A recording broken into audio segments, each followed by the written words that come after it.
Man, I hope this whole thing ain't just like synth songs, synth music.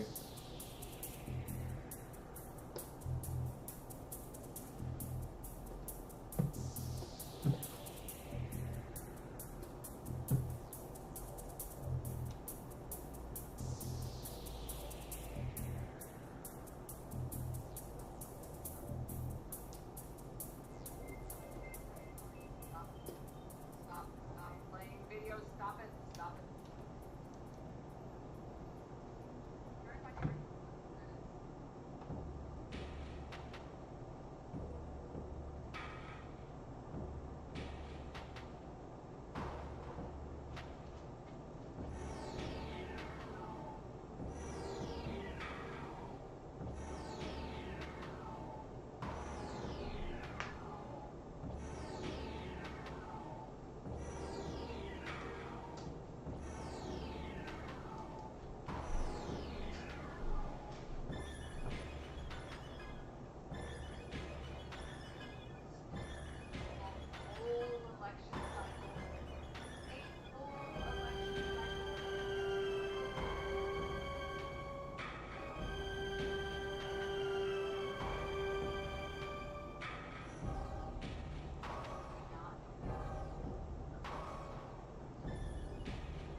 Alright, let me check this water. Let me make sure this water is full.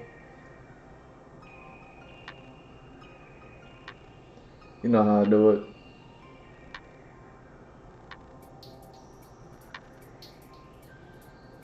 You know. Hydrate, dehydrate, you know how it goes. You know how I do it. Oh, that is like, man, this thing is like half full.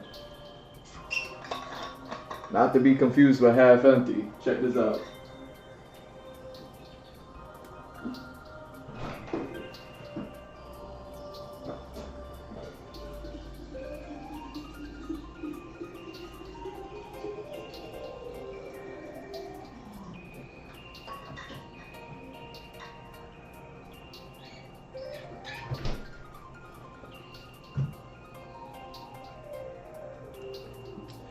Alright. What are we doing? You know, I didn't even check to see if I'm ready. I think all this music is just synth music. What's up with that? Why is the music so synth music? You know what I mean? Why did I do that to y'all? Anyways, boom, we are live. What's up, everybody? It's G Mr. Drew welcoming you to another episode of the Andrew Gluszewski Experience. This is going to be episode 814. It's still my birth month. What are we doing? Let's just continue where we left off. We didn't leave off with anything over here. I still got the script up. I can't let y'all peek at the script. You know. Look at me using a pencil as a placeholder. Let's go ahead and continue with these word bubbles, finish off these last few pages, and then I'll probably jump into, you know what I mean? Like I said, I've been trying to do a little bit of a study into the word bubbles, and like, I was going to look at the Spawn book. I looked at the Spawn book. I got some more ideas out of it, and I was like, all right, cool. So depending on how long it takes me to do these pages, which shouldn't be too long, then I'll probably jump into just doing some sketches, random sketches of random things. That's not really going to mean all that much to nobody, but hopefully in drawing a little bit more into my sketchbook finally, right? It'll lead me to being able to do a little bit more with what I need to do in order to finally wrap up the first issue, chapter 0 of mine, me, mine, it's mine, oh mine is me's, it's nobody else's. You know, all the work that I've been doing, everything that I've done, you know how it is. You know how I do it when I speak into a hot microphone. Yo, is my microphone on? Yo, look at my levels. Look at my levels. I'm all the way over here, and my levels is picking me up. Why are my levels picking me up so well when the microphone is way up? Yo, I'm speaking into a hot microphone. How hot is that microphone? The microphone is so hot. How hot is it? Man, you know what I mean? This South Florida, everything is hot. Yo, how hot is that microphone? Yo, I'm going to have like a baby, and I'm going to name that baby Microphone Jordan and just raise it to just dunk on everybody. You know what I mean? How hot is that microphone? Yo, I'm going to have like another baby, and then I'm going to name that baby Microphone Johnson, and I'm going to teach it how to outrun everybody. And then, yo, how hot is that microphone? Yo, I'm going to have like a third baby, and then I'm going to name that baby Microphone Jackson. And as the youngest child out of all the microphone children's, hot microphone children's, I'm going to raise that one up to go ahead and just, you know what I mean, boogie woogie everybody on the planet. You know what I'm saying? I'm going to have so many hot microphones, you're not going to know what to do with them. Oh, I speak into hot microphones. How hot is that microphone? How hot is your microphone? How did that hot mic get there? Who was wearing that hot mic? Where is the person who was wearing that hot mic now? Because I have been led to believe, where is that hot microphone? Yo, speaking to the hot microphone. Hey, look at this. Look at the synth music. Look, who put what into this synth music? Look at me just ripping into the synth music. You know what I mean? Man, maybe it's better if you just drop hot beats for me. You know what I mean? Listen to me speaking to a hot microphone. Is that microphone hot? Yo, I'm speaking into a hot microphone. How hot is that microphone? Yo, for real though, why is it picking me up so well? Am I just like that lit today? Because I'll be right up on that microphone. It'll pick it up like barely like this, and here it is like way over that way. You know what I mean? Yo, the microphone is so hot. It's South Florida, Tri-County. You know how we do it. Speaking to my hot microphone, baby. Yo, I'm gonna drop a new hit, and then I'm never gonna release it. I'm gonna raise my third microphone Jackson child, and then I'm gonna give that hit to that baby, and then that baby's gonna grow up, and you know what I mean. I'm gonna make all the money off of the royalties off of my own children. Like, yo, how hot is that microphone? You know what I mean? I got one of them to outrun all of y'all. I got the other one to dunk on all of y'all. You know? Yo, the microphone is so hot. How hot is your mic? You know what I mean?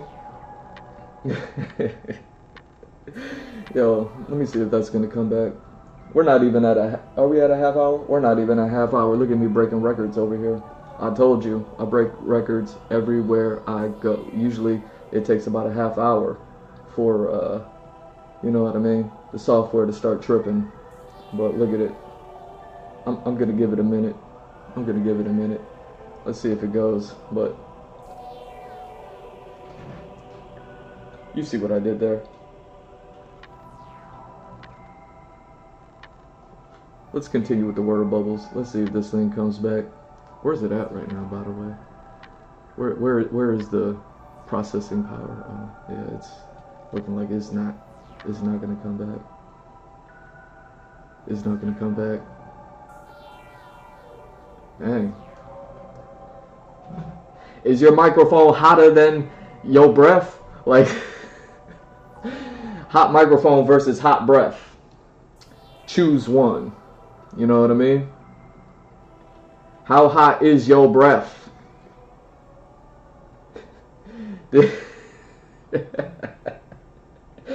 Yo.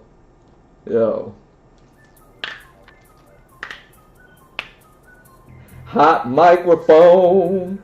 Hot microphone. Yo, why, for real though, why is the microphone picking me up so well? That is insanity. Especially since it's actually closer to the music speakers. I gotta keep the music on a low volume. Yeah, I'm not feeling this synth music. You know, I hustle with the music that I put on this like a game of, you know what I mean?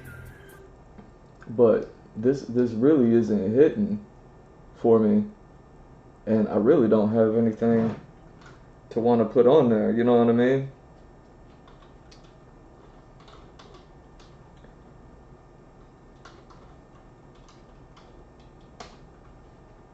I have had this on the mind though, so I might as well maybe just play that.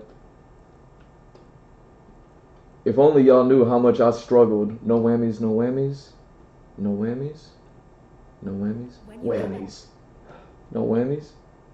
Oh wait, that's not even no whammies? Ah, whammies. No whammies?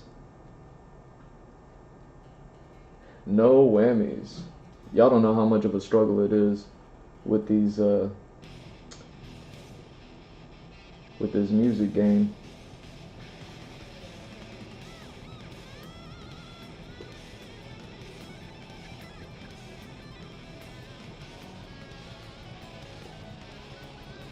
Speaking to the hot mic.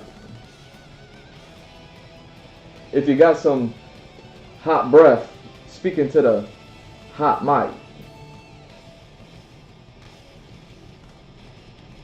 That microphone's so hot. How hot is it? I mean, I want to know how hot that microphone is for real, for reals. You know what I mean? Like, how hot was that mic? Was that mic like so hot that, like, you know what I mean, you would allow yourself to get impregnated by it? Like, would that, you know what I mean? Like is that microphone so hot?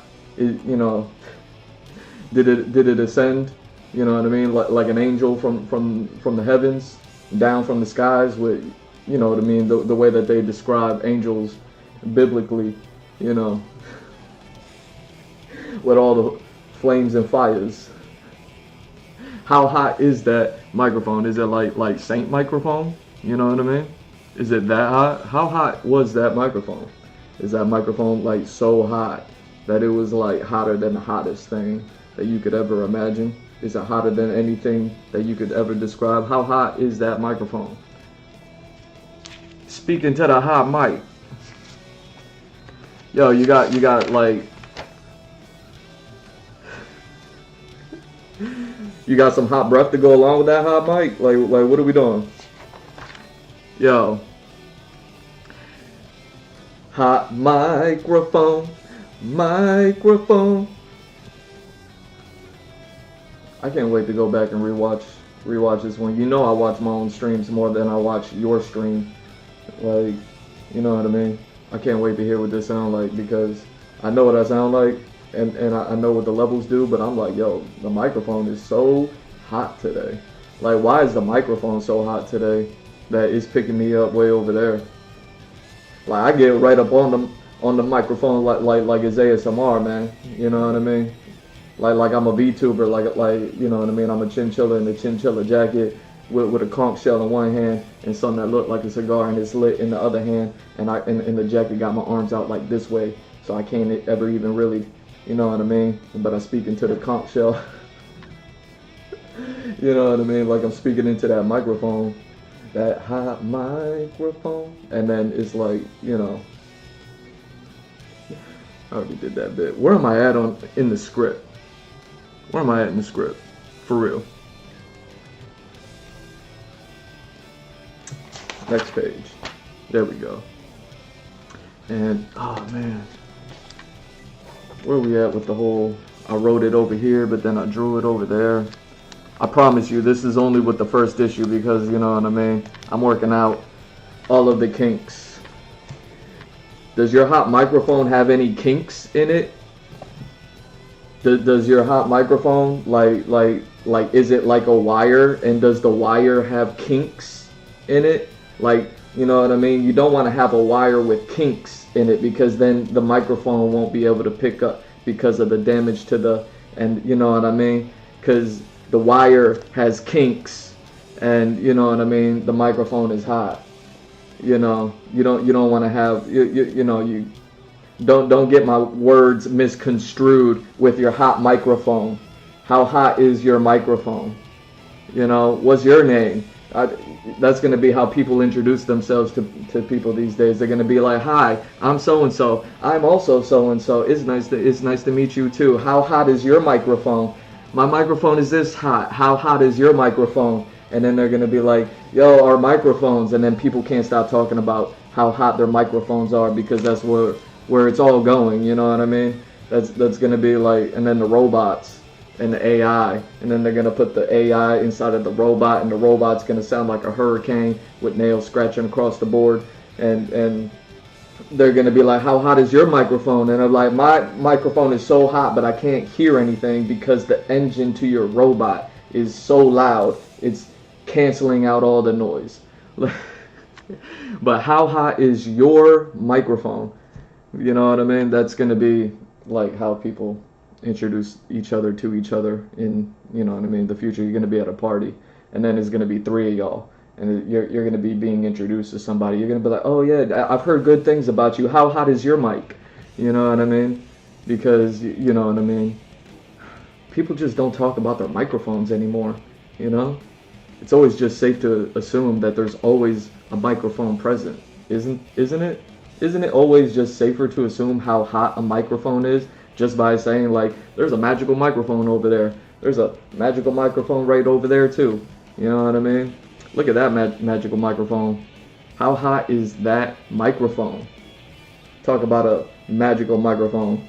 Yo, how hot is that magical microphone?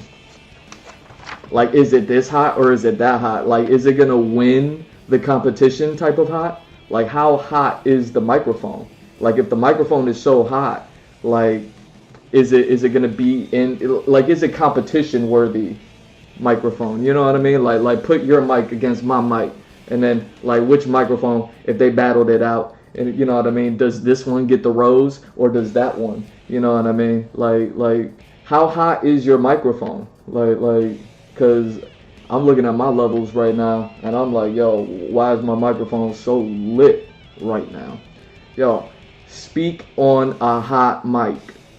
Yo, how hot is your microphone? Why do I look like I'm reading my script like that's in the script? Huh.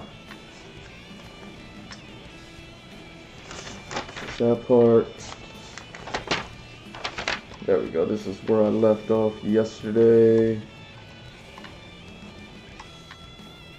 There we go. This is where I'm at. I found my spot.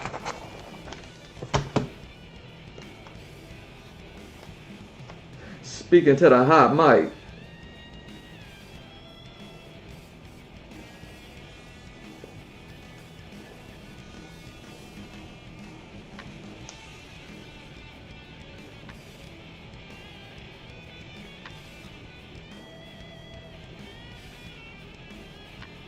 You know what I mean?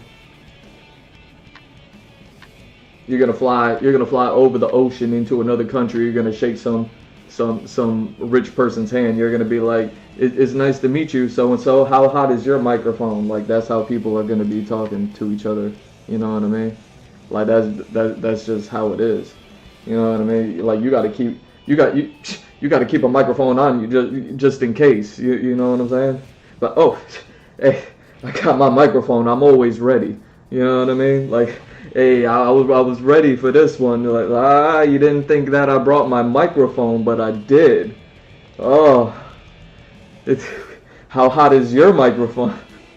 You're gonna have people at the party. You're gonna have people at the party that's just gonna be like, no, I swear I got my microphone on me. You just can't see it.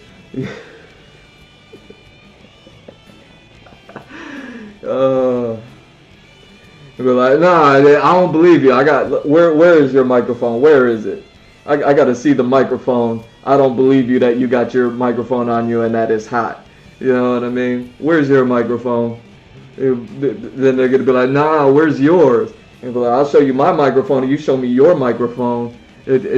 Show me how hot it is. Like, can I cook breakfast on your microphone? Like is your microphone like so hot that you can cook breakfast on it? You know, what am I kidding? You're not gonna meet anybody before breakfast. You're already gonna have had breakfast, so maybe it'll be more of a lunch meeting, dinner meeting. So you know what I mean? Maybe you gotta cook lunch on it. You know what I mean? You'd be like, yo, no, like, you know, my microphone got like charcuterie type level status of hotness to it. You know what I mean? It's not necessarily like if you like your steak raw. You know what I mean? Then you know what I mean. My microphone is perfect for you. That's how hot my microphone is. But then like you're gonna meet somebody else and they're like, yo, my microphone is so hot. I just blew up a car. You know what I'm saying? Like they're gonna be like, yo, my microphone is so hot. I just raised the roof on that building. Like they're gonna be like, yo, my microphone is so hot. Like why is the microphone like how hot is your microphone? You know.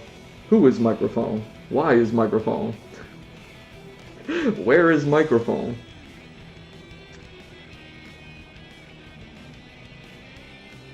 Do I break that up?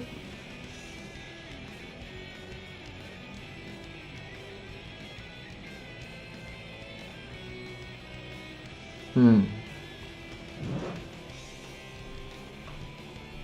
sure I got that right.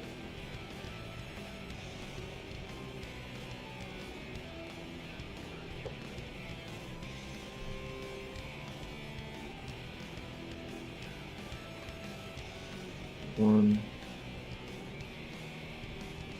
two, three.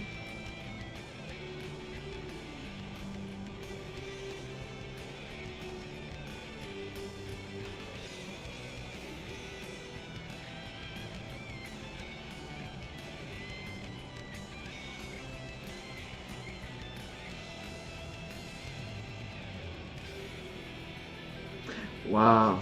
So I got all this written down over here then, probably on the next page.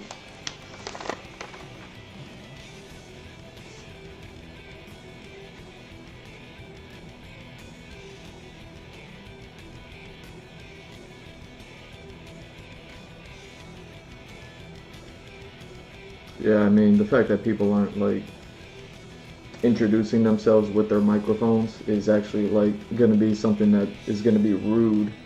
You know what I mean? For the coming generation, the next generation that you know what I mean is being born now. They're going to be raised to be like, nah, the microphone is, you know what I mean? Like the microphone is so important. And then like Gen Zers that, you know what I mean, or yo, I gotta do it. I don't even know what generation I'm a part of. I've heard about like generation like there's boomer babies that were before me, and then there was like Gen X, and nobody ever cared about it because they were like, that's stupid. Like, why are we even like naming generations?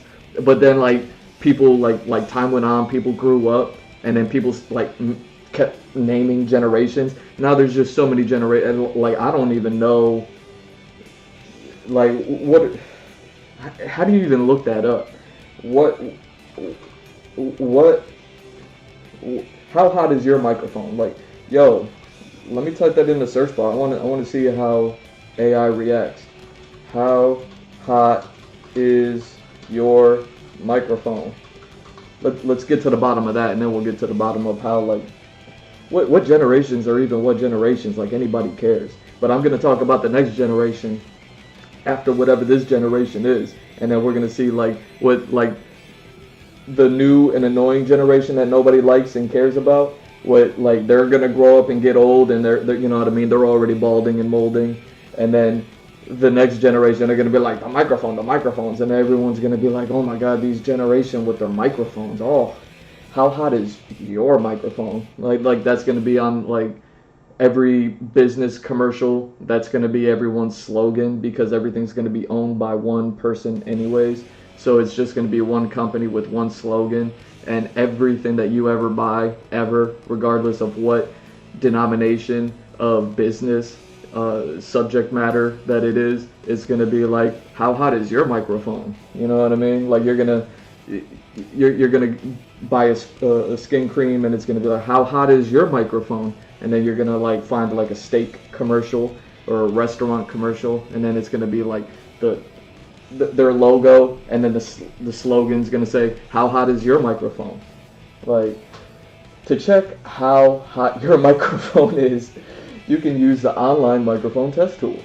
Here's how. Well, I don't want to do all that. Let's get to this.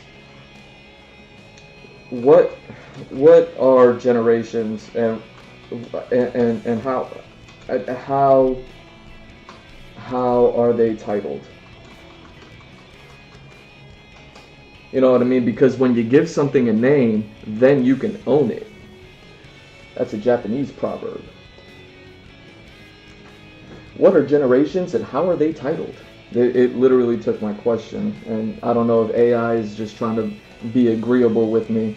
AI, it's nice to meet you. How hot is your microphone, AI? Generations are groups of people born at roughly in the same time. Hey, you want to know a little fun story about me? Fun fact, story time, before I go ahead and jump into this. When I was in elementary school, I had already determined, I was just like, man, how long does a generation last? Like, and I'm talking about like way back when I was, you know what I mean? I'm so old. Look at it. Are we back? Don't cut my stream. Why are you cutting my stream? I'm trying to educate people on what the future is going to be with future generations.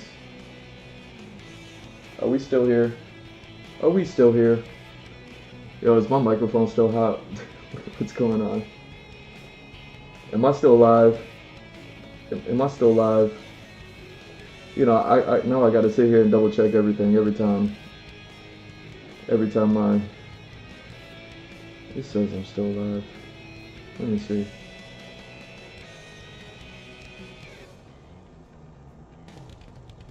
Don't be mad at me just because I'm teaching the future. Like, oh, you know what I mean? Well, at least teaching the present, obviously, since the internet wants to cut, right? How introductions are going to work in the future. Hey, I'm still alive. Look at that. Man, how'd I get disconnected and everything is still live? It's almost like a microphone shot, a warning shot. Yeah, maybe later. How hot is your microphone? Warning shot? Hi, I'm Warning Shot. It's nice to meet you, Warning Shot. How hot is your microphone?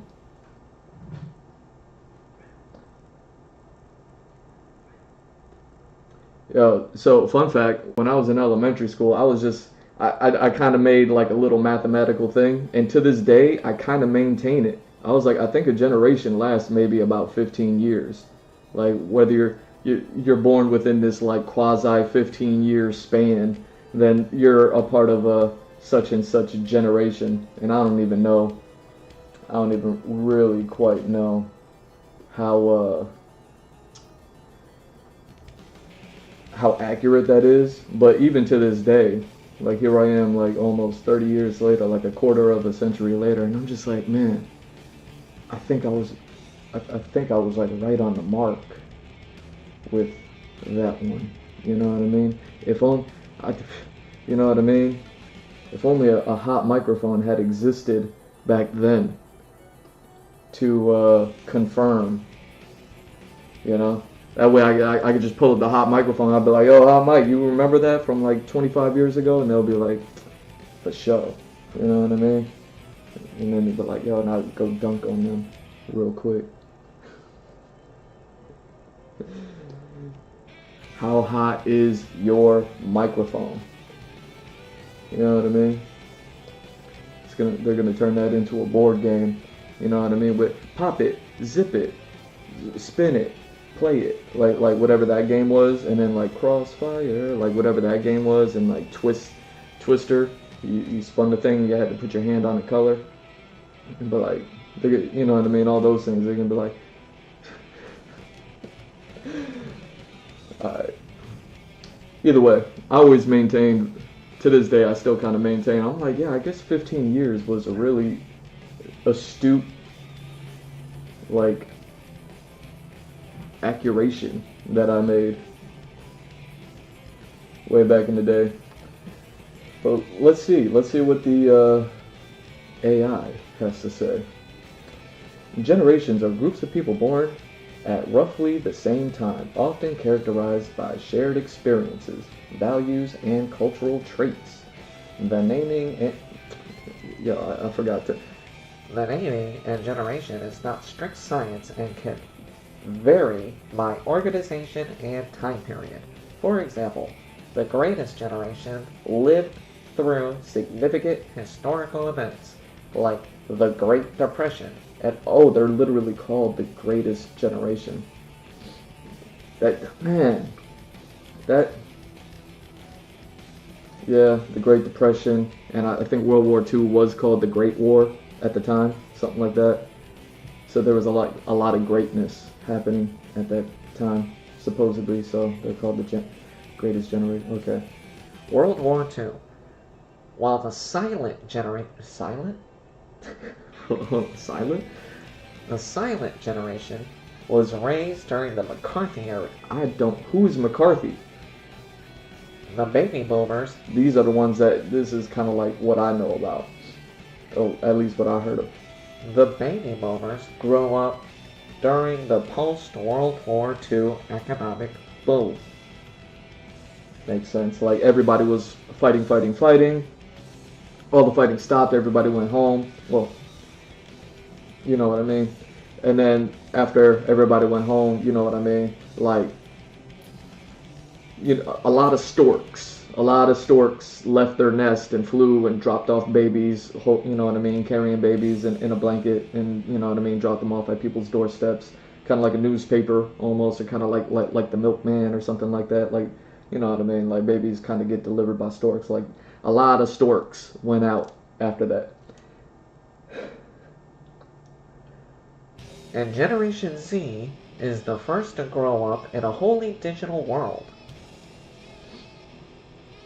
Gen Z.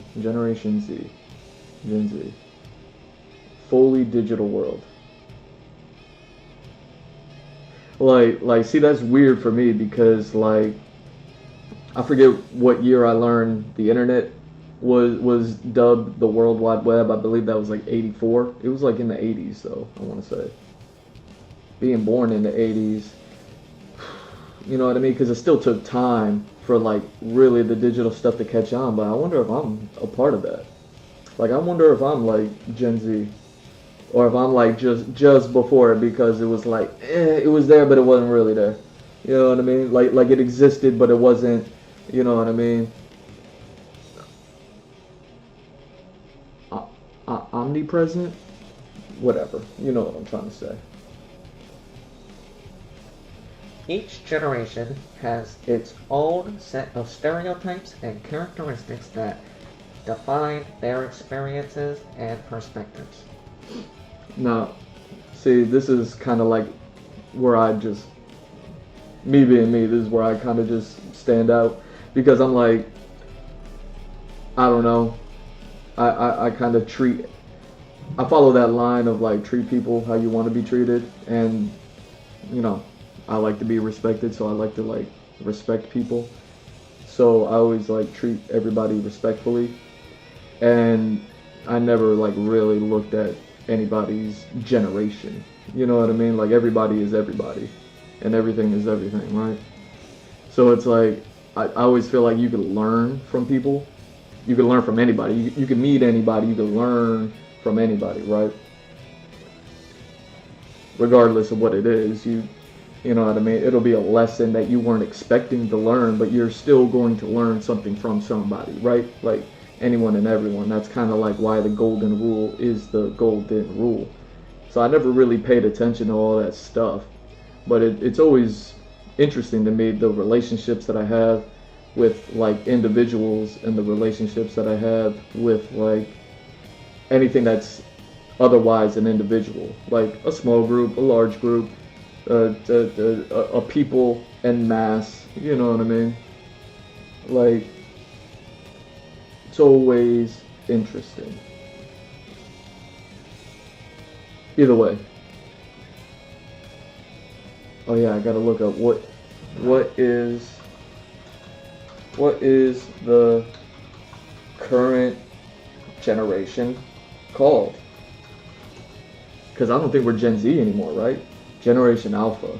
That's crazy. We just went full Ouroboros, huh? We just went all the way from Z to A. Oh, Pokemon makes so much sense now. Yo, Pokemon, how hot is your microphone? It is nice to meet you. I just got caught up. I see what you did there. The current generation is known as Generation Alpha, which includes you know that's gonna get to people's heads now that people actually care about like generation names and what generation they're in and what, you know what I mean, like how, you know, so that means it's over for like Gen Z, huh?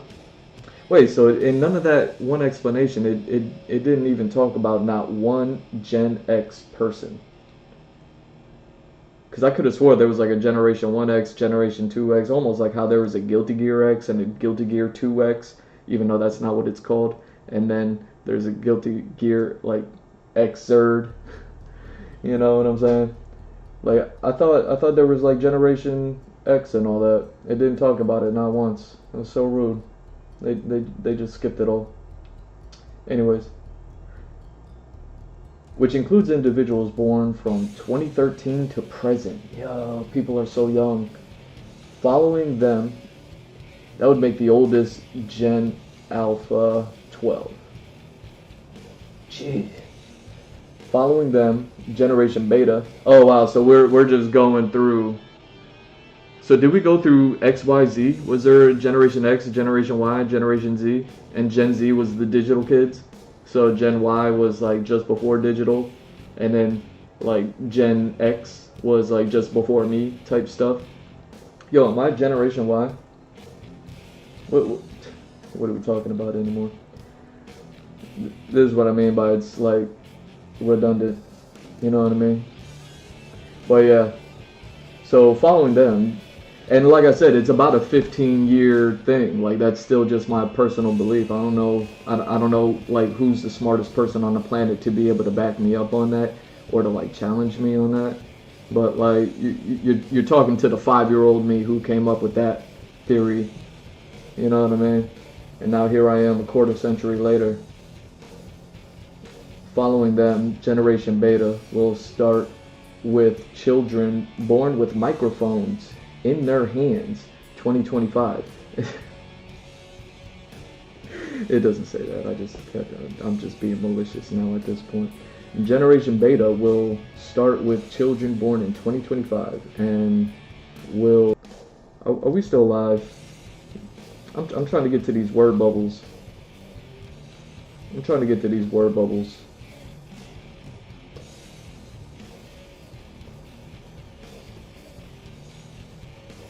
Are we still live? What's going on?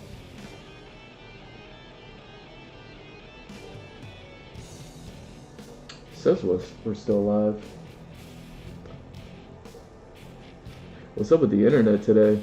It's like when I have a conversation, you know what I mean? We're getting to the word bubbles. I already kind of mapped out where I need to be so I can get started. We're doing that.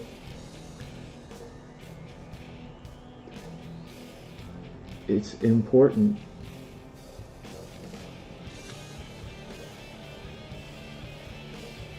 Okay, so Generation Alpha. Yeah, that's gonna get into people's heads so bad just because like the term alpha has been co-opted and the term beta has been co-opted. You know what I mean? That is gonna be some stuff. You know what I mean? I wonder how that's going to work out in anyway, you know what I mean, 2050. And will continue through 2039. So 2025 to 2039, that's what, roughly 14 years? So, alright, yo, I wasn't even all that off. So the robots are saying 14 years for a generation, and I'm saying 15 years. Well, I've been said 15 years. Yo, look at me. I'm like Microphone Jordan, you know what I mean? Dunking on people. I'm like Microphone Johnson with how quickly I can, you know what I mean, do me. I'm like Microphone Jackson.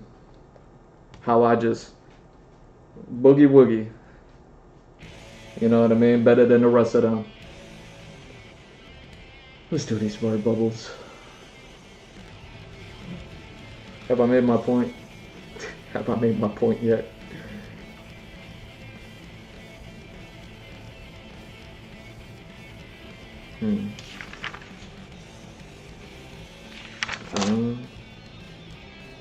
There we go.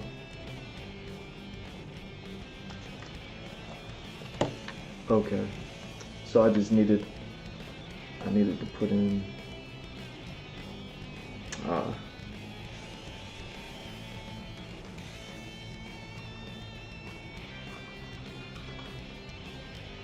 okay.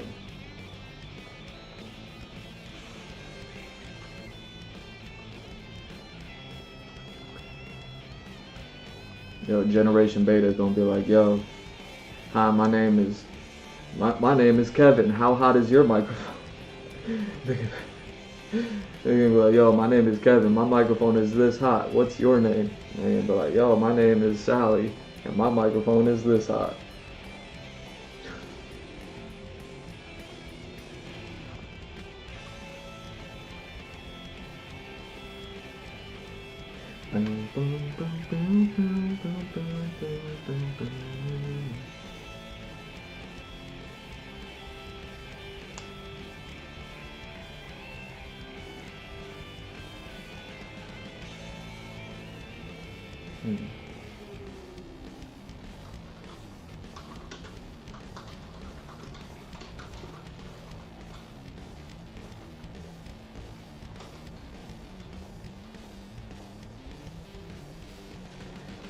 Yeah, so there were some things that I've been kind of thinking about as far as like these bubble letters go and like how they look and doing some things with them.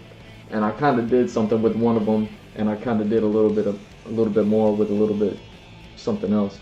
like kind of like right here, how I made that one word like kind of really stand out. And then you can't really notice it, but then there's like little words every now and then that I kind of threw a bold into. I emboldened the letters, you know what I mean? But I don't know how like visible that was as I was doing it. I was doing my research, you know, doing my homework that I gave myself, and looking up the Spawn comic book, and kind of found a lot.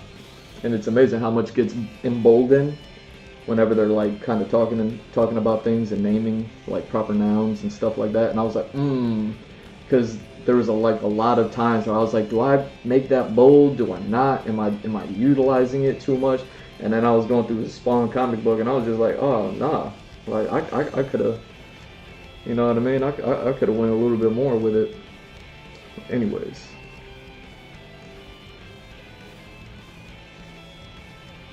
So, hopefully, what I'd like to do after I finish these pages is just kind of like go over the Spawn comic one more time, talk about things, show y'all the beautiful artwork of Greg Capullo, stuff like that. But, you know what I mean? Got to make sure that my stream doesn't go down. Got to make sure that, yo, why is my microphone picking me up so well? You know? Why is my microphone so hot?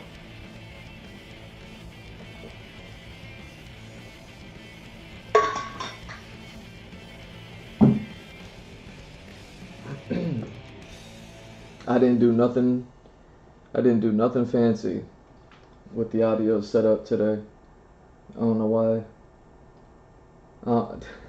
It's just a coincidence, I suppose, why the microphone is microphoning on this episode that I'm microphoning, and you know what I mean, letting you know how much I'm gonna name my first 3 sons microphone.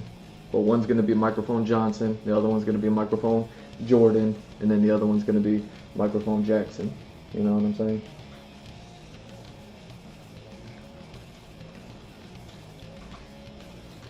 You know what I mean? Just so everybody knows in the room, and they be like, "Oh, hi, my name's Microphone."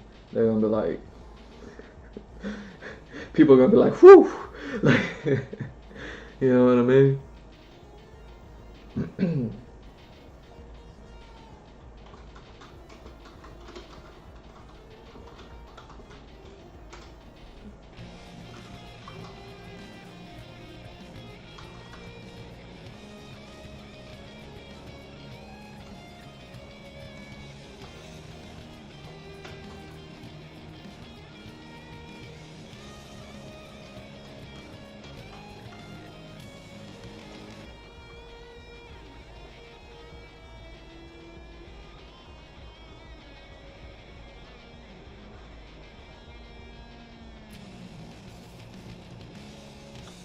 So yeah, while I've been typing these things out, I was like, man, I could be having a little bit more fun even with just the lettering.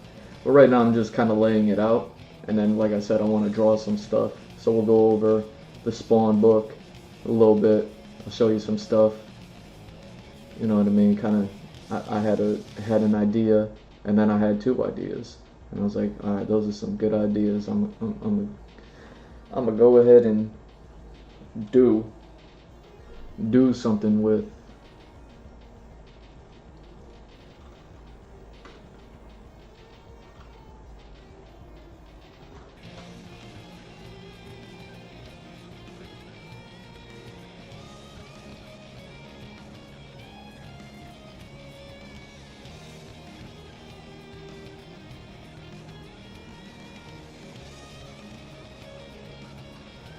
Yo, I'm gonna have so many sons named Microphone. Yeah, I'm gonna have like a family barbecue, and people are gonna be like, Microphone. They're gonna be like, which one? You know what I mean? Like,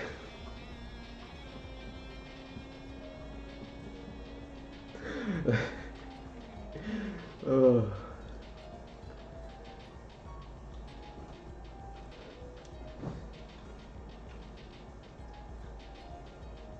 Jordan, Johnson, Jackson, take a pic. You know what I mean? You know what I mean?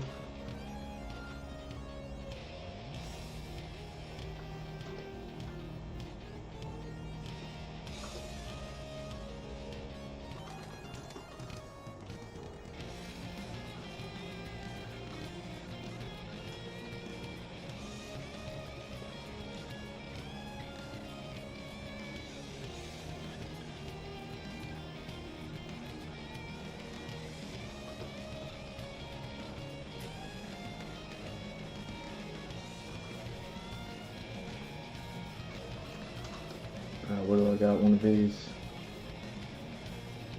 I'll be honest. One of my favorite panels, even though I was talking about some of my favorite panels that I drew last night in last night's stream. One of my favorite panels, I kind of like, you know, after I studied the Spawn stuff, I went to sleep, I woke up, and I was like thinking, you know. One of my favorite panels, because I think a lot of people have been looking at my work, maybe in the wrong light, perhaps.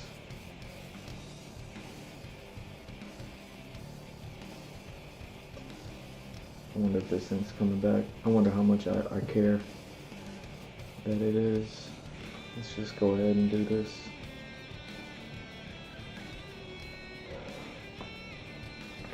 Oof.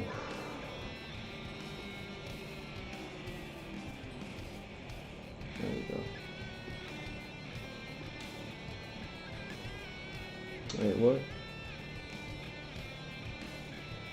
Let's get back there. One of my favorite panels. I woke up thinking about, where is it at? Oh yeah. One of my favorite panels in this whole thing. That one right there. I can't wait to finish that. Just that frame. I might make that the I might make that the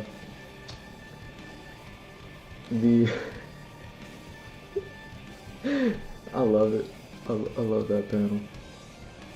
I might make that the cover to the entire issue. You know what I mean?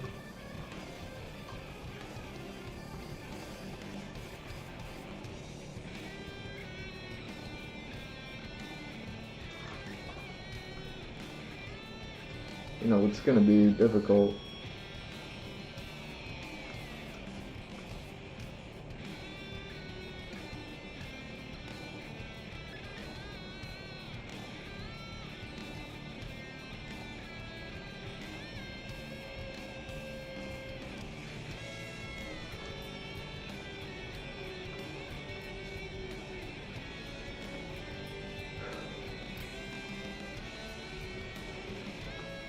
It's gonna be difficult for me just because I don't know anything about this stuff. Is like trying to catalog it in a way. Oh, come on, what are we doing? That's not what I wanted. Is to catalog it in a way so that way when I just kind of do this stuff in the future,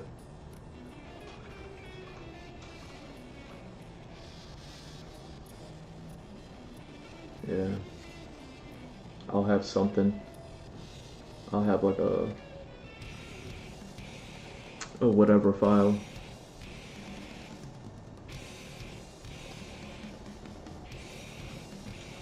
Because as always, I just need to get it right once.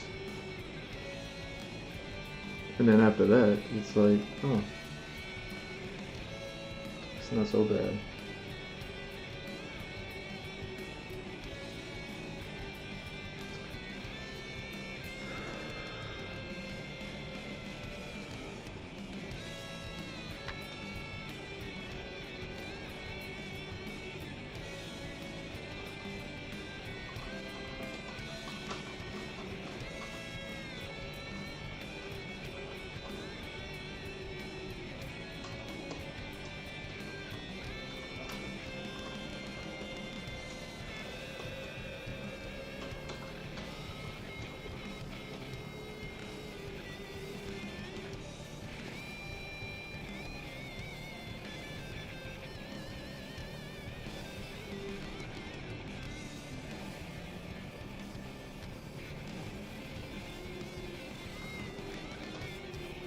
Mm.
Mm.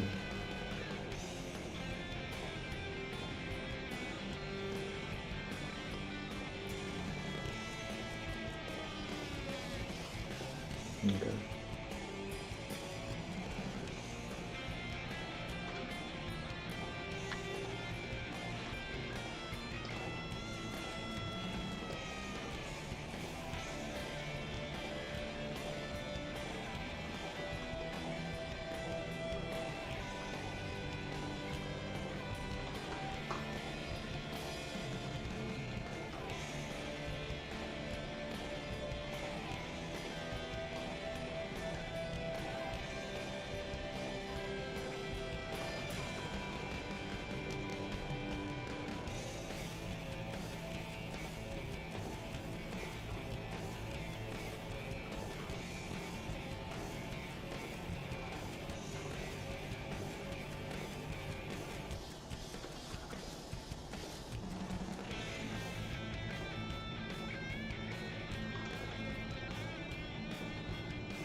Where do I have one of those? There we go.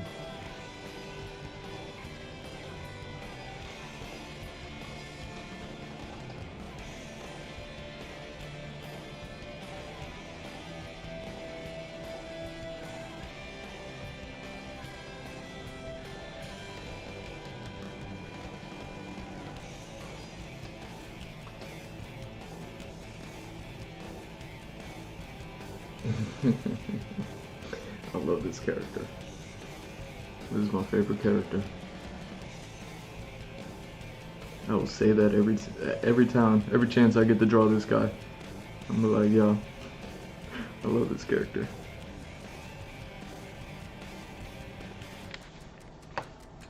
Alright, so where do I have this?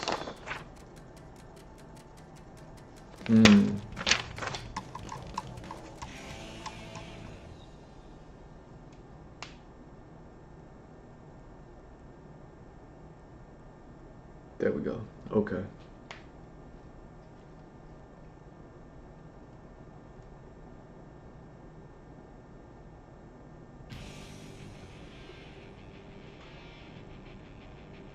Oh wow, I already labeled all the panels for myself. Sweet. I was about to say, I'm like, yo, how do I relay this? So that's 1, 2, and 3.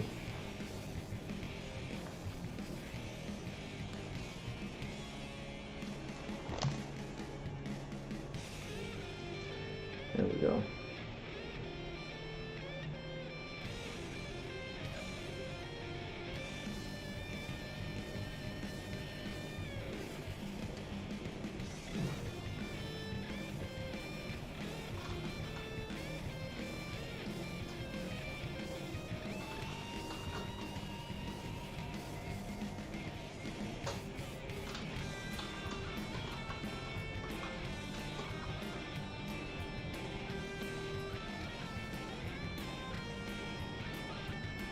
Hmm.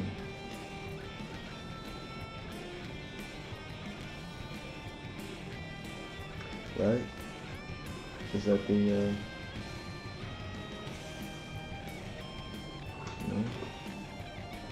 no? Dang.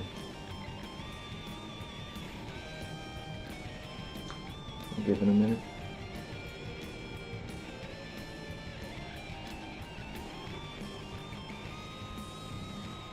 Yeah. Tight.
Hmm.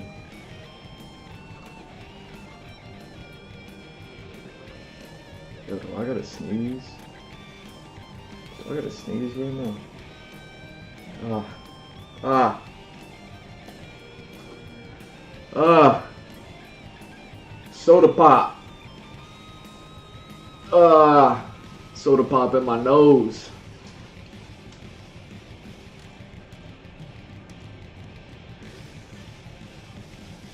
I gotta make a remix to Black Roses with soda pop.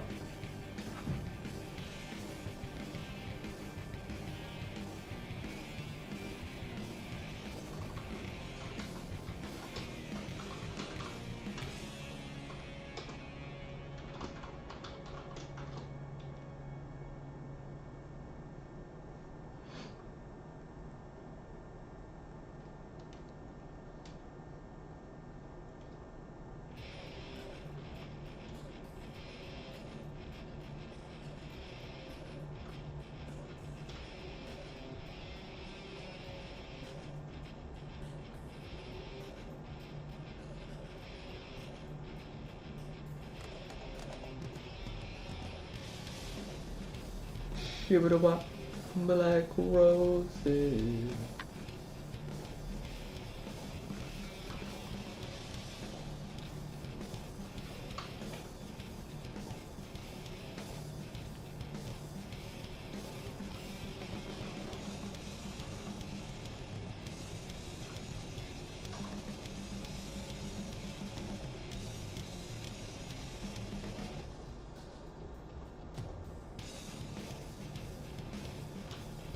Dang. Wow. This ain't that song.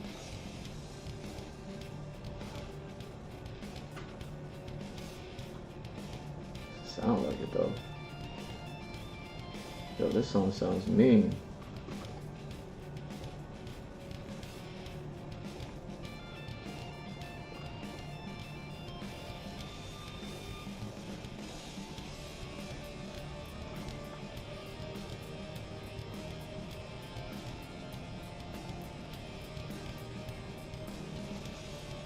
Hmm.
Hmm.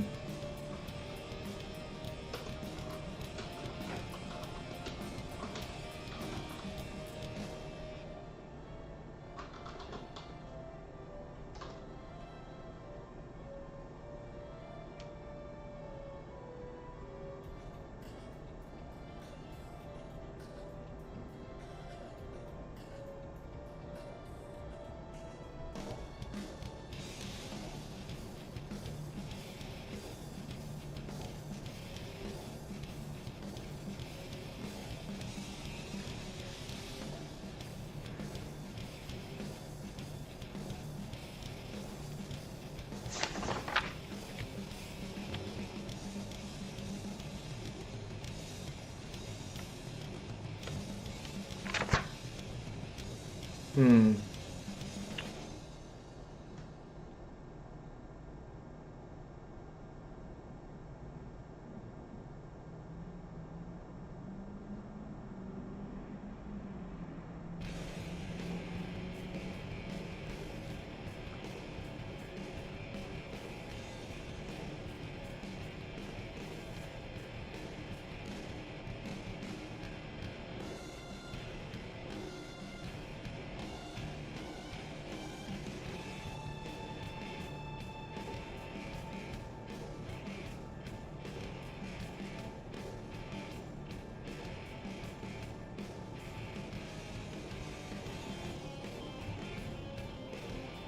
Um, that's what it is.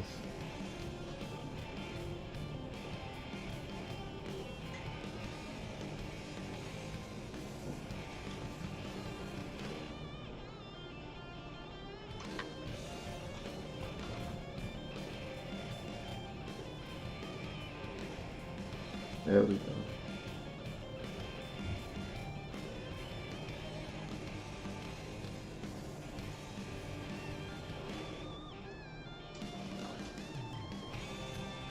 Hey, look at that. I'm using ZA.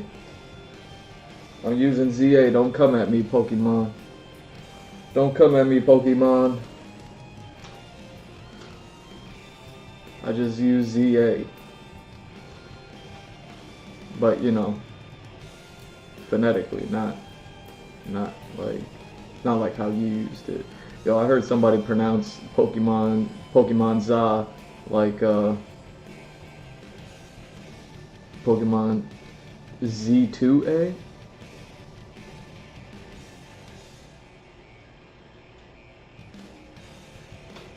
And now that I just read that generational thing, I'm like, yo. I was like, did Pokemon just co-opt the upcoming generation?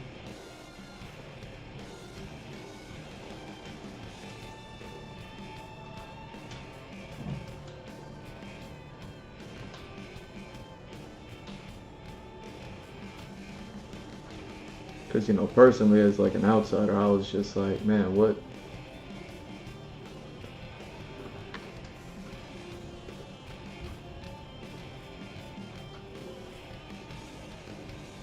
There we go.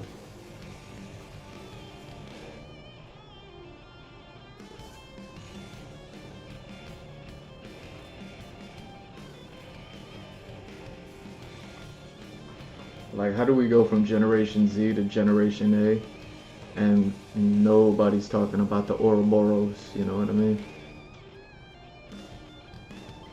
Like, the Ouroboros should be, like, the thing.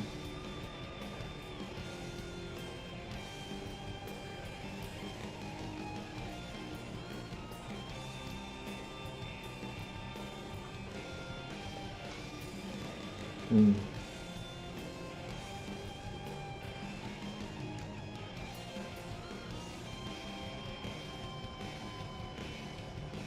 I'll give it a minute.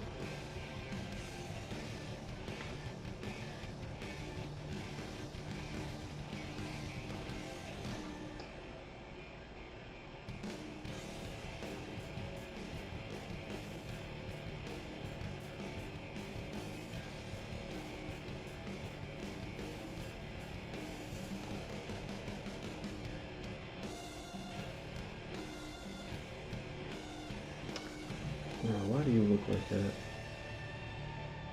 Oh, that's why. My bad.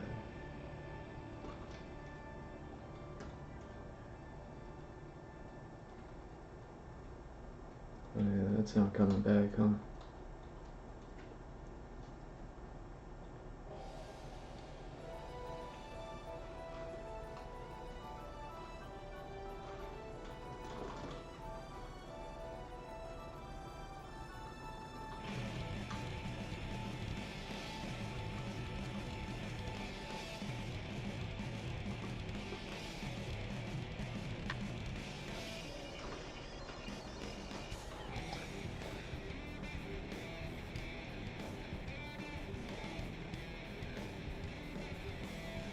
In my garden.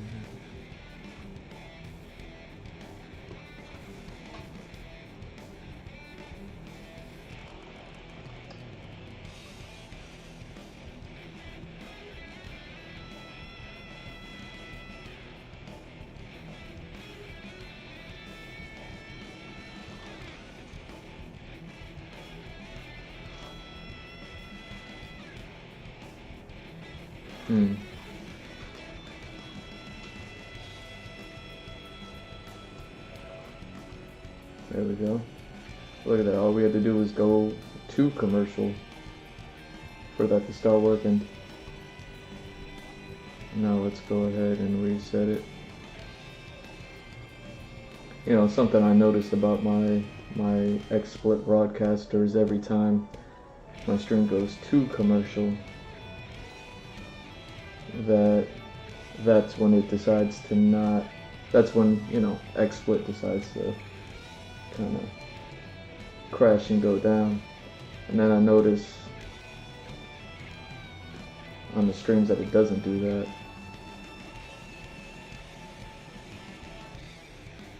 Will be streams that I'm mostly like quiet on.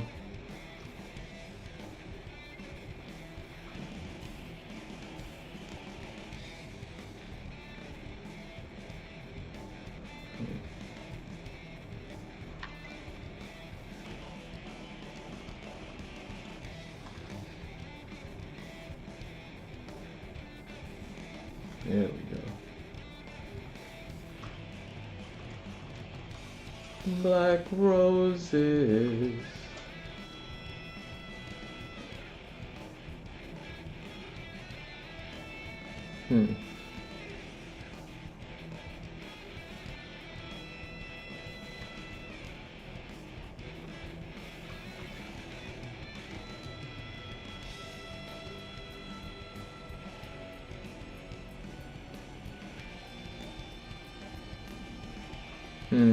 There we go.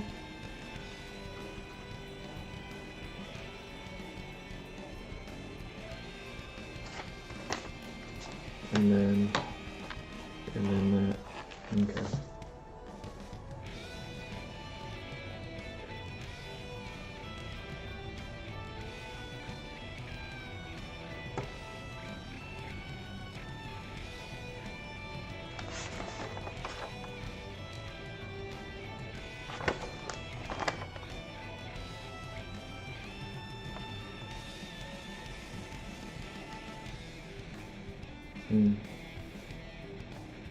Yeah, I'm definitely gonna need to digitize that. Make it a thing.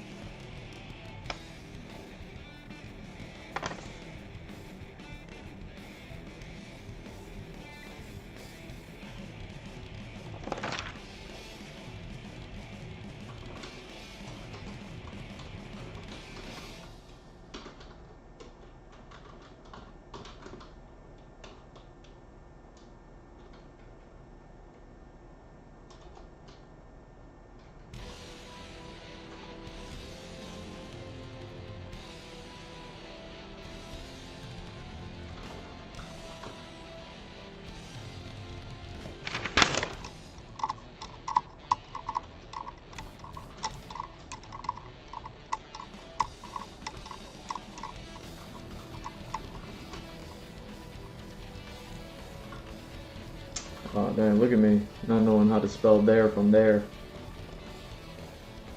It's like So my biggest fear for people to find out that I spelled there like there, and then I spelled there like there, and then I also spelled there like there sometimes, and I'd be like, oh no, don't let the world find out. Oh no. Oh no, when people find out that I spelled there like there, it's gonna be Jover. So Jover.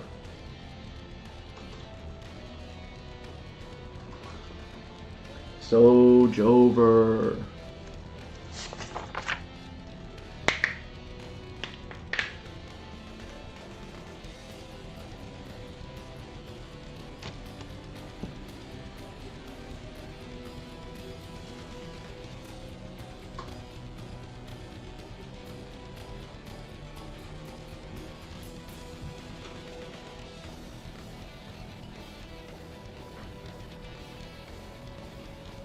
Yo, I'm gonna be alone in a room with your girl and I'm gonna be like, yo, so Jover.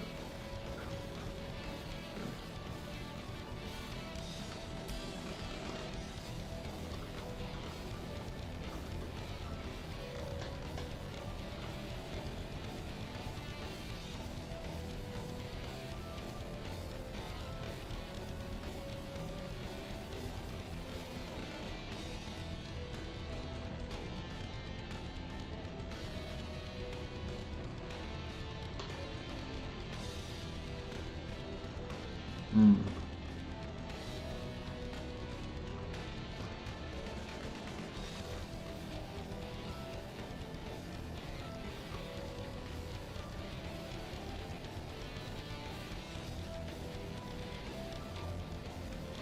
Yeah, see, how much do I want to do that?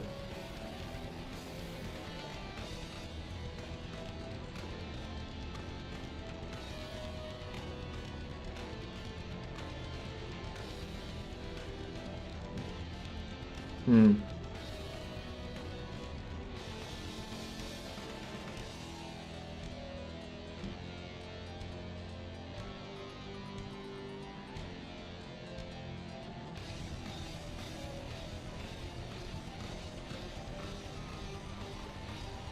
Hmm.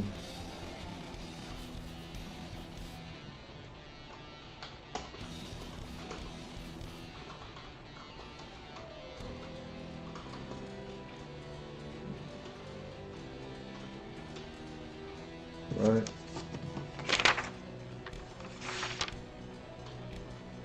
There we go.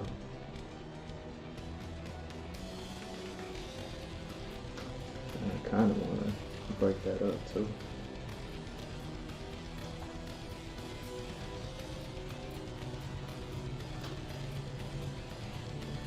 In my garden.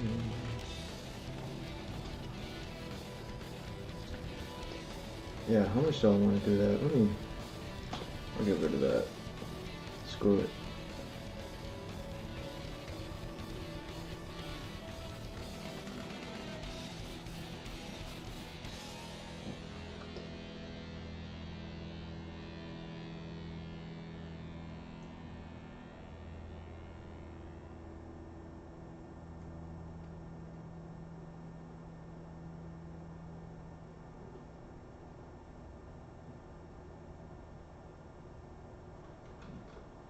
Hmm.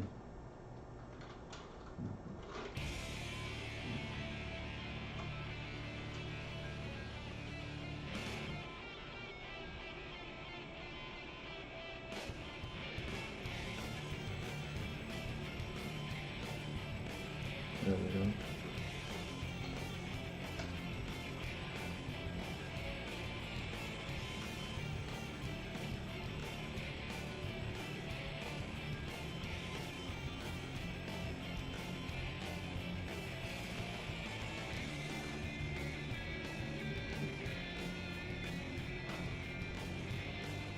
Look at this.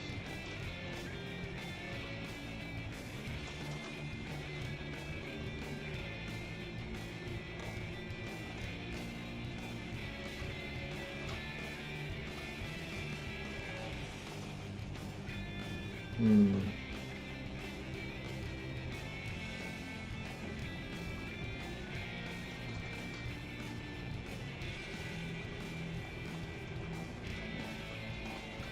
that's not gonna work.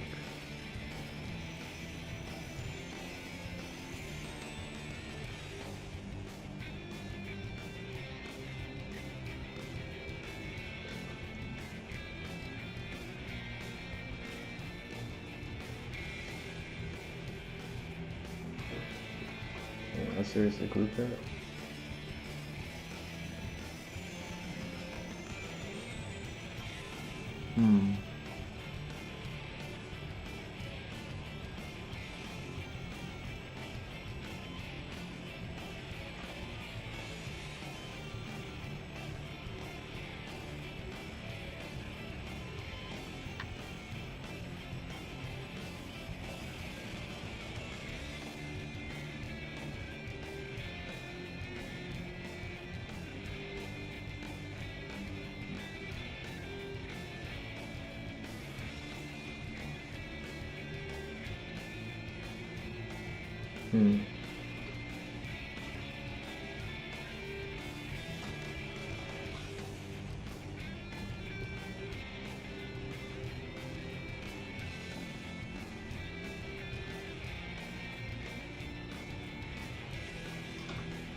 Listen to me say, I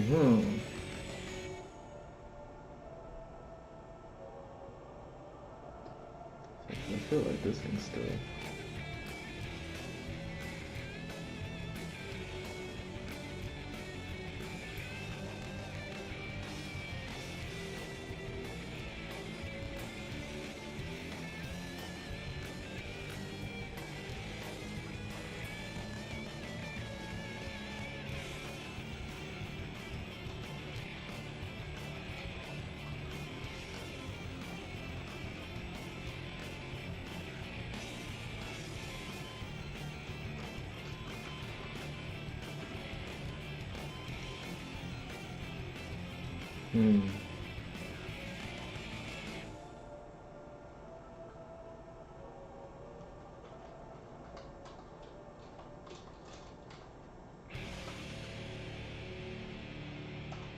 Y'all not spelling things correctly.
Hmm.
There we go.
Mm.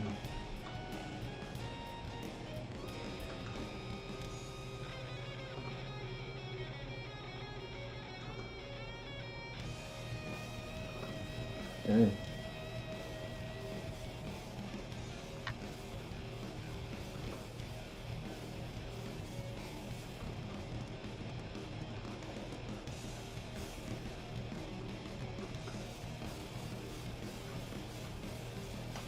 Mm.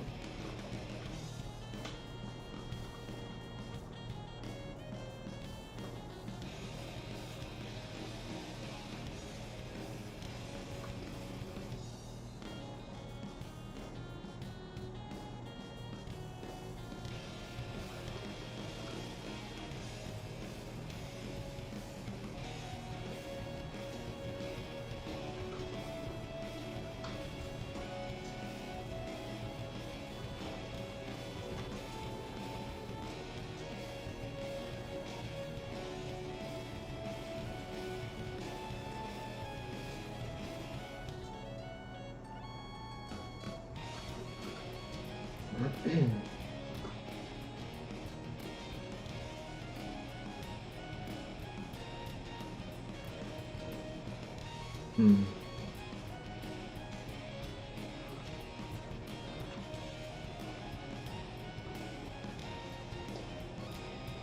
Yeah, you see what I mean? So much dialogue just on the first page.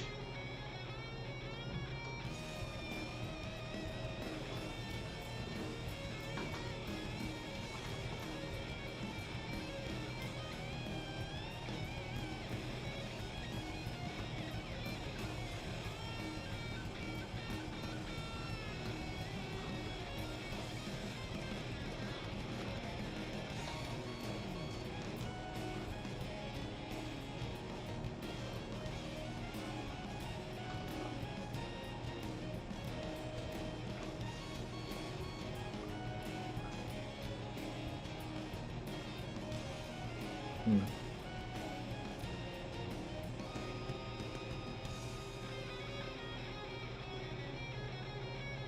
Hmm. 6% comes back. So I wonder if this is doing that because of that. So if I were to go like that, is that what it is? So that's so robotic.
though.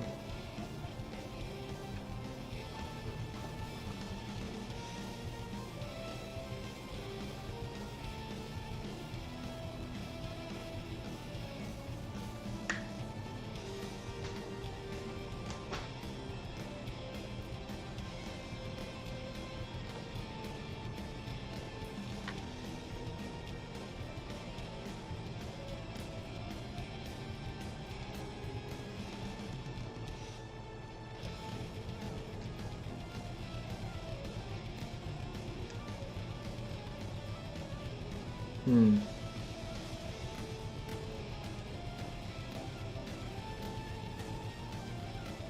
Hmm. There we go.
Hmm.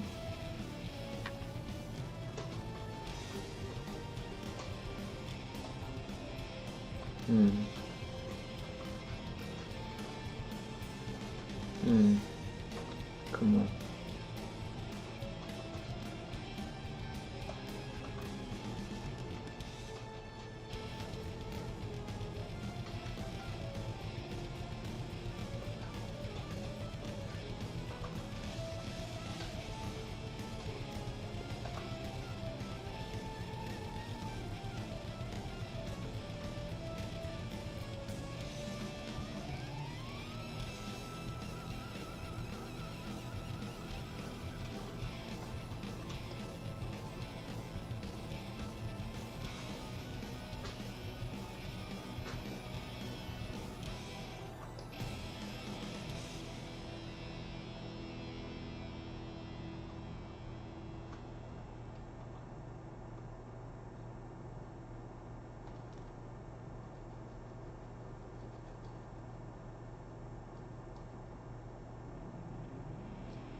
Hmm.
Hmm.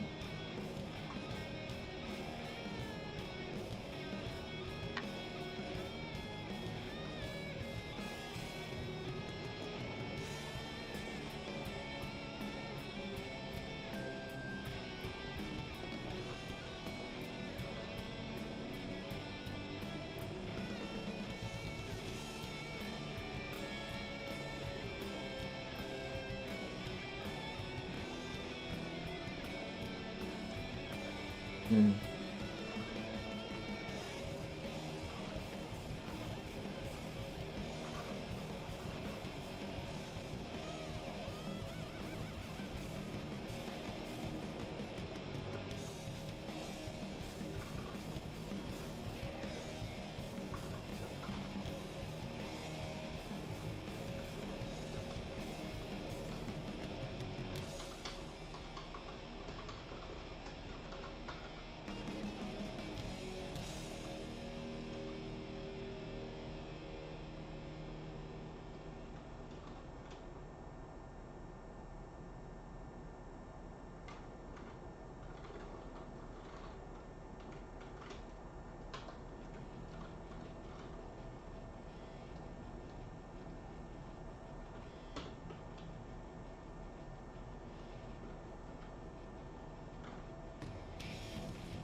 Whoa.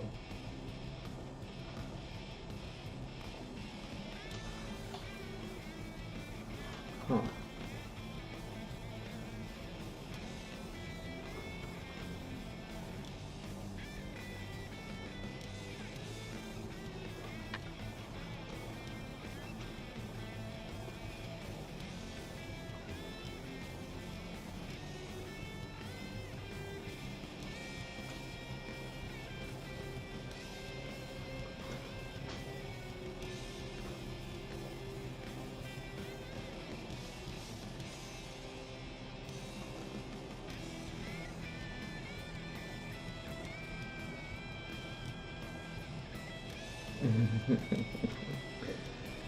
Nice.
Hmm.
Hmm.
Okay.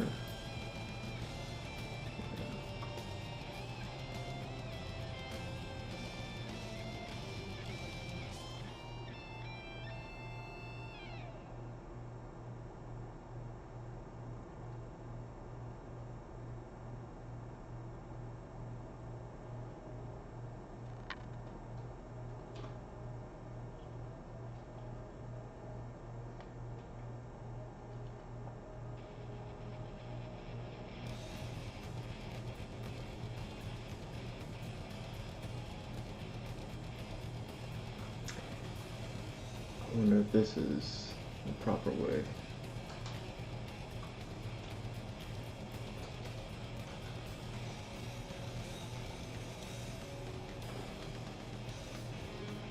Something like that. There we go.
Mm.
Mm.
Hmm.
I should look that up.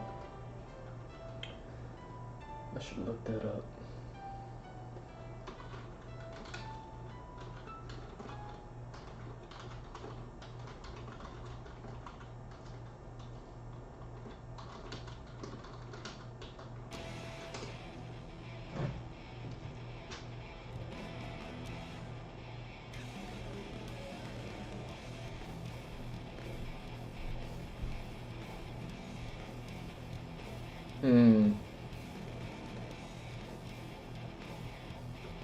Interesting.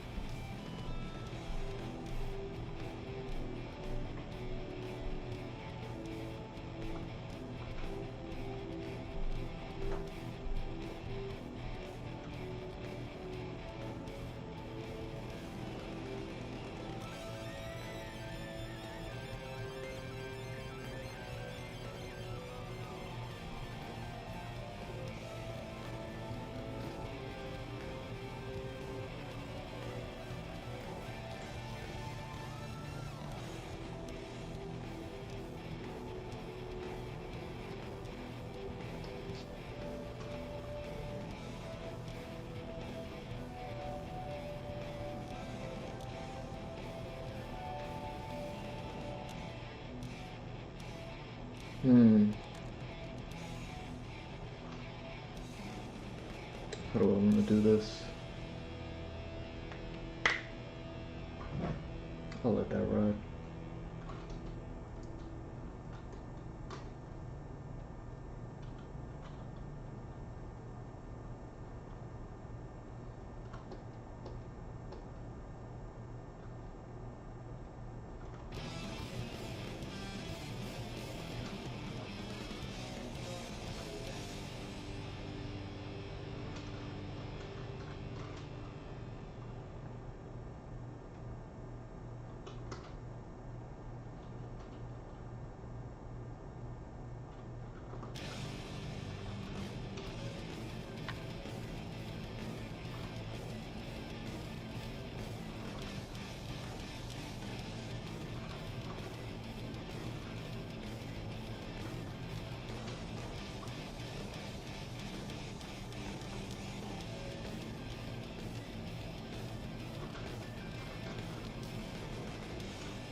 Pixel,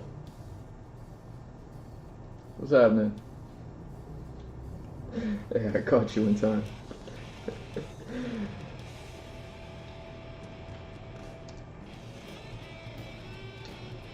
Thanks. I look super tired? Oh no.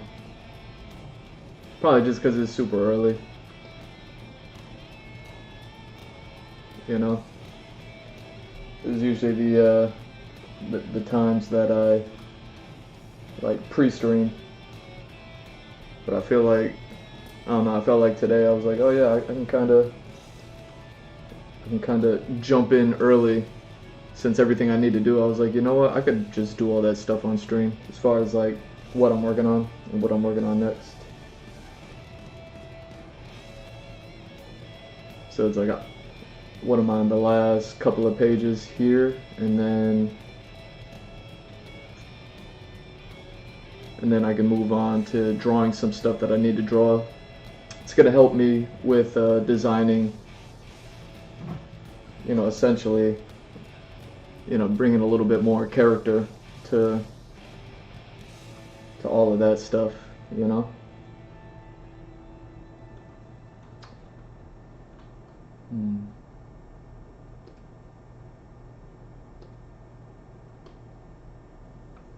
Thank you. Yeah, it's just the roughs. I gotta get better pictures or better scans of these pages, but I figured I can, you know what I mean, even with these pictures, I could at least get like everything in, and then once I get the better pictures, I'll just change them out, and then I have to start doing all sorts of graphics.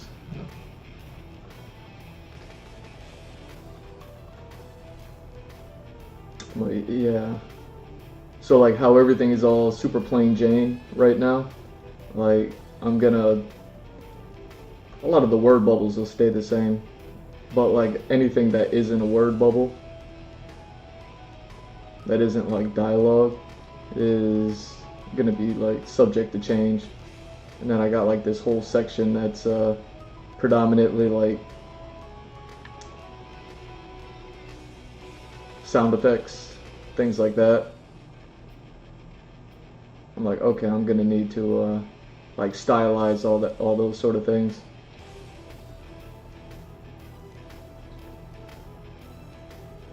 But yeah, it's definitely been an experience.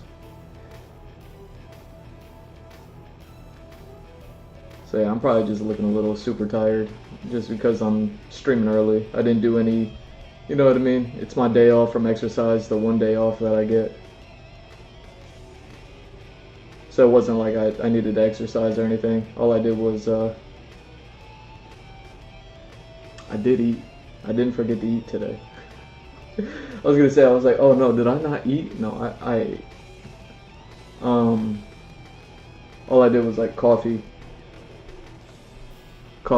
eat, and I was like, oh, I can go live. I can finish this up finally, and then move on to the next step.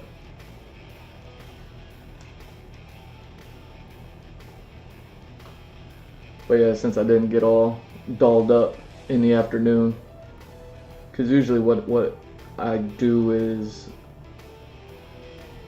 I'll work out and then like shower, and then, you know what I mean? So that's probably what like beautifies me, right?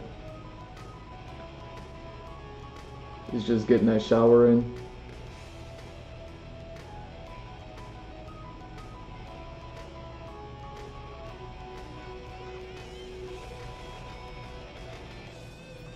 But yeah, all I did was coffee, eat, brush my teeth, and go live. So you know what I mean? My teeth are clean.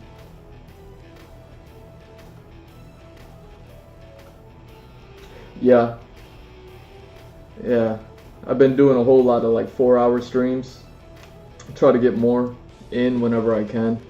And then I was just like, oh yeah, I guess I can kind of like definitely, you know, get enough time in today. Because I got plenty of stuff to draw, work on. I'm just super excited about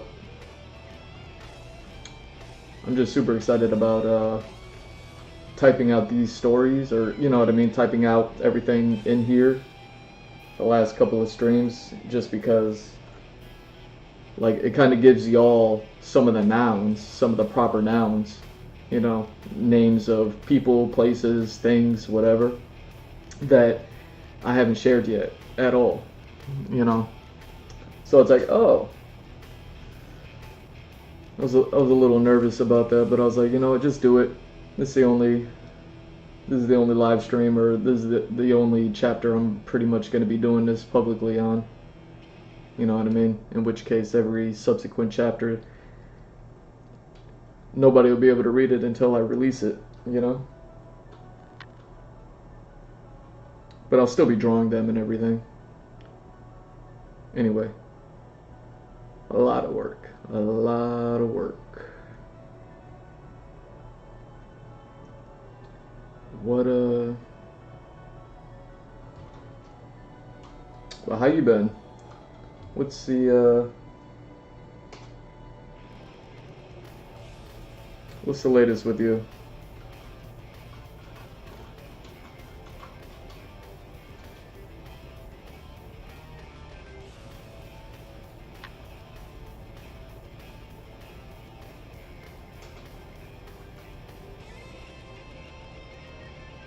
Hmm.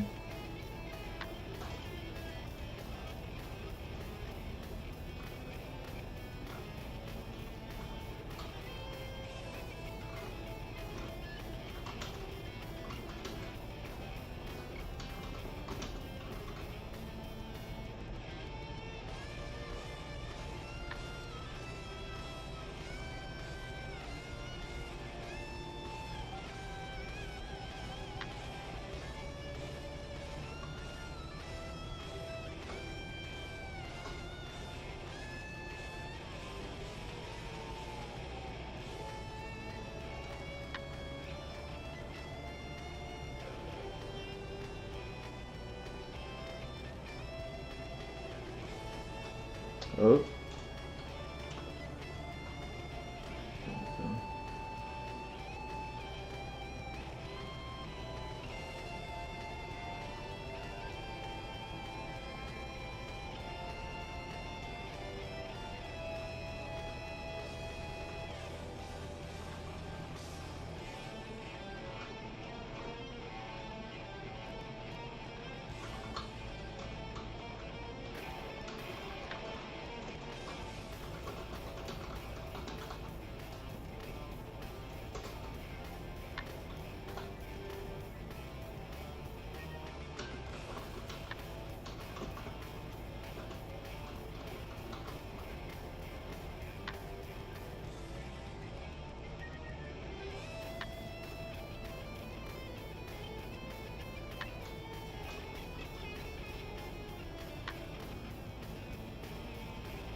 Nice. Yeah. You know, this whole streaming journey has been a trip. It's what it's all been leading to, is just getting this first chapter out, you know? You know, 5 years of concept art, video editing, a little bit of graphics, a little bit of whatever. All while still being like, you know, you could be healthy and exercise and do all this stuff. Like, all of it has been kind of building up towards finishing this thing and getting at least this part out. So yeah, definitely a labor of love for now.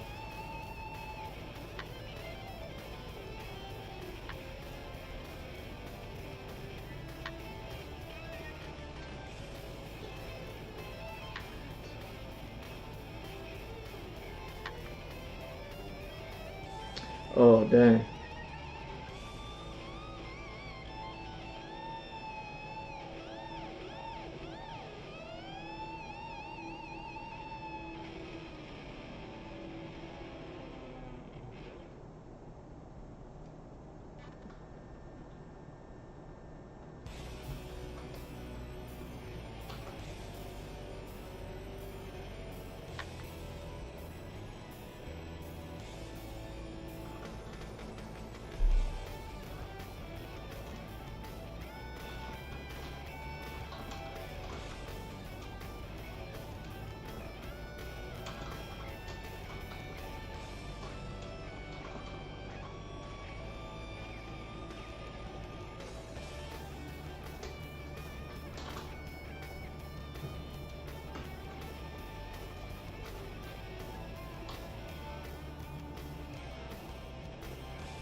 Good to hear you're doing well.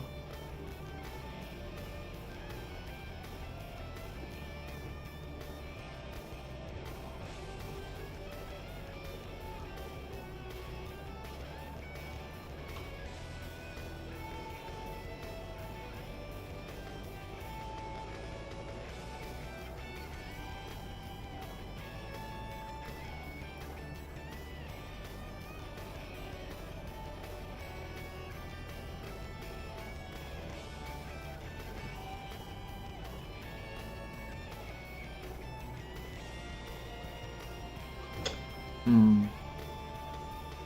Oh, look at me. Look at me tripping.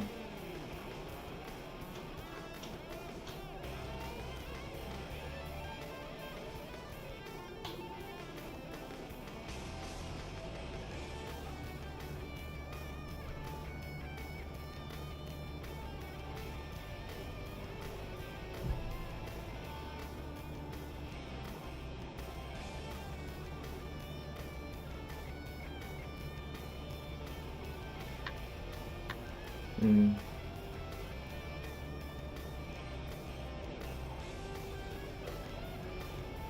I'm not gonna lie though, this whole word bubble process is a whole lot more work than I thought it'd be.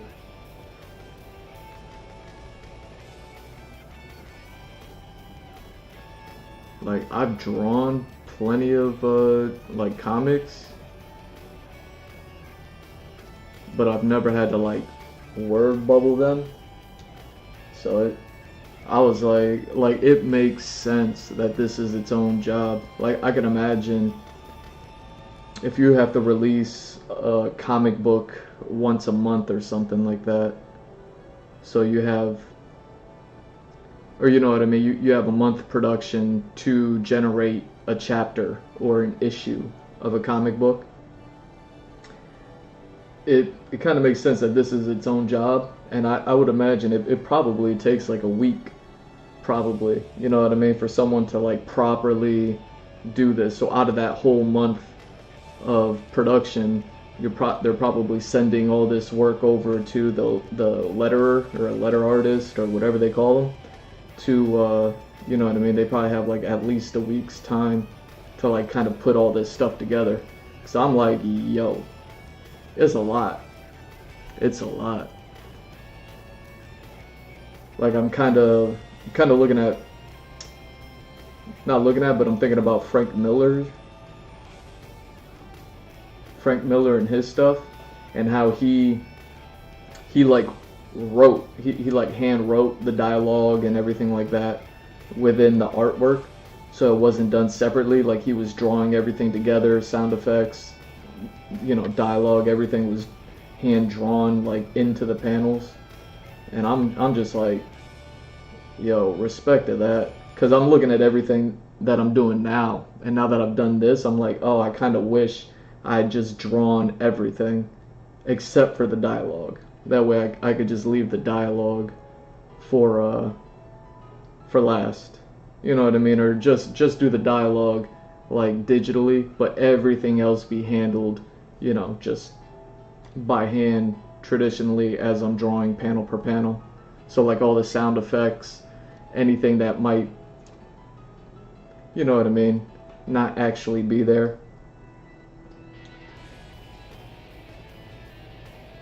For instance, like something I was thinking about with like all the sound effects here.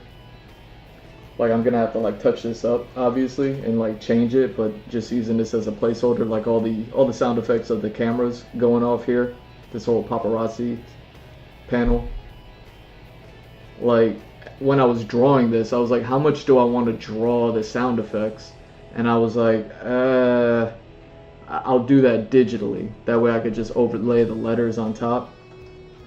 Like, that's pretty plain, but there's some stuff where I'm like, oh man, you know, where I didn't draw all that much information in a panel.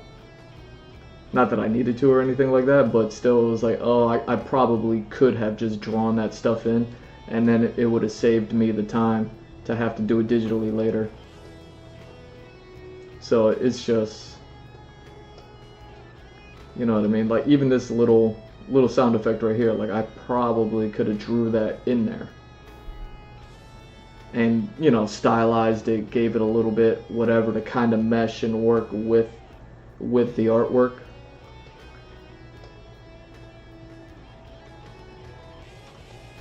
But yeah, this whole thing has been a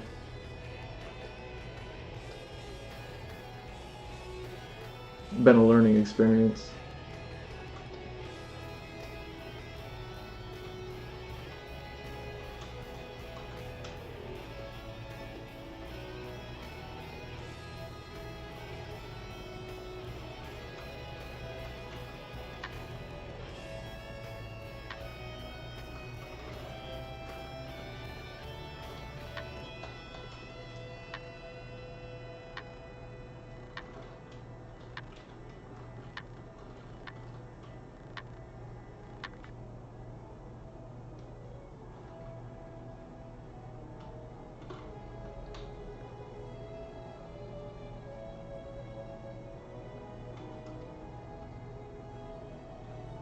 Hmm.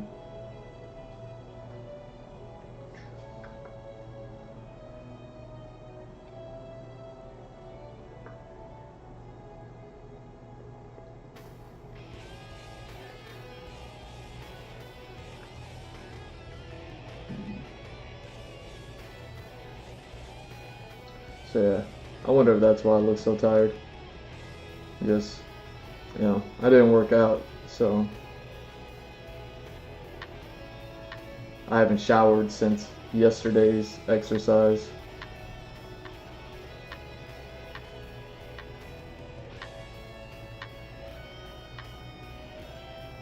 So you're just seeing food and coffee.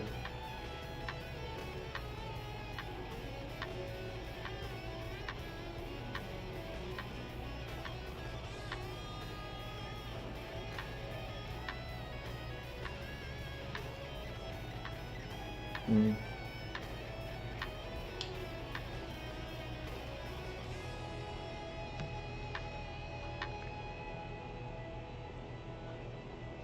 I mean, I guess also when I be streaming at night, sometimes I don't have the night light on, so you don't really see me all too much. I'm just like lit up,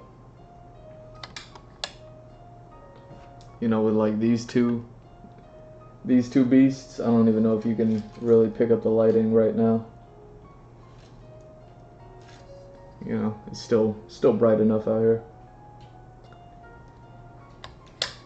But yeah, I get those lights on, and then all of a sudden I look like I'm in a John Wick movie.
Hmm.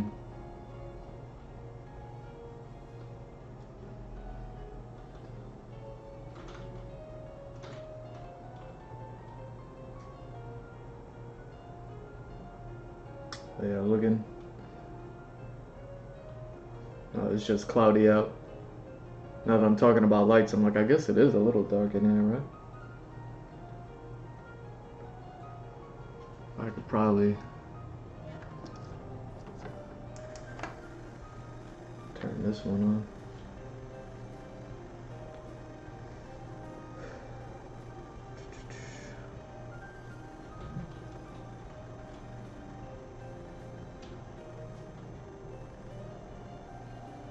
Hmm.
Hmm.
Okay.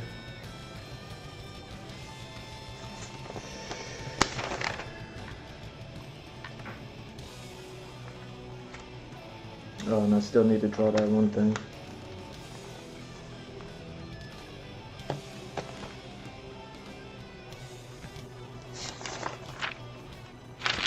Okay.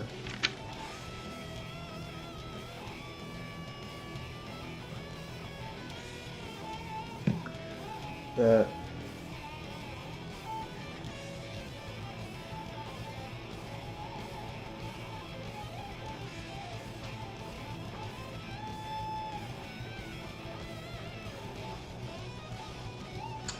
Really?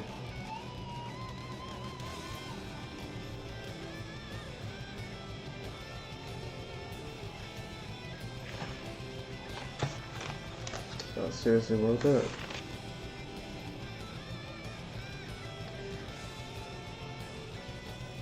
Hmm.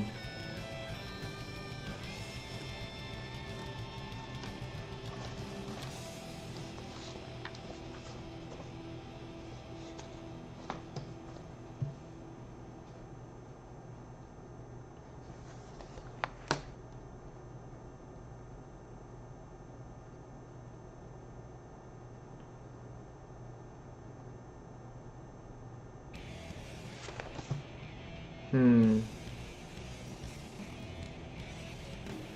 Yeah, all of this stuff I think I cut.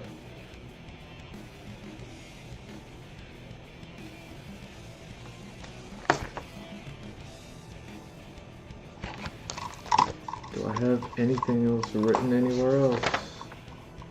I don't think so. I don't think so.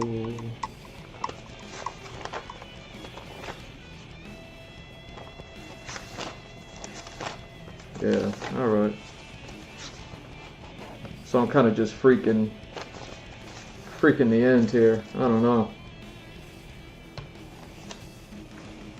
So I know I've pretty much cut all of this from the final.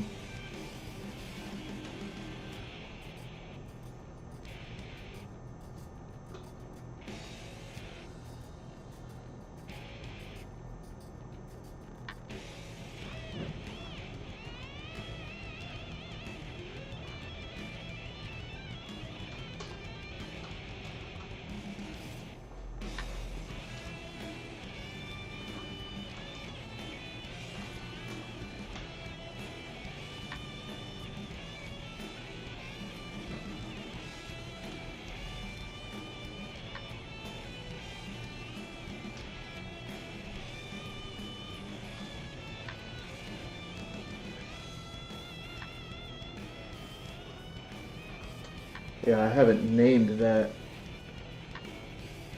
Can't believe I'm 5 years into this and I still haven't named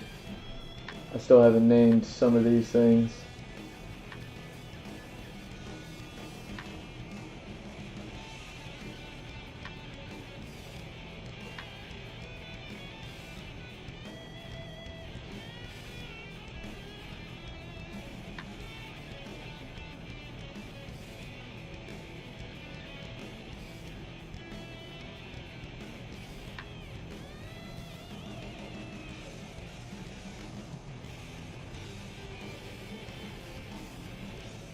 Yo, if I did that, that would be so rude.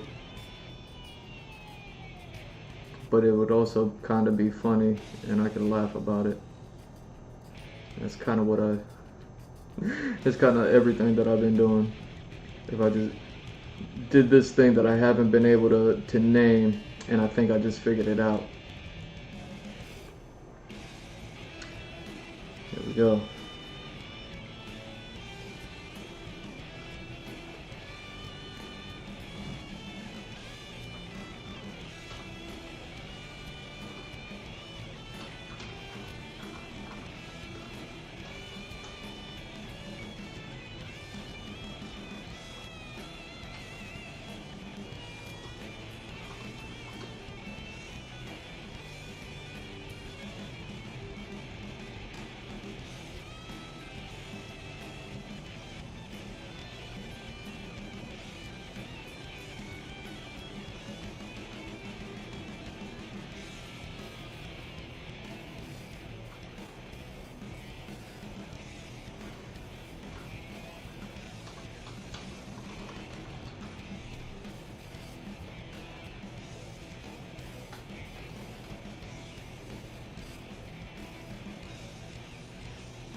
go.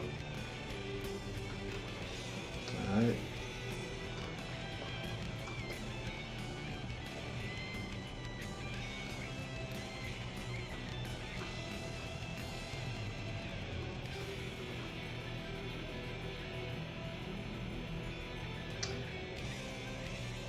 I wonder if that's how I spell that. Man, I gotta crack open the laptop. I've been saying that a lot lately. Gotta crack open the laptop.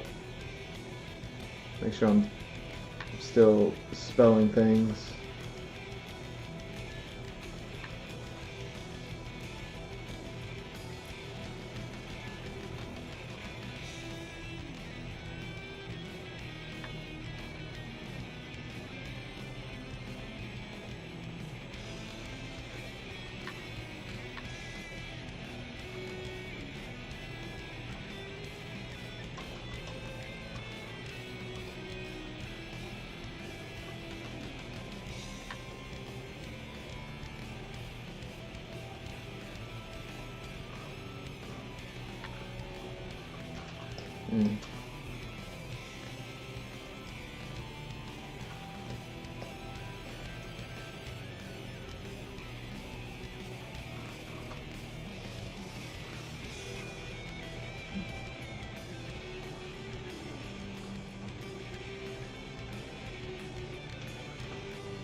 Mm.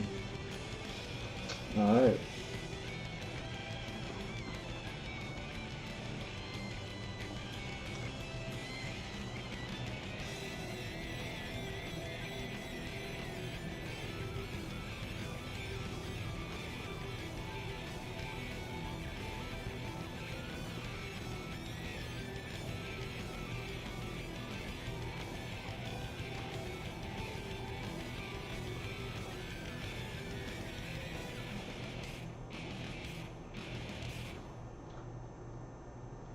Alright, so just one hiccup with those pages, those 2 pages, kind of somewhere in the middle, being spunt around. I think it was like these 2, something like that. Alright.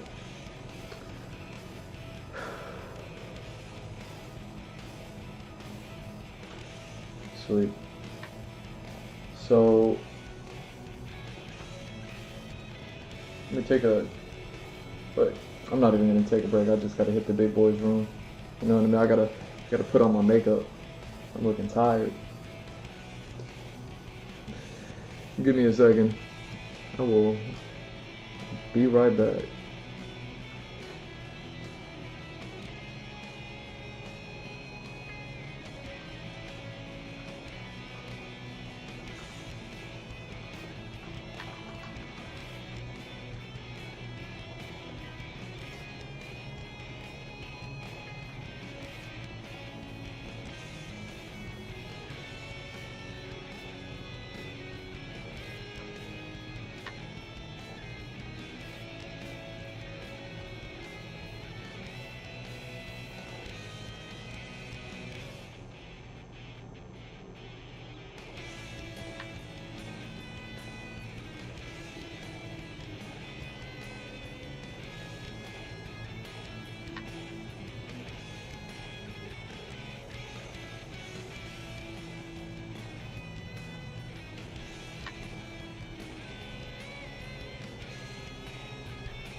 Damn, I just figured out.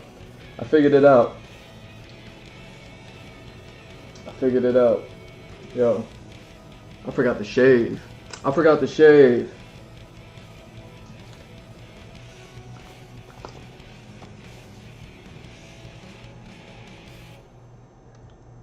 I totally forgot to shave. I was over there in the big boy's room, and I was just like, ah. I was like looking at all this. I was like, You know what I mean? Yeah, how crazy would that be? How crazy would that be if I came back just like clean shaven, like nothing, like nothing happened? I'd be like, I didn't shave, you shaved. Like, yo, alright, that's not.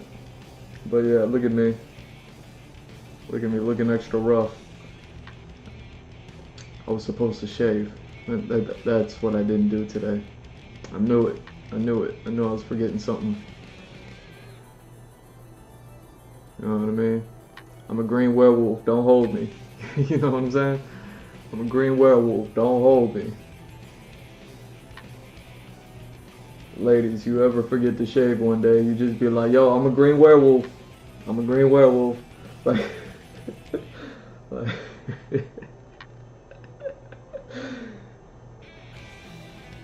alright. Well, actually, yeah, let me go back through here. Let me just double check everything. And then I'll make like, you know what I mean, just the minor edits that I wanted to make.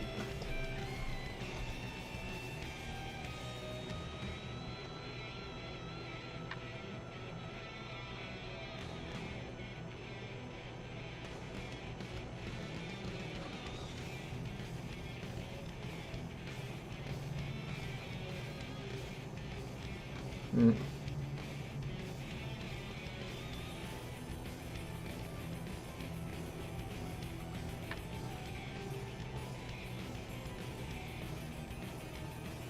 There we go.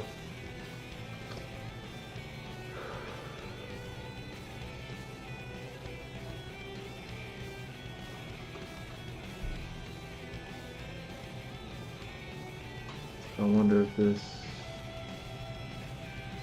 yeah, that's pretty much there. Same thing. This one's pretty much there.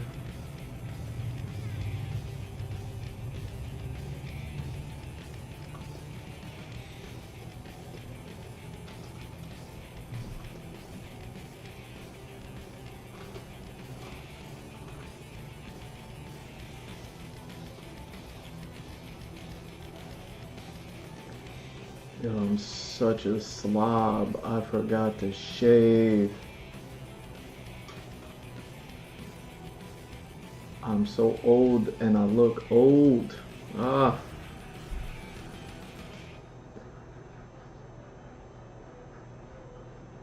There we go. Something like that.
Is that how that goes?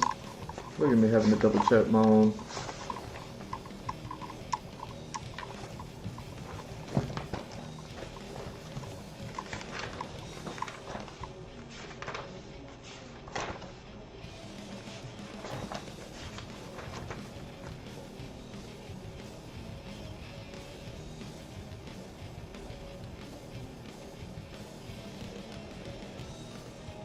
Hmm.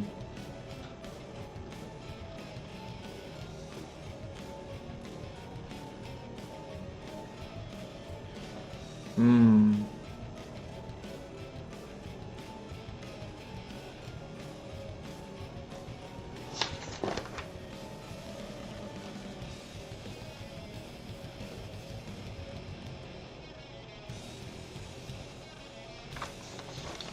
Right.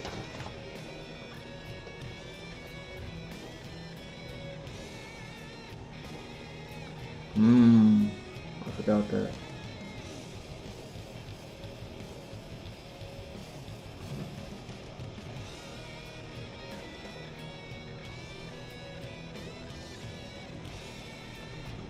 Perfect.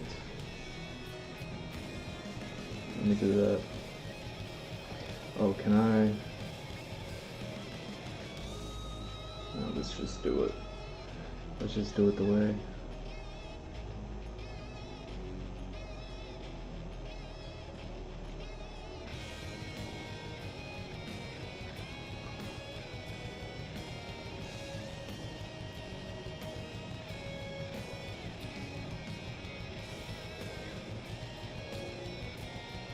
Hmm.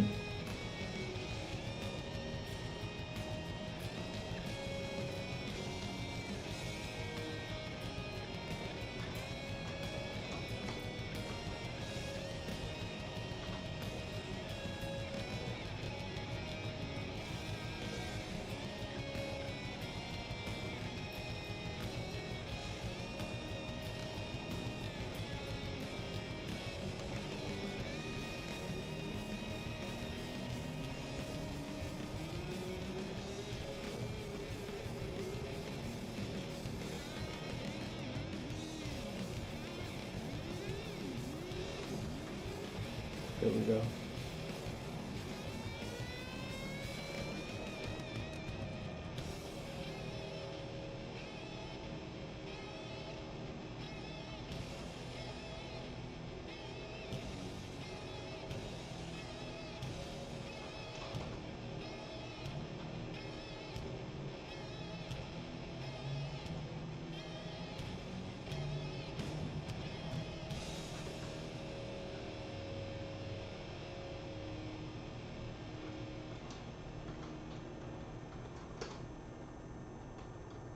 Hmm.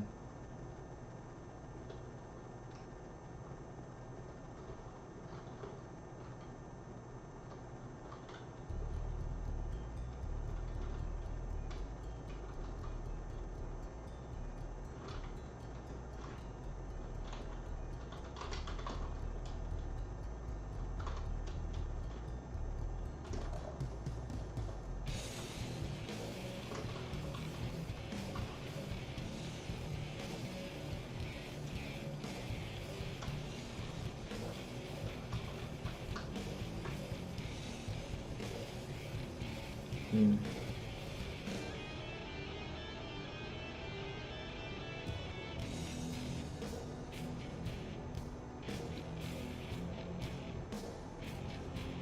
All right, same.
All right.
It's not giving me that.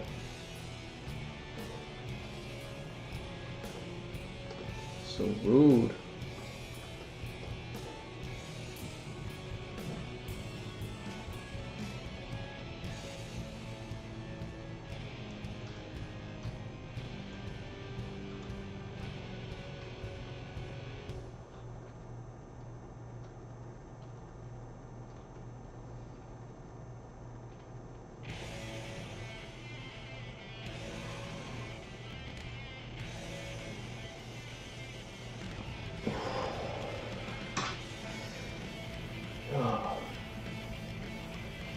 Those have just been on point.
I'm like really bad at this writing thing.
Hmm.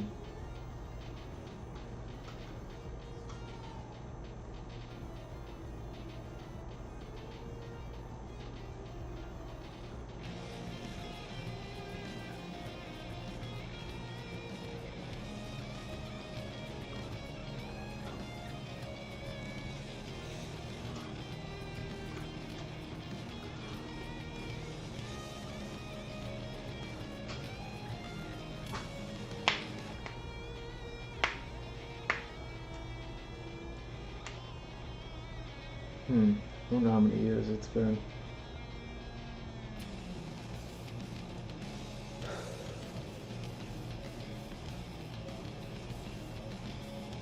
Hmm.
Hmm.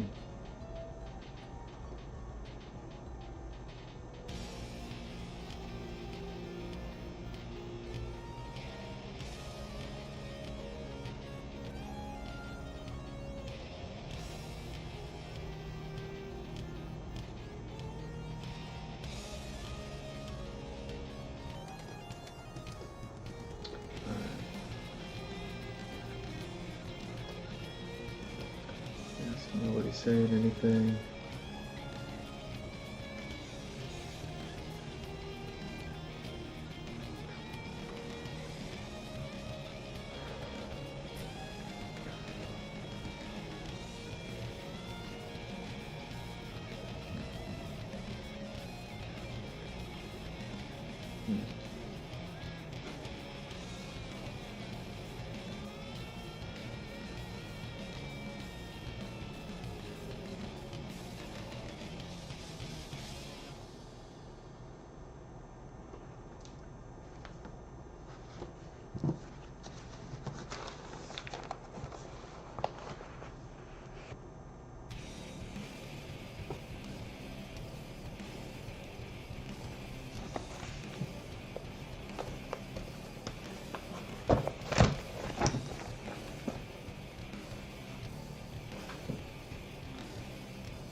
See if I can set this up.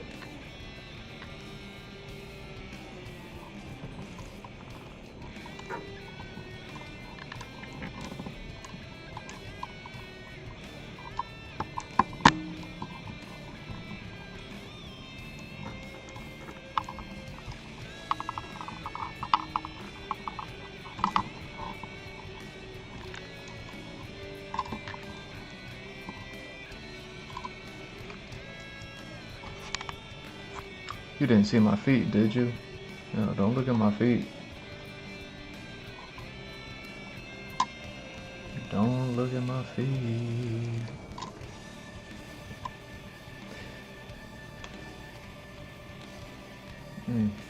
Dang. I was supposed to shave. Okay. Okay, so that's what's happening.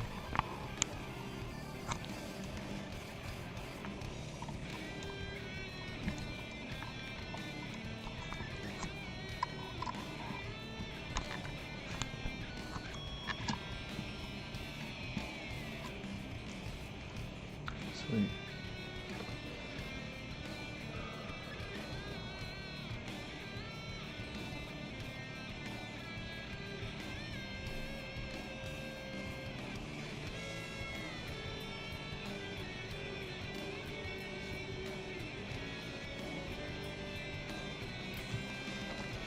Just making sure the camera angle's alright.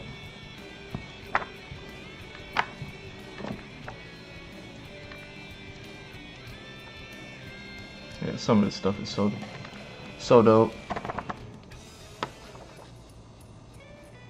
Some I've been wanting to stick, like some that I'm trying to stay away from since forever are like funky panels. Like anything that kind of deviates away from like doing like classic paneling.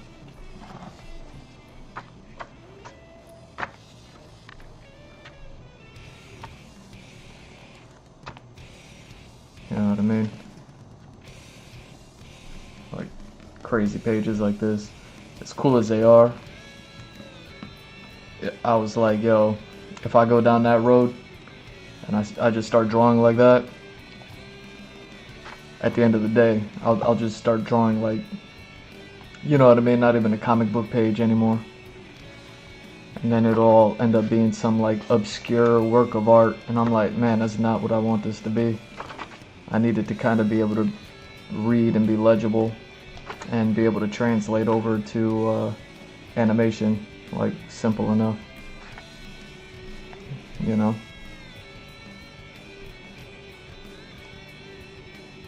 So if I gotta sacrifice a little bit of really cool energy like this, that's, you know what I mean, sacrifice I'm willing to make.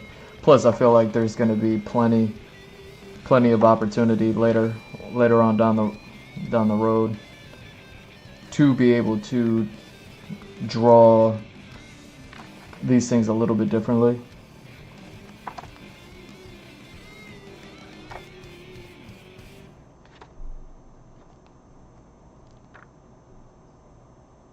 Yeah. Okay.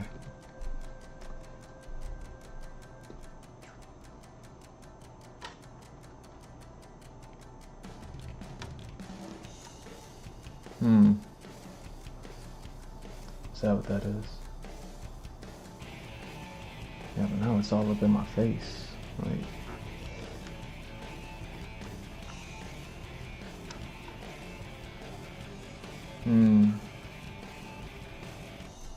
interesting.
Alright.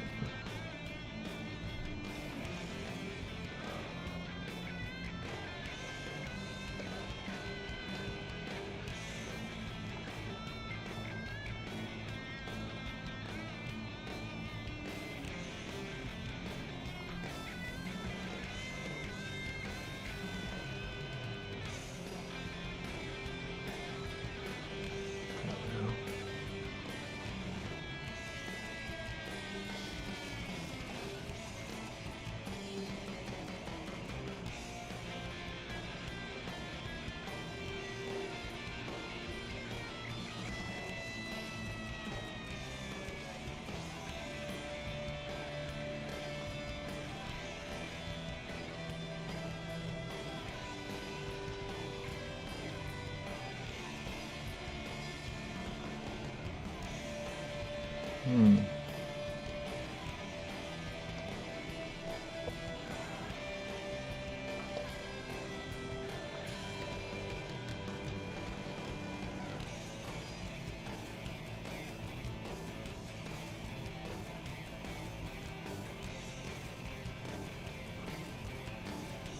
So what if I switch this one up?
Oh.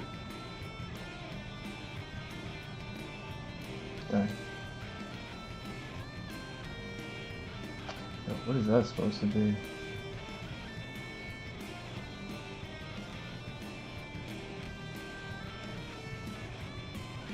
Whoa, hold on.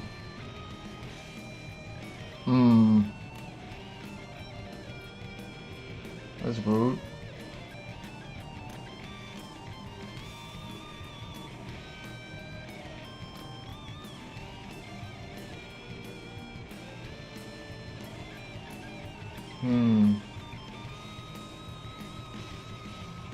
I've never used that before. I wonder if it's just because I've been doing it without it.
Hmm.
Hmm.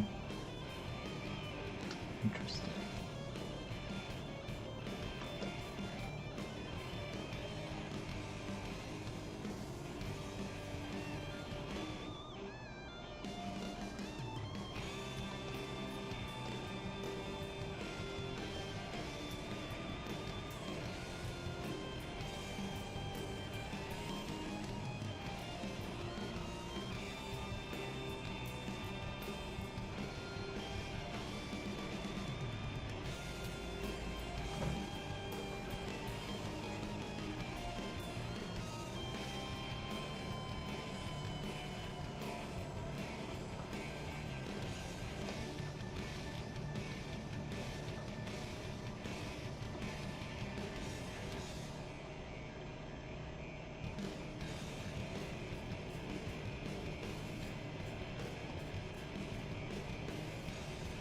Man, look at me not spelling things right. Doesn't Illustrator have like a spell check? Man, look at me spelling things all the way wrong. Hold on.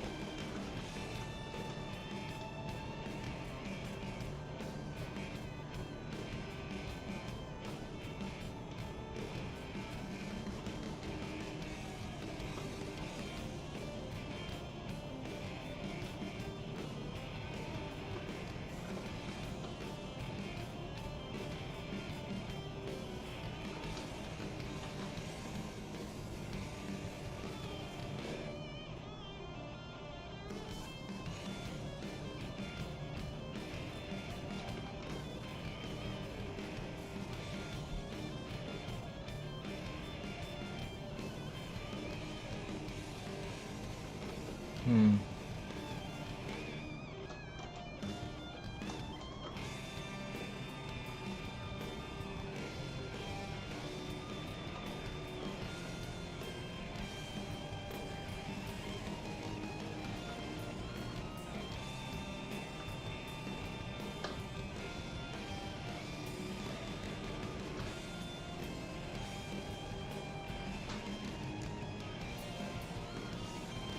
Yeah, that must have been before I drew that. Alright.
God, how is it that dark already?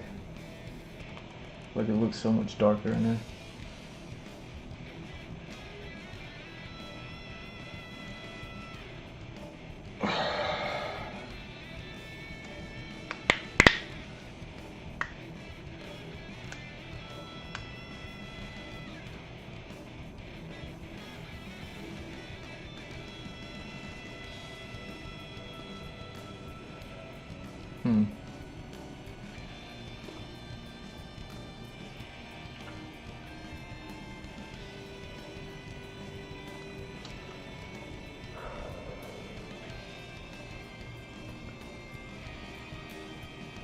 Yeah, I'm gonna want to make a pattern out of that.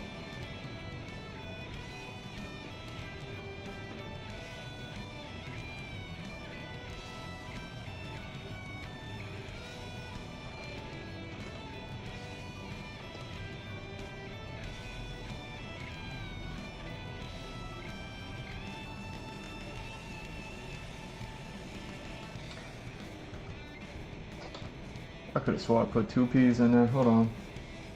That's how you spell apprentice, right? With 2 P's? Not one? I don't even know anymore. Let's do this.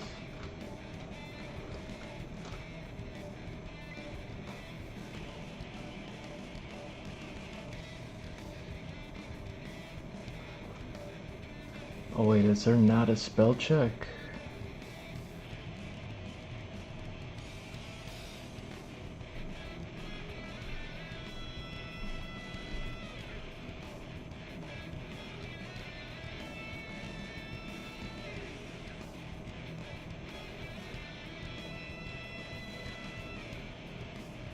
Hold on.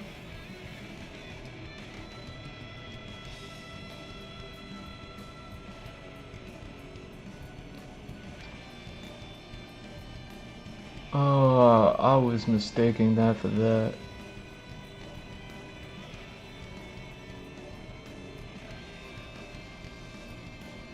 Hold on, let me see.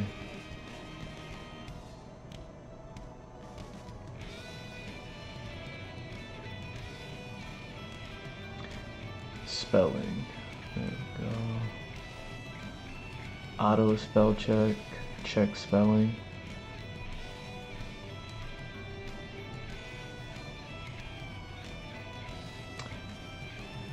Alright.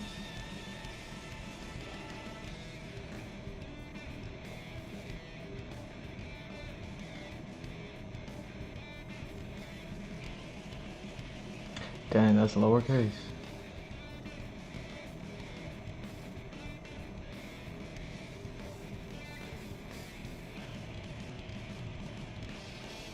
You should be uppercase. What's going on?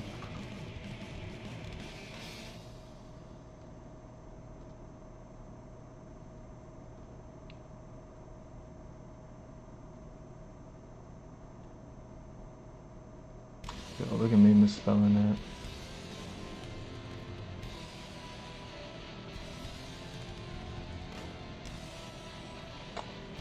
Twice. Double check that.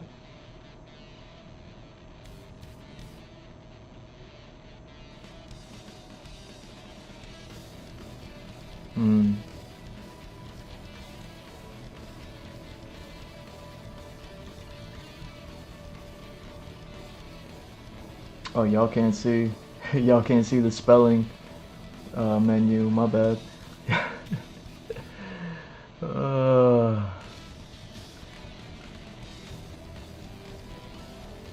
Oh, that's why it's appearing like that. Because the font doesn't have a lowercase. So everything that's lowercase is automatically uppercase. No wonder, I'm like, why didn't I see this? Alright. My bad. Alright, so that's why all this stuff is popping up. I'm like, I could have swore that Alright. Either way, I can, I guess I'll just go through it anyways. For misspells like that.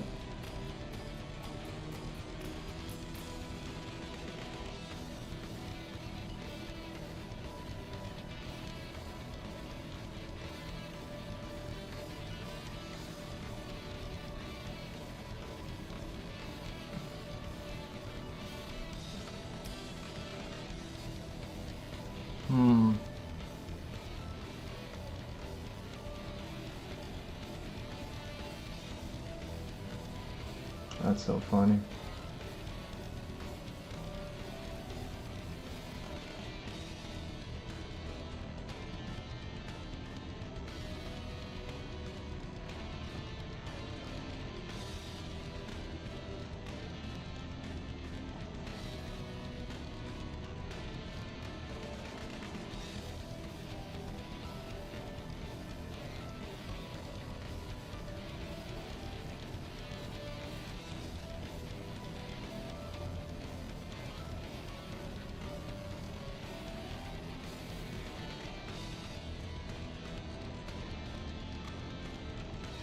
Really, that's not a word? That's crazy. That's crazy that they suggest that for that. That's crazy.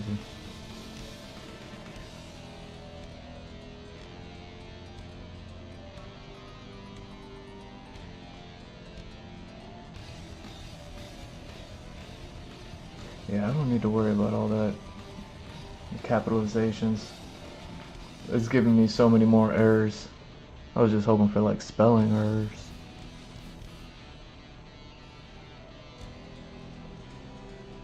Ah, here we go. Uncapitalized start of the sentence. Repeated words. There we go.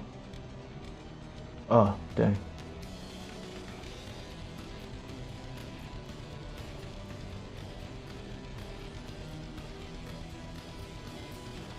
Oh, where is it?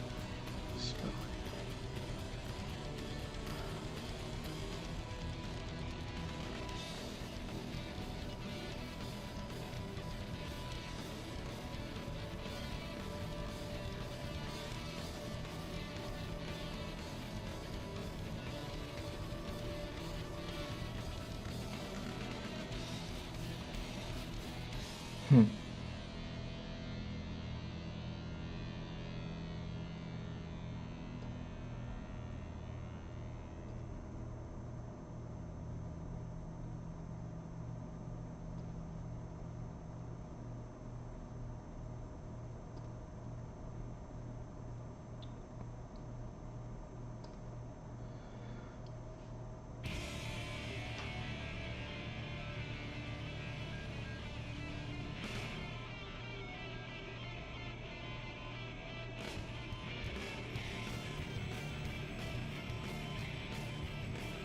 Hmm.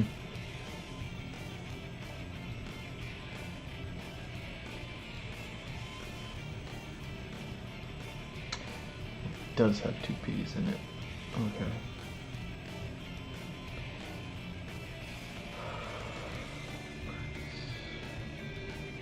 Wait, so how did I spell it? Didn't I spell it correctly with the two P's? Anyways.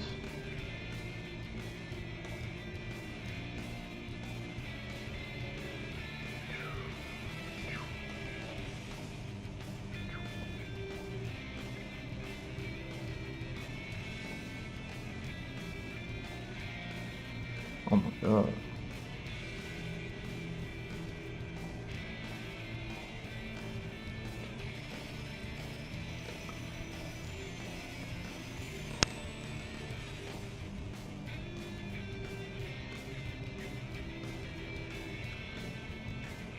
Yo, signee is not a word.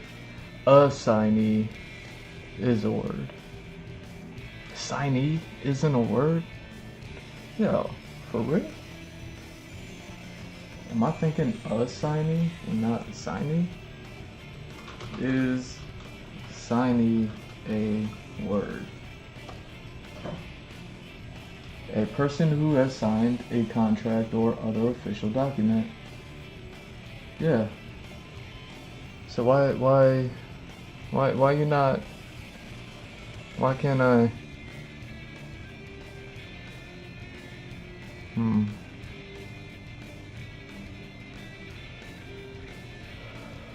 Oh man, and then all of the sound effects that aren't words for sure.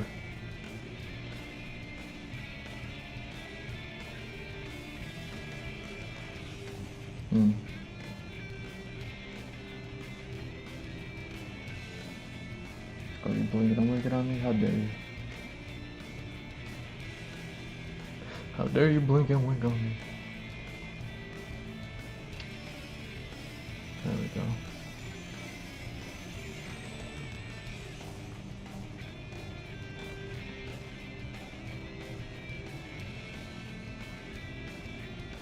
Yo, where do I have that sound effect?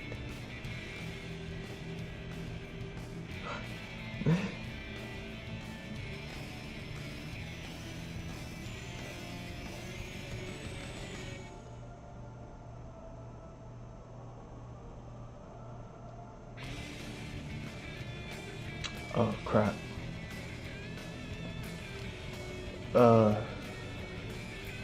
Where is that?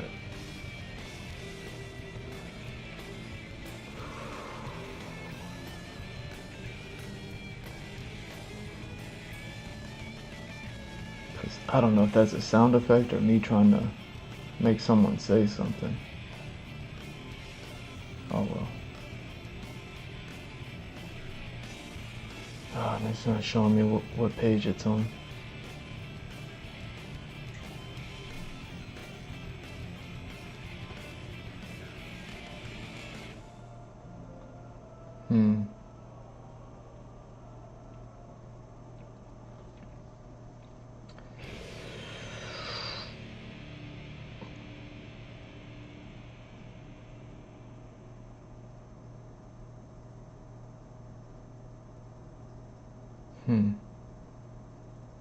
Alright, so it would have been around there.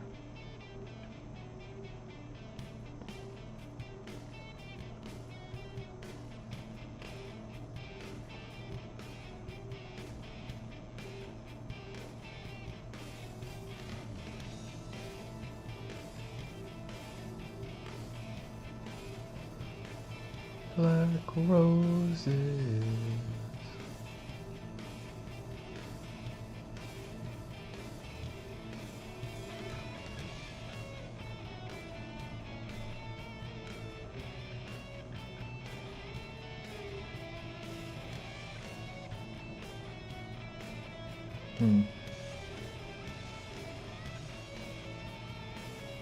Damn, where did I put that?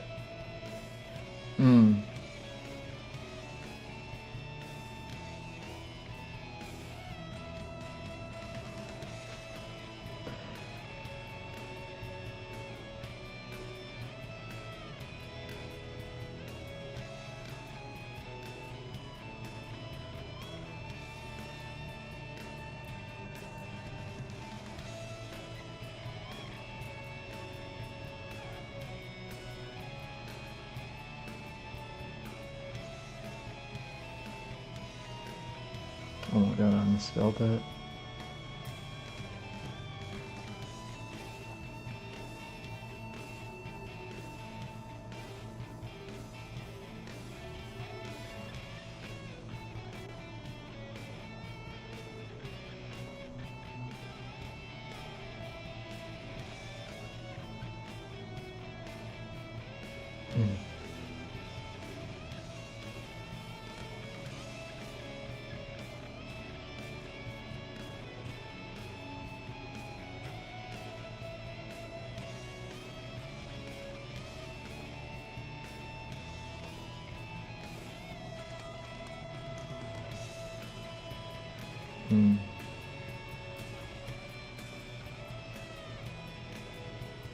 Ooh.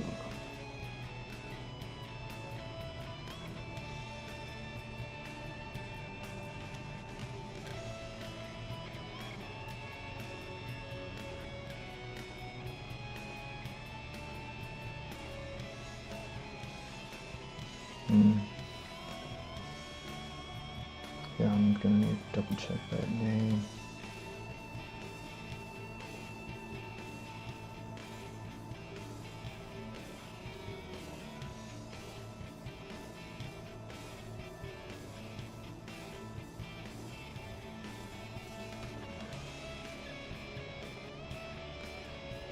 Nice.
Alright, so that was...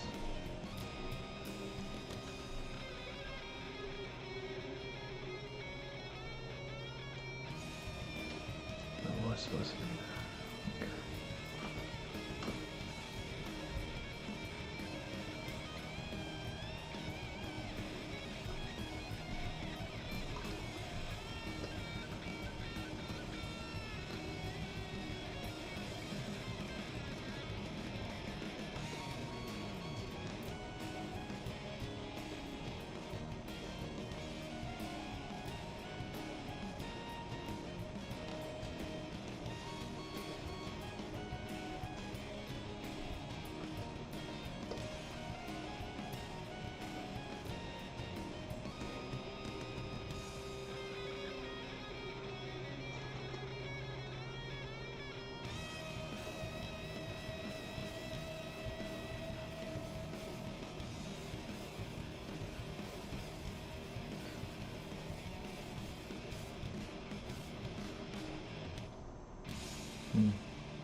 Let's give it a minute.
Yeah. It'd be so much better if I just drew all this.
Alright.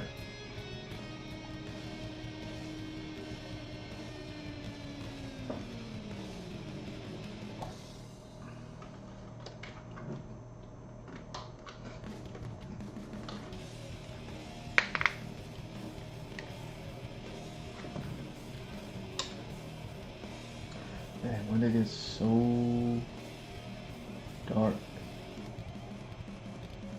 Alright. Give me 2 seconds.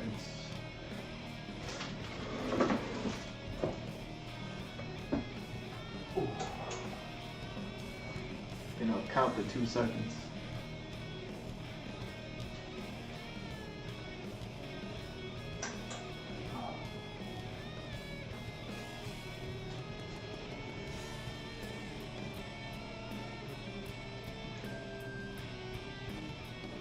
Boom.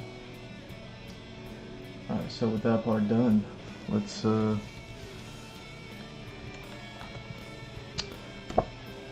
just like I was showing y'all stuff from yeah, what do they call this stuff?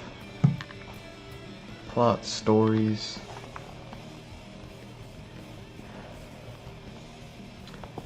Pencils, ink, lettering.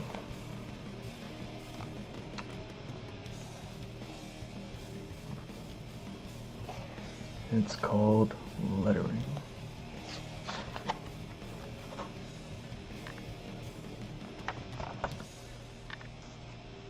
So yeah, something that I still need to do is the cover, and probably wouldn't mind doing something of a back cover.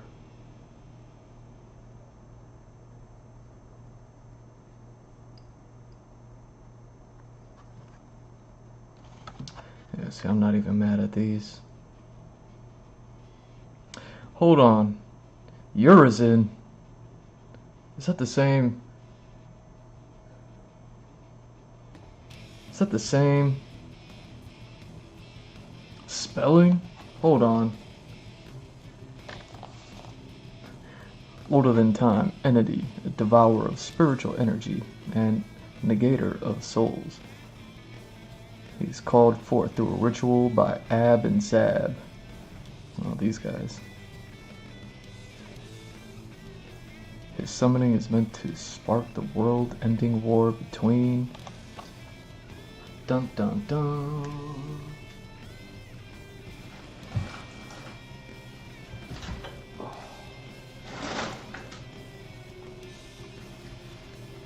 Yo, if that's spelled the same way that it's spelled over there.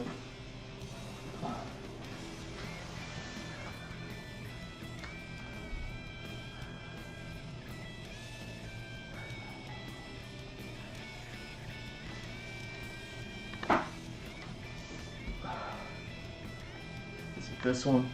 It is this one.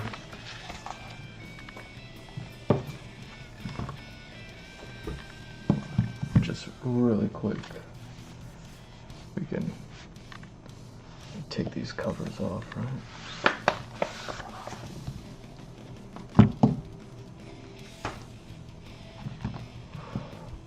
Yeah, I think this is another one of my Japanese books, right? I don't understand one word in it. I don't know what they be saying. I know that says monster design, but aside from that, yo, if I find out Urizen is spelled the same, that's crazy. I wonder if Urizen, or your reason, is like actually somebody from like somewhere. Cause I kind of forgot about Urizen in the Spawn comics. You know what I mean? He's kind of like a nothing monster. You know what I mean? He's no violator, is all I'm saying.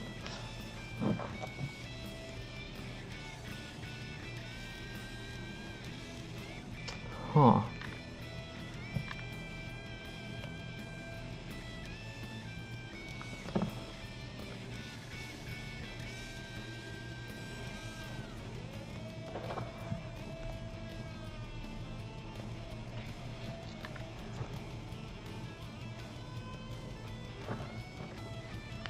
Okay, yeah. Yeah, I love this book. Interesting book. Got a lot of cool designs in it. Funny enough, the actual Devil May Cry that nobody likes, the game where they kind of go back in time, you know, the prequel game, actually has like a really cool concept art book. Despite, you know, it has like a lot of cool designs in it. Book's well put together, yada yada. Despite, you know, what the majority of the opinion is on the game, right? I can't believe that was spelled the same.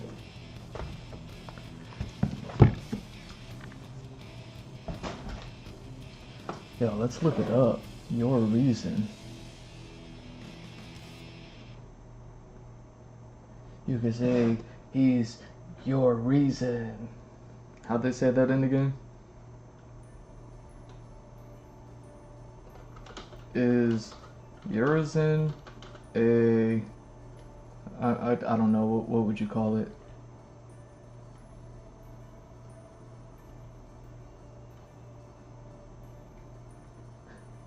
Is Urizen a ancient, like, I don't know, what do you call them, deities or something? Not an ancient deity. Urizen is not an ancient deity. He is a fictional character created by William Blake for his personal mythology. Interesting. In Blake's work, Urizen represents order and creation. Huh. And is depicted as a tyrannical godlike figure. While he is central to Blake's narrative, he does not fit traditional definition of an ancient deity. William Blake. Who is William Blake?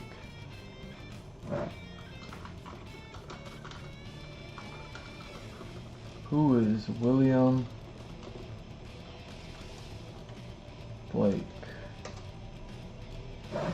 William Blake, 1757 to 1827, what is that, 70 years old?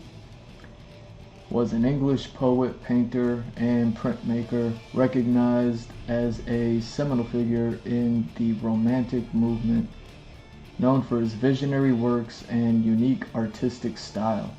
Never heard of him. You know what I mean? Dressed nice though, right? William Blake was born in November 28th. That's like almost my birthday. It's my birth month, yo. Yo, shout out to William Blake. Happy birth month. Born November 28th, 1757 in London, England. Hello. He grew up in a modest family. His father was a hosier. I'm guessing that means he worked with underwear. I don't know. From a young age, Blake showed artistic talent, which led to his apprenticeship as an engraver at the age of 14. His early experiences in London and his family's support for his artistic pursuits shaped his creative vision. His early experiences in London and his family's support for his artistic pursuits shaped his creative vision. Interesting. Artistic contributions, best known for his poetry, visual arts. His most famous poetry, Songs of Innocence and Songs of Experience, published in the late 1700s.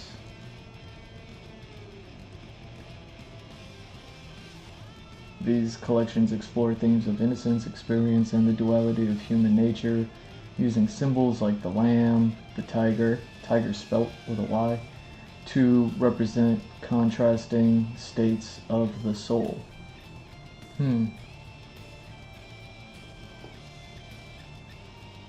Alright, so this dude in the 1700s created Urizen?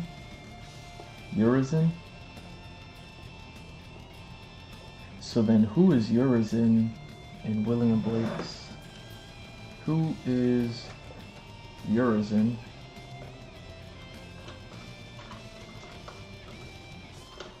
in William Blake's poem? Poem, poetry, poem, life, works. Let's just say works. Representing conventional reason and law. Urizen, reason, you could say he's your reason. Conventional reason and law. Urizen is, I bet in the 1700s, people were like, whoa, like, you know what I mean?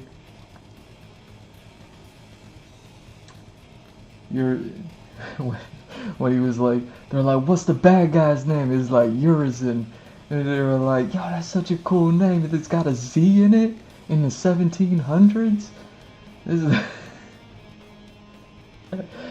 It was like, yeah, it means like your reason. And then people were just like I could only imagine. They're like, give him all the money. Urizen is a significant figure in mythology of William Blake, representing conventional reason and law. He's depicted as a bearded old man and is often associated with the creation of the universe.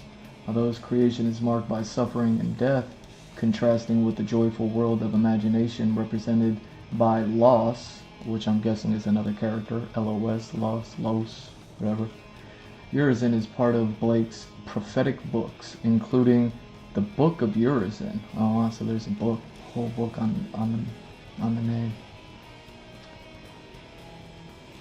where he struggles against the chaos caused by the loss of a true human spirit. His creation is characterized by rigid laws and the absence of benevolence. That's interesting.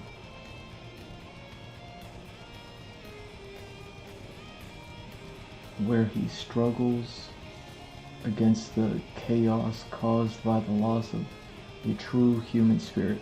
His creation is characterized by rigid laws and the absence of benevolence. What does benevolence mean? Like, you know what benevolence means when you hear someone say it, but I never heard anybody like ever really talk about the absence of benevolence. Leading to a world that is ultimately flawed and suffering. Characterized by rigid laws and the absence of benevolence. Define benevolence.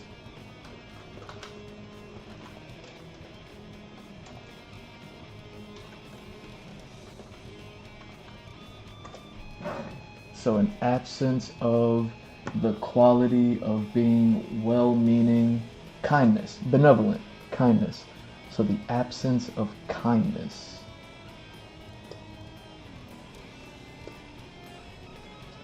His creation is characterized by rigid laws and the absence of kindness, leading to a world that is ultimately flawed and suffering. Urizen. The Book of Urizen. Urizen is part of Blake's prophetic books.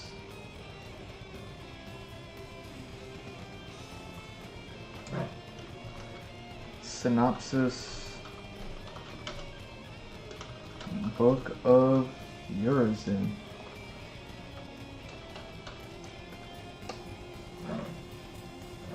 The Book of Urizen presents an alternative vision of creation and the fall of man, starkly contrasting the traditional narratives found in Genesis and John Milton's Paradise Lost.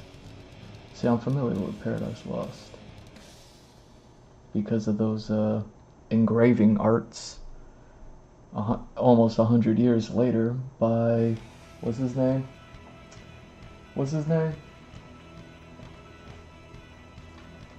By Doré. In the late 1800s, almost 100 years later, after this guy, Doré did a whole bunch of metal engraving works on Paradise Lost.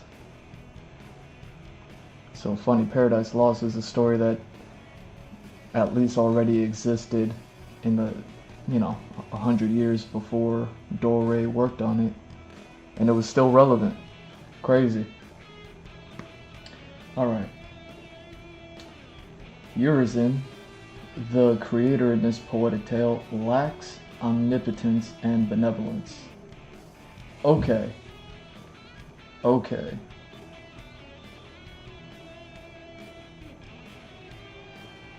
So Urizen lacks that stuff. And his flawed creation is a testament to the limits of the intellect devoid of imagination. I'm thinking about Urizen, because the only Urizen I ever really thought about, because again, I never thought about this one, was the one from the Devil May Cry game, Devil May Cry V. So trying to think of Urizen being another half of Virgil or V, and then kind of knowing how he is in here, but in here he's just kind of like a cloud, you know what I mean? He's just kind of like this big monster, Interesting. Limits of intellect and devoid of imagination. As a result, his world emerges as a place rife with suffering and mortality, severed from the liberating spirit of creativity embodied by the character Los. The poem opens with the preludium, where Blake embraces the call to chronicle the story of the Eternals. Eternals, like Marvel Comics Eternals? What are we talking about? Structured similarly to the Book of Urizen, is depicted in a series of negative descriptions: unknown, unprolific, and unseen, reflecting an introspective, isolated mind. This self-contained shadow represents the kind of detached reason Blake held responsible for societal woes. By isolating himself within his own void, Urizen distances himself from the vibrant joy of existence. The narrative progresses in Chapter 2, revealing Urizen's actions predating the world's creation, before death and without material constraints on eternal bliss. Urizen, now aligned with the figure of the Old Testament's Jehovah, becomes a representation of tyranny, unable to embrace the energetic interplay of eternal opposites. I see. He endeavors to create a joy without pain, a solid without fluctuation. As Urizen's religion extends across the earth, human senses, expansive in eternity and capable of finding joy everywhere, begin to contract, leading to a collective amnesia of eternal life. Interesting. Wow.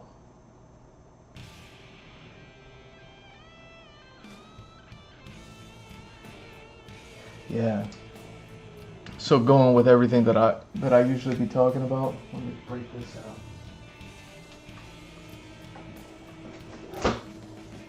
Yeah, I wasn't expecting. I thought they were gonna say like, oh, he's kind of like a half goat man with, you know what I mean, and he runs in the forest. Like I thought they were just gonna go like there with it. Apparently, is Urizen's like a whole thing. So that's interesting. Let me see. We're gonna get to the spawn book.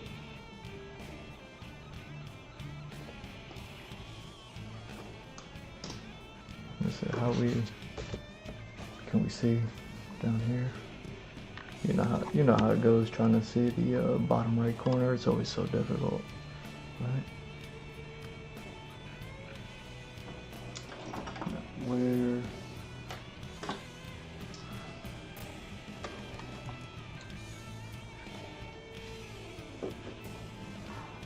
There we go.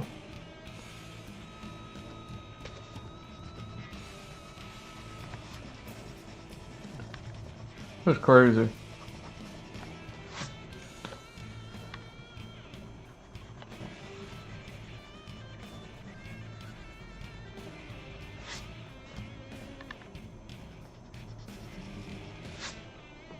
So essentially, you know, as per everything that I always talk about, you know, I always talk about like the yin and yang of things. You know, I pretty much liken it to so many things. What they're saying about Urizen and Los, at the very least, aren't exactly like whatever the opposite is. I'm not even gonna look into Los. That sounds like a lot.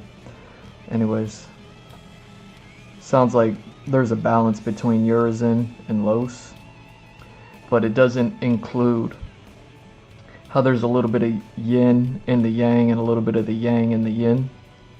It seems like the two of them are just kind of like this, you know what I mean, without those two extra dots in the yin yang logo. And so what they're saying about Urizen sounds like is, so he's just half of the equation, and him being half of the equation, he went on to create a world, you know what I mean, like throw some countries in there, you know, North Pole, South Pole, whatever. And then in this world that he created, like there's no life, it's all suffering, it's all bad. So I could only imagine in that Los character that they were saying was like the opposite, or the balance for Urizen is probably something similar, where may or may not have created a world, but wherever Los is, whatever their part is in the stories or in the poems or whatever, it's probably like a character of benevolence, of kindness, of, you know what I mean, good vibes.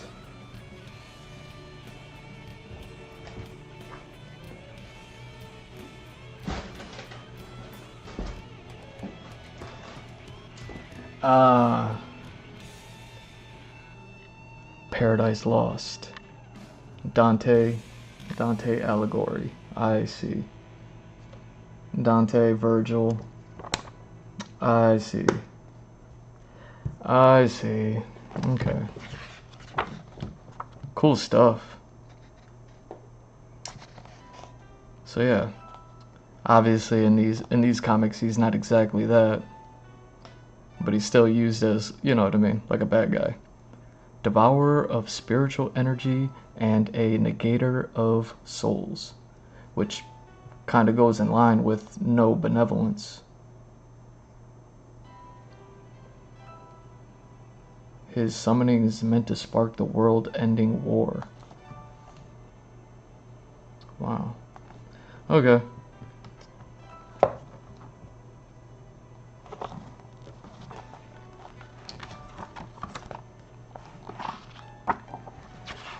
Wasn't expecting to get into that.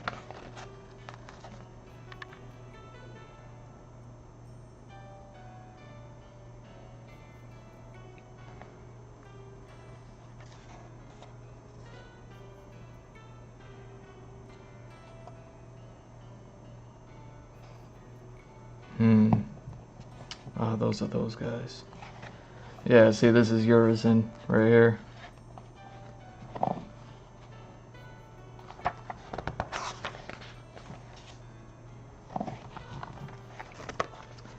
See, Dante, Virgil, or Dante V, and what's his name? Virgil's kid aren't the only ones who had to fight Urizen.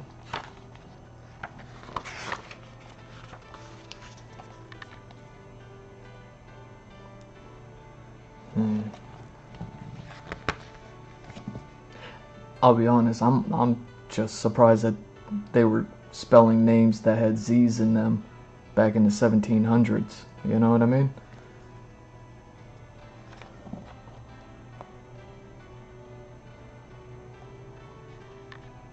Like putting the Z in words seems a whole lot more like a 1900s type of move to me.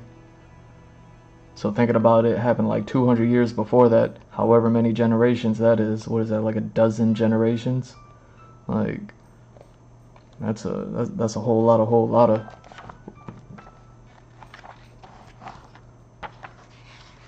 Dang. Fat cheeks.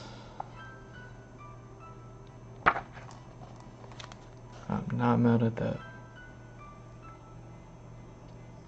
Poisonous, soul-destroying urizen. Your reason! You can't escape it. You can't escape your fate.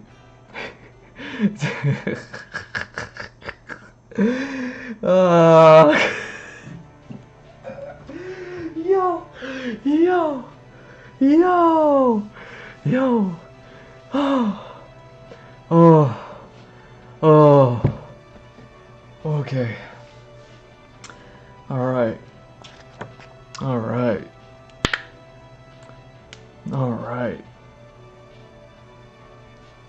Yo. Maybe he's your reason. Oh, y'all, you can't see it. It's right here. Yo, I'm not mad. Yo. I don't even know. Dude, are we not smarter than they were in the 1700s? Get out of here. Have we learned nothing? Are we still just... Okay. Yeah. Oh, so those were Angela's cheeks, maybe? Either way.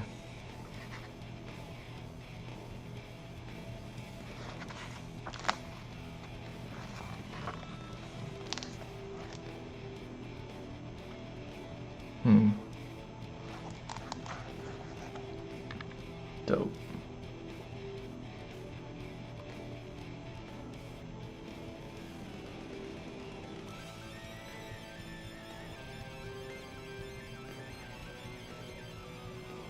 Interesting.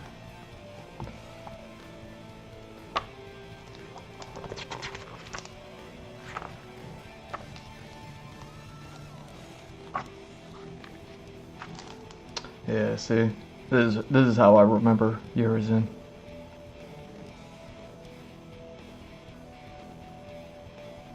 Super dope.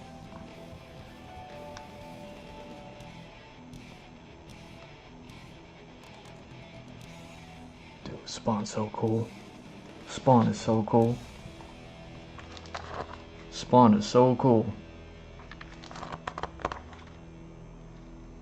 Like how whatever.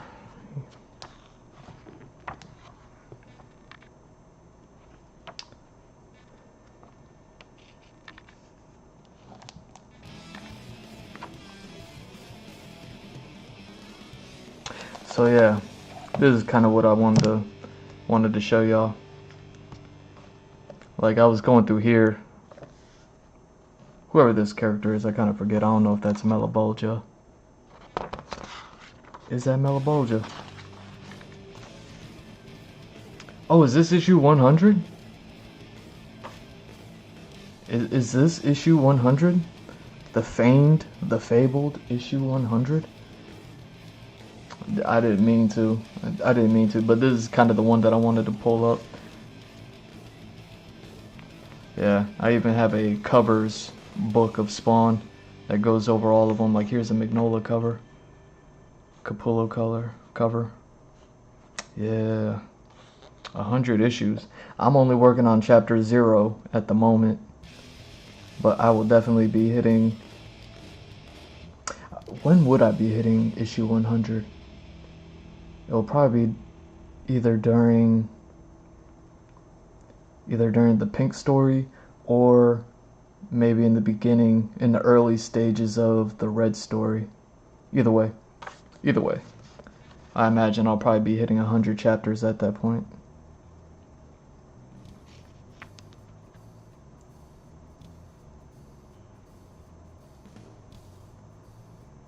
So cool. So cool. Alex Ross.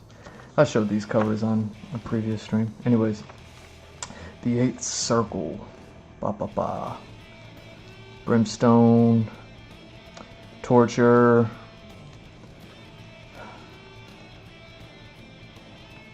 Yeah. But you can see like the word bubbles here. Like, see, this is interesting. This is the type of stuff that I'm talking about that I need to kind of create. So this is kind of what I just wanted to like show y'all these things, because these, you know, these kind of go unnoticed when you think about comic books. One, you think about the characters. Two, you think about the artwork.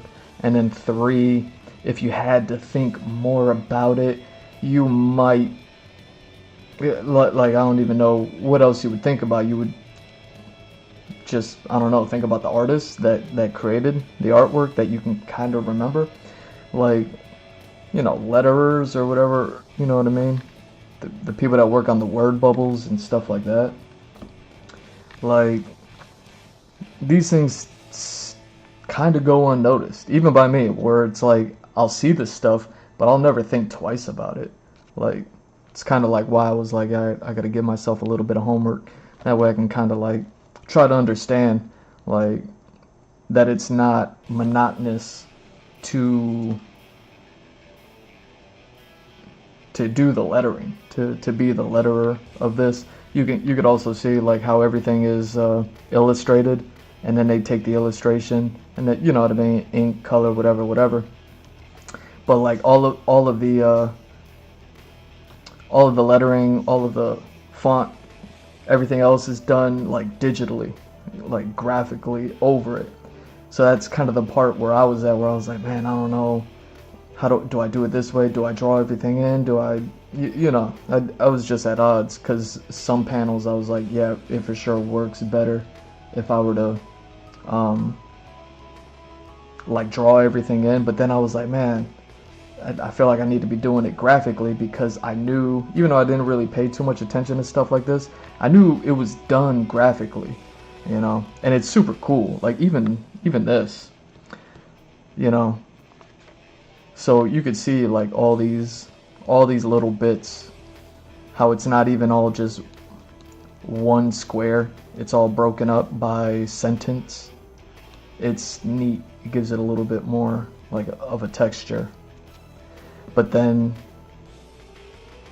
yeah, now this is more of an like almost like an establishing shot. It's an establishing descriptor, the eighth circle of AG double hockey stick. The T is like special, is like a special character, where the T isn't just like matching the rest of the font here. So that's, you know what I mean, another thing to consider. The first T here, out of the three, you know, little bits of narration that are going on,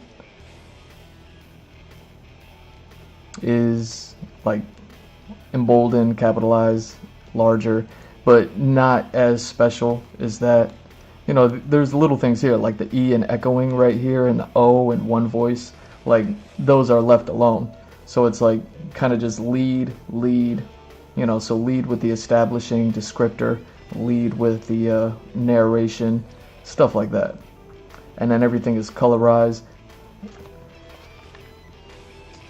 But yeah, super interesting, these things.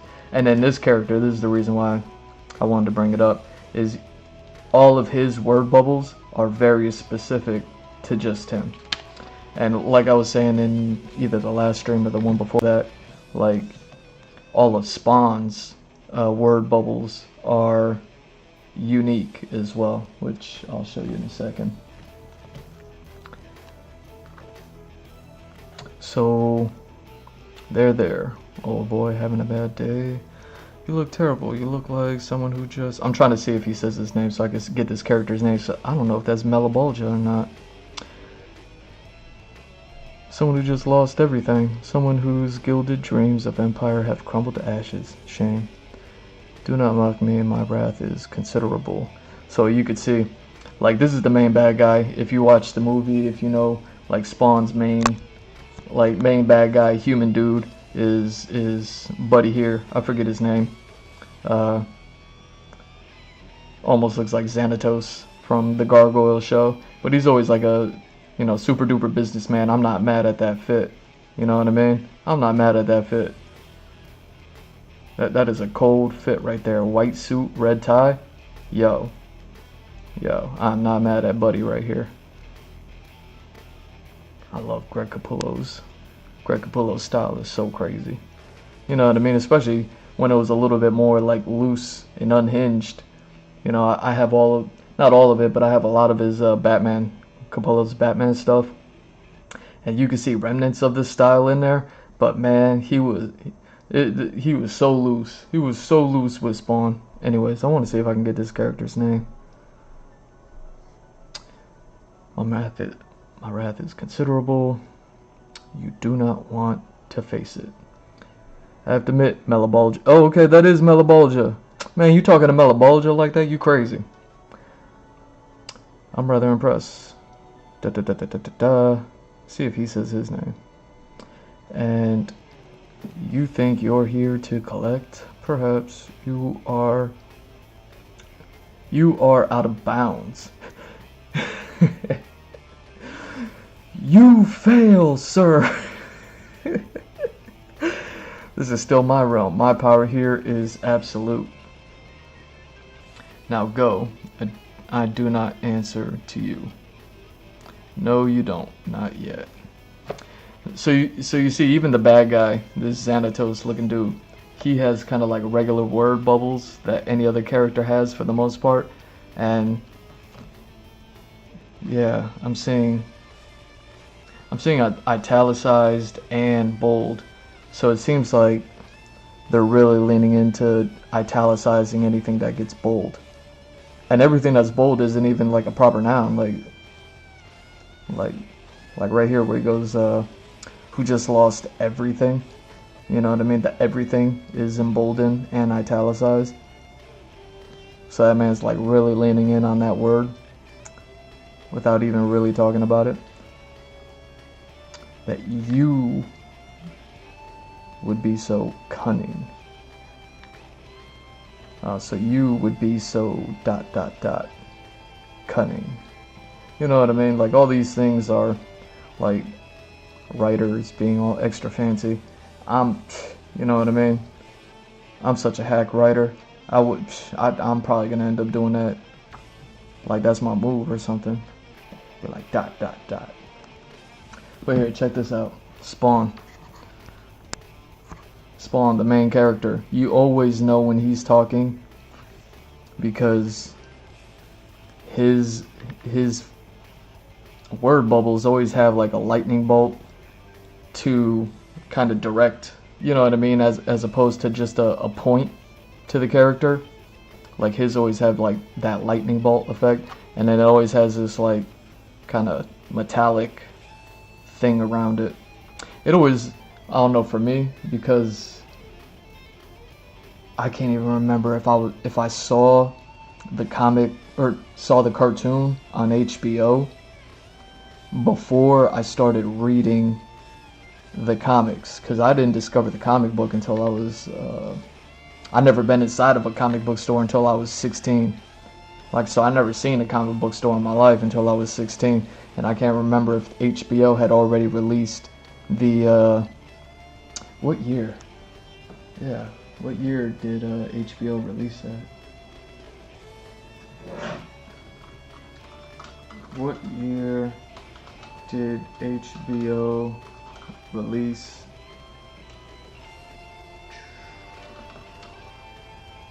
Spawn?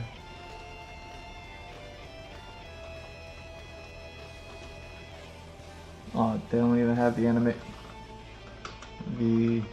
animated series. 1997. Well before I was 16. So yeah, I definitely would have seen the cartoon before I read the comics. I definitely would have seen the cartoon before I saw Greg Capullo's artwork. I definitely would have seen the cartoon, well, after the live action movie. So I always had Michael Jai White as Spawn, and then when you have the cartoon, not that I knew David Keith by name, or I always forget if his name is David Keith or Keith David, but that guy, you know, Little John from Requiem of a Dream. Keith David, David Keith.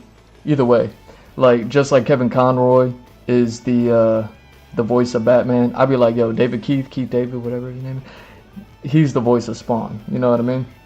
So that this metallic graphic around Spawn's word bubbles, always and forever, always just kind of say, like, this David Keith talking to you, Keith David, whatever. You know what I mean? He got he man got 2 first names. You know what I mean? I'm a green werewolf. Don't hold me. Anyway, like.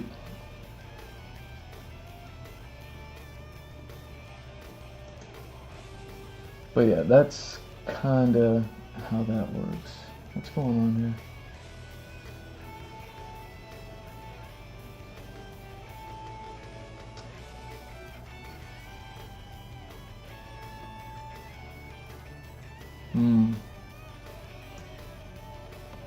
Interesting. Melabolgia is the least of your problems. Talk. Oh, look at Angela. So yeah, then there's other things like these guys who are like possessed. You know what I mean? They probably got some sort of thing going on. Who knows? They're probably like drug addicts, but you know, also like possessed by a demon or something like that. They're the ones who summoned Urizen in the beginning of the book here. You know what I mean? They're these guys, Ab and Zab, Abaddon, Zabraxis. I bet if I looked up those names, you'd find them. You'd find them in some sort of ancient text. Anyways, you can see like their word bubbles, because they're possessed, because they're bad guys, because their voices are supposed to come off just slightly different than like your average voice, I suppose. You know what I mean? They throw these extra this little texture around the word bubbles. Like these are things that I'm gonna need to kind of begin to wrap my brain around. Like stuff like this, I don't even recall ever seeing this anywhere ever before, but this is kind of cool. This guy, how he stutters. Like, how do you visually represent a stutter? You know what I mean? And this guy goes like, he said he would always look, or you know what I mean? Like, but he goes he, like, but not like Michael Jackson. He's not microphone Jackson. You know what I mean? He's just stuttering because he got Spawn. He got Spawn in his face right now, and Spawn don't even got the mask on. He's being rude with the mean mug. You know what I mean? So yeah. So like the way that the stutter is even visually depicted here, that's like the letterer is like, yo, I'm freaking it. Like the letter artist is like, yo, I'm going crazy right now. Like you know what I mean? Like, cause you could imagine seeing this in a script where the writer is like typing away. How I be writing away, like in my notebook, like they'll write that down, but then the letterer has to be like, I gotta do something with it. And all these little decisions get made. So it's like, alright, you know, I've been doing my homework, I've been looking at some comic books and, you know what I mean, trying to read some stuff. But I always thought that this was cool, because I was like, I could show y'all this, you know what I mean? And this is chapter 100. It was a big chapter. You know what I mean? I remember when it was coming out. I still remember like the news articles and everything. They were like, Spawn reaches 100, and then you know what I mean? Like, it was a big deal. Cause I started reading.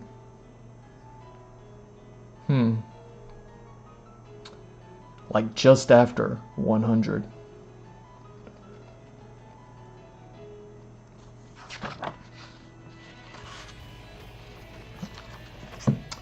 But yeah.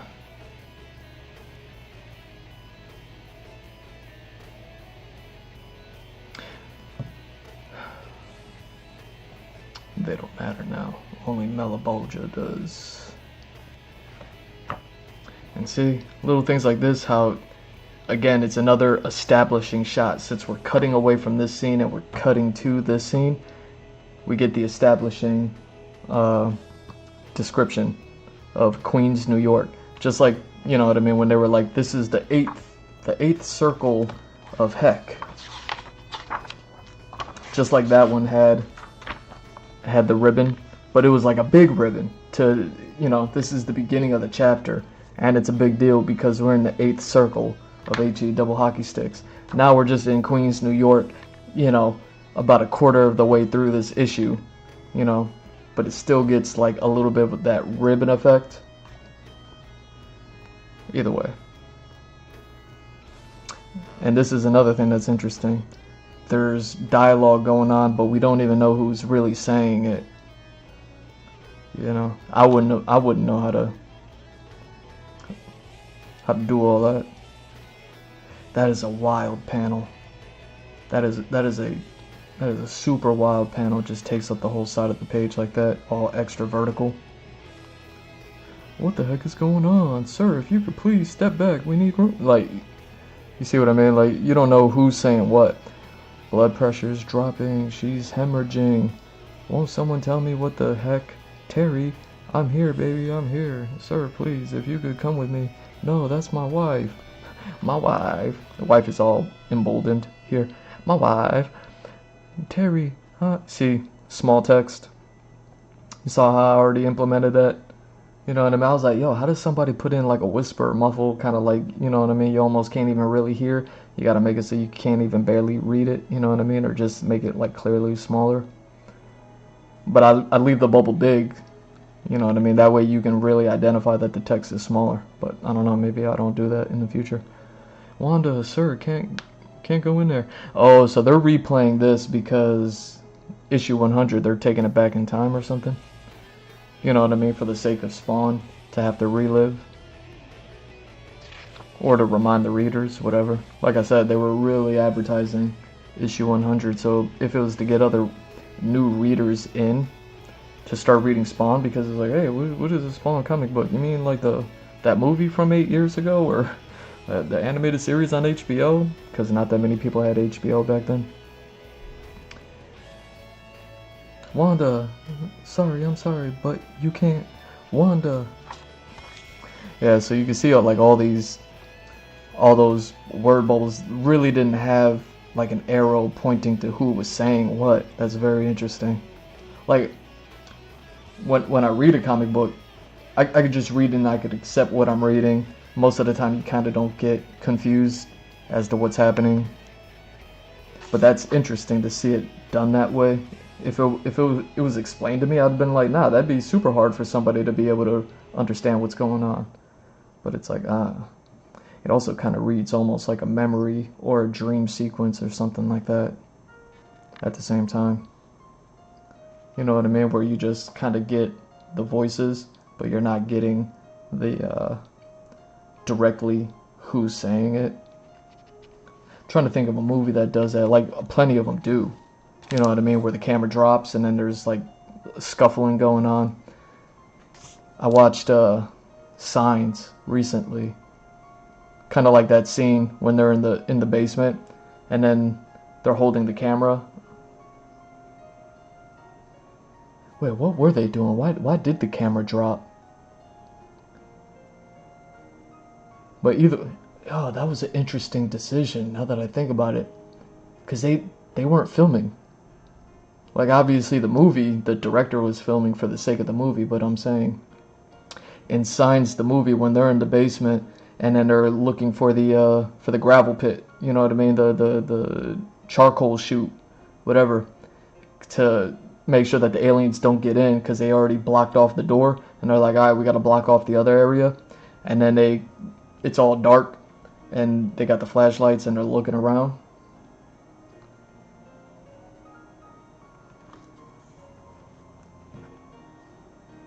And then the alien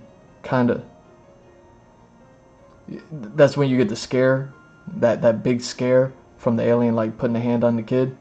And then the camera drops.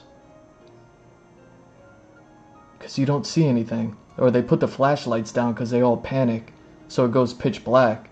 And then when the light hits the camera again, you start seeing stuff. The camera's on the floor, and you kind of just hear the, yo, that's interesting, because it was shot and directed like a found footage. Why am I just now kind of thinking about that? Whoa. Because I was like, remember when they put the camera down? I'm like, wait a second, cameras don't exist in real life like that. You know what I mean? Like, it's a movie. That's why the camera was there. Whoa. But I was just thinking about that because, like, when the camera's down, the light hits it, but you don't see anything. Like, you just kind of see their feet running back and forth, and then the scuffling and the sound, and they're like, oh, good, you know what I mean? Put it up, put it. They're like, stuff is going on, but you don't see what's happening. That's kind of like what's happening here. You don't really see what's going on. You know what I mean? Or who's saying what and what's going on. Clearly, there's like a panic and a scuffle and a shuffle going on over here. You know what I mean? This microphone Jackson is, you know what I mean, breaking it down. So yeah. It's like, I would never think to like ever do these things. That's what I mean by when I say like, alright, I gotta give myself some homework, because there's stuff that goes on and I wouldn't even know to look that up. You know what I mean? Like, how would I know to look up, be like, yo, how did a comic book make it look like somebody says something when we don't know that they're saying it? Like, you know what I mean? Like, how do you look that up? Kind of just gotta, that's why I got the library. I just kind of crack these things open and then be like, am I gonna find something?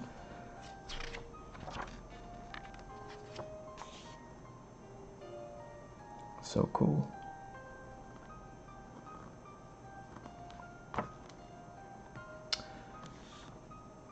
Yeah, see? Then there's like little details like this of just straight up story. I was even looking at my own thing and I was just like, oh man, I cut that out. There was like a couple things I was like, I can't believe I cut that out. I should have kept that in. You know what I mean? It would have been a nothing. It would have been nothing to just leave it in there. It would have just been an extra panel, nothing. Just like these things. You know what I mean? There's like, obviously there's something happening, but it's nothing. There's no words, there's no description, it's just the illustrator and the panel. You know, giving you information as to what's happening in the scene.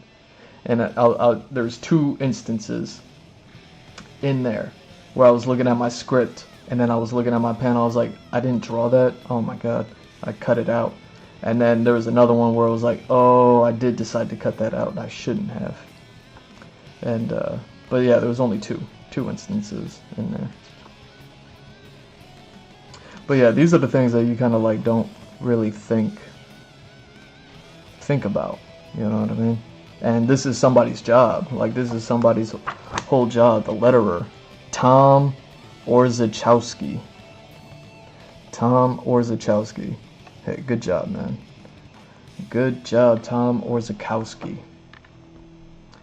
With the lettering. Another thing I noticed in here is a lot of the narration is told like this, but it has like this color scheme. Call it a yellow color scheme, you know what I mean?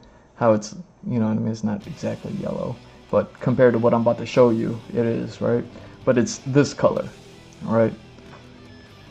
Heck is not a place, it is not an idea, it transcends all categories of thought, but it's very real. So you can see, like, this is Spawn's narration. These are his thoughts, but it's not like him vocalizing anything like that. This is just him kind of like going on whatever his journey, his mission is on this page. But obviously he's like going in to HE double hockey sticks.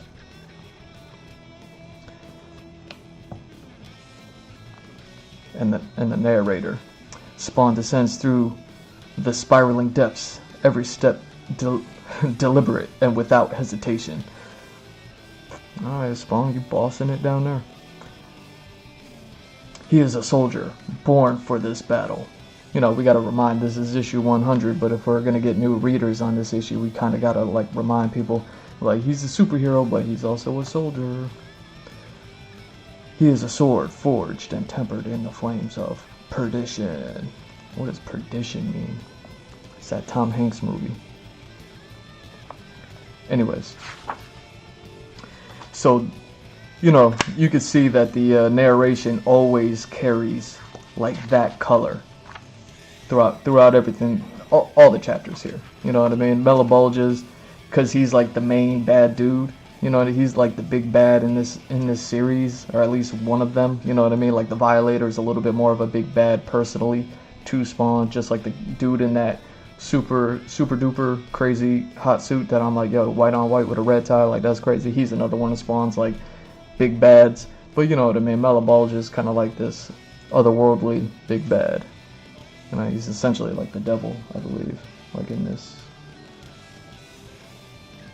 But you can see,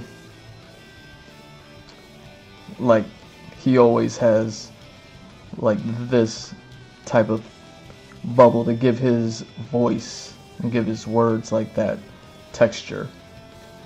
You know what I mean? They don't do that for most characters. You know, so obviously the main character, they give it to him. The main bad guy, they give it to him. And it's like, okay. Not all Melibulge, just you. Look at Spawn. Look at Spawn reporting for duty.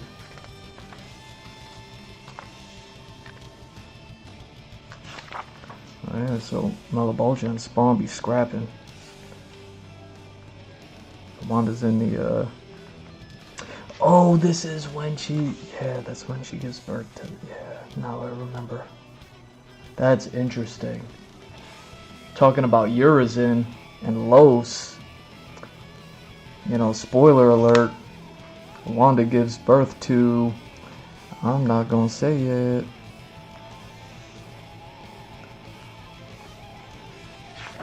So yeah.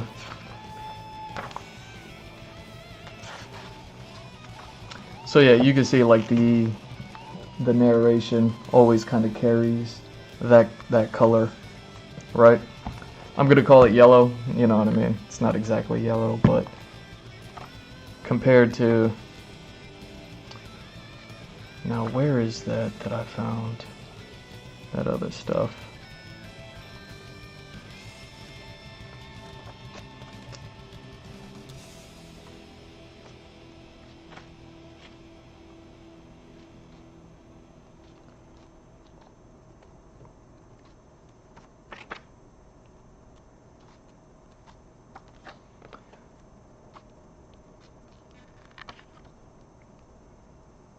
Yo, how many panels are like on these pages? Just randomly checking. 1, 2, 3, 4, 5, 6.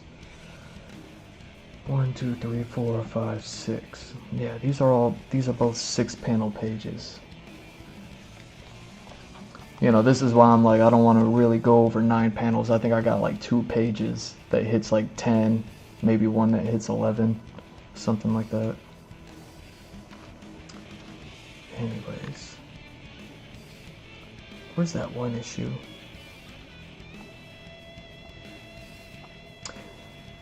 No.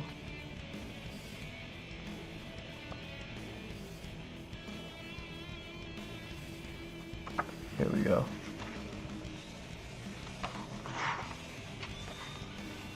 So yeah, while I was like skimming through and looking, I noticed that the color changed on the narration. You can't even see.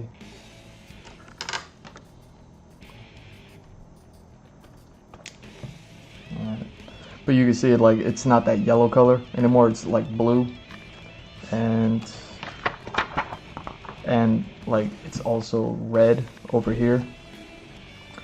So there's like this blue and red narration going on, and apparently I think it's the same.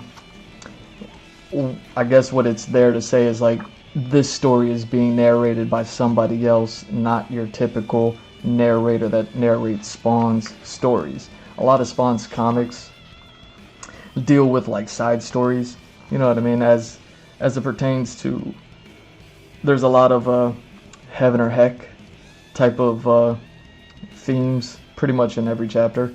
So there's always like new characters that are always going through something. It's not always just like, you know, uh, the X-Men versus Magneto. You know what I mean? Like there's always like something going on. Sometimes spawns his own side character to his own comic because the main character of the story is going to be somebody who's going through something.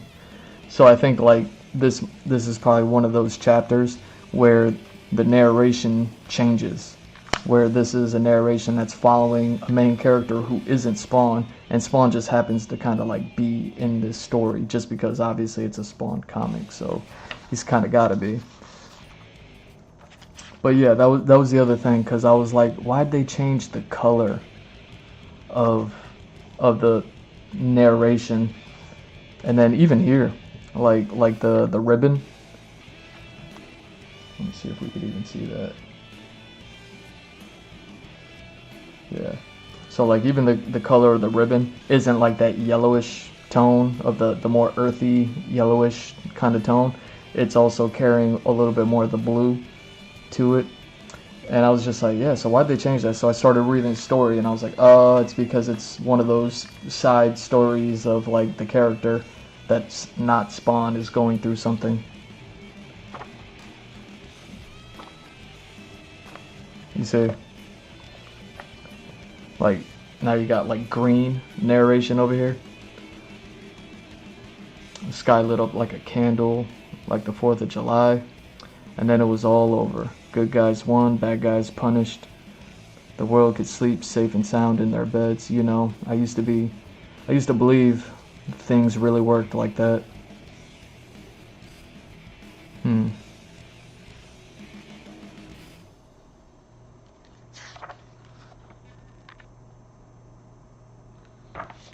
Yeah, there's a chapter with a bunch of vampires in it and stuff.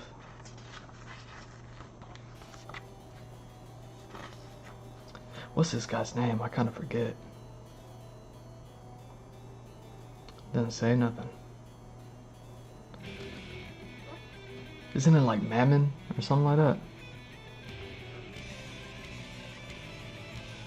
Seems the silly bastard finally did it. Opened up the Pandora's box. It didn't take him long, did it? I don't know. Look at him. Man's still in a white suit, but he got the black undershirt with a gray tie this time. But that's what I mean. I'm not mad at Buddy's style, yo. Epilogue, Rye, England. Anyways.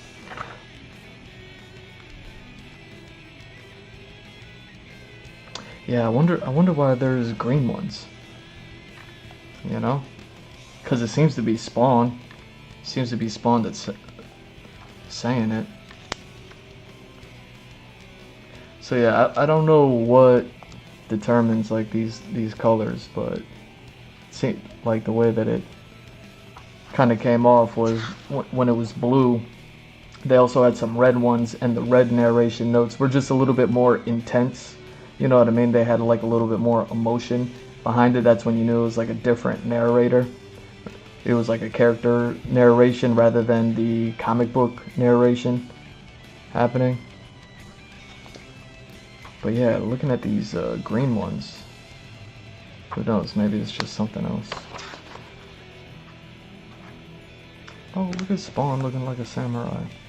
See, this is why I love Spawn comics, because they tell so many different stories that span, you know what I mean, time and space and yada yada yada.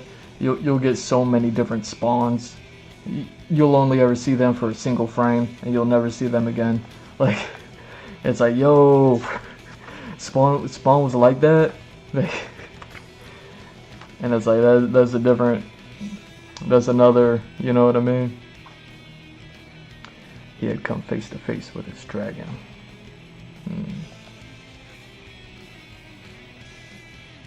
That's what's up.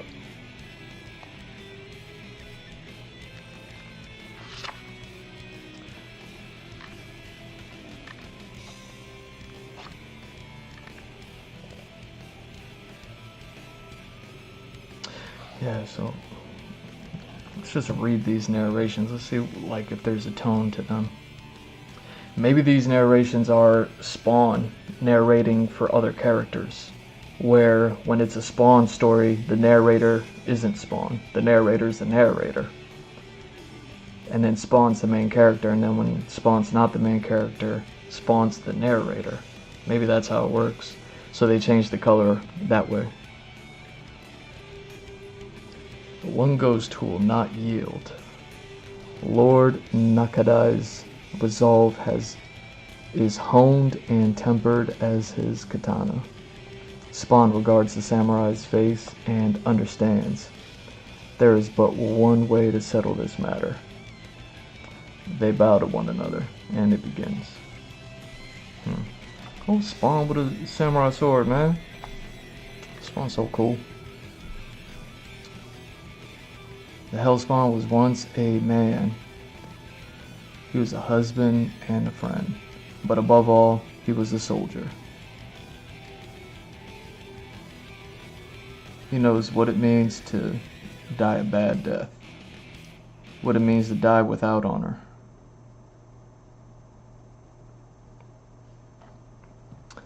A warrior deserves better. So yeah, they get... So you're probably like, I don't know, if you're not familiar with Spawn at all, be like, yo, why is there 2 Spawns? That's funny. I was like, yo, there's like hundreds of Spawns.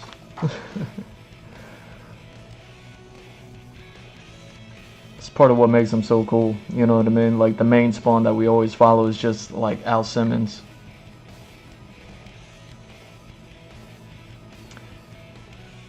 It dances like the lightning against the summer sky, lean and swift and so. I wonder if the narration color changes when it's yeah, when it's not like mainline, when it's not a main story. Kind of like issue 100 is dealing directly with Spawn and Malebolgia, and this is Spawn with just, you know what I mean, like a rando. A cool rando, cool design, all that. You know what I mean? A fellow Spawn, if you will. Like, but a rando nonetheless. Like, it's not like Cygor. You know what I mean? When it spawns like bad guys, it's not the Violator, so it's not like a mainline issue. It is a thing of beauty, a work of art. It is a contest, not a power, but rather one of skill. Spawn brings his best fight. Spawn getting kicked in the face. To do less would dishonor his opponent. Neither says a word. The rules are unquestioned. The stakes are clear. Yo, Todd McFarlane need to chill. The outcome is inescapable. And see, this is another thing that's kind of crazy. Like, I'm guessing that's oh yeah, their battle's taking place in some cosmos. I was gonna say that's supposed to be the moon, but I'm like, nah, they got all sorts of floaty things going around out here. I don't even know where they are anymore. Nakadai receives the death blow with grace and gratitude. See, like when I script out my comics, I write all this stuff, like all this extra description, like storytelling. You know what I mean? Like in my scripts, I write all that stuff, but then I take it to the storyboard process, and then that's when I filter all of it out. And then I just turn it into, tell it visually, and then if it's, you know what I mean, if it has to be said, then you know what I mean, throw it into the dialogue. But I don't have, like, there's like little to no narration. Like you can see in everything that I worked on in my thing here, the narration would be the square shapes. You know what I mean? I think besides the beginning, you know what I mean, which is a bit of an intro sort of thing that I kind of took from the Conan comic books with Kerry Nord. Yeah, I think there was like this one page somewhere down here where I drew it into the panel. Well, yeah, like I cut out all this stuff, but there's always something there for me to like kind of have, because it's like I need that extra information for everything that happens between the panels. You know what I mean? So that way the panel only focuses on like the high points of the story, the main parts of the story, just to depict it. But then there's like so much that I don't put, like, you know what I mean? Even with all that dialogue and everything I just did in the last 3 streams, like none of that is there in the final product. But that's how I'd be writing. It'd be mad cheesy. That's why I'm like, yo, Todd McFarlane, chill out. He probably didn't even write this. Nakadai receives the death blow with grace and gratitude, his heart swelling with release. Thank you. As his spirit passes once again from this world, he remembers the words of an old man once told him. Lord Nakadai at last looks his dragon in the eye, and he knows pity.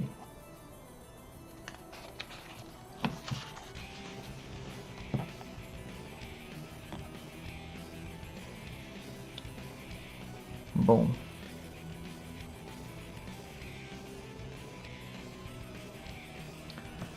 Thus, one door is closed.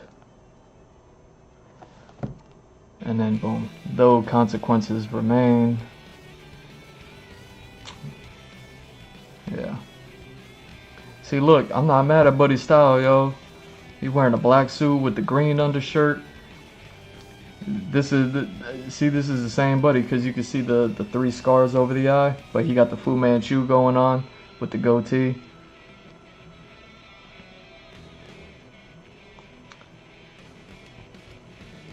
That's crazy. I'm not mad at that style, man.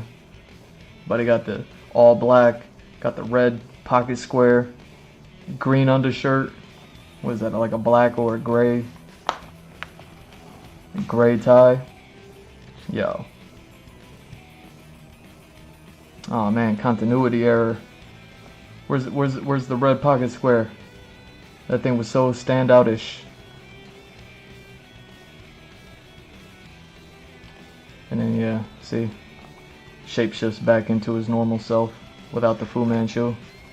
Once he gets in the car, you know what I mean? He Kaiser Soze'd his way. That's one of the main bad guys. Yeah, because I was trying to figure out with the narration. See, like the narration's all over the place. Like what are these things? See, like word bubbles stay the same no matter, you know, who's saying what. Outside of like bad guys, possessed enemies, and Spawn.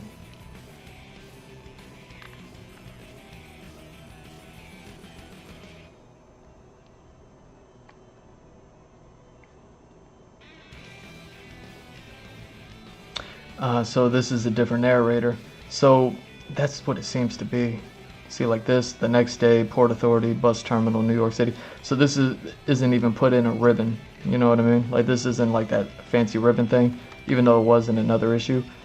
It's a little bit plainer, it's just a plain square.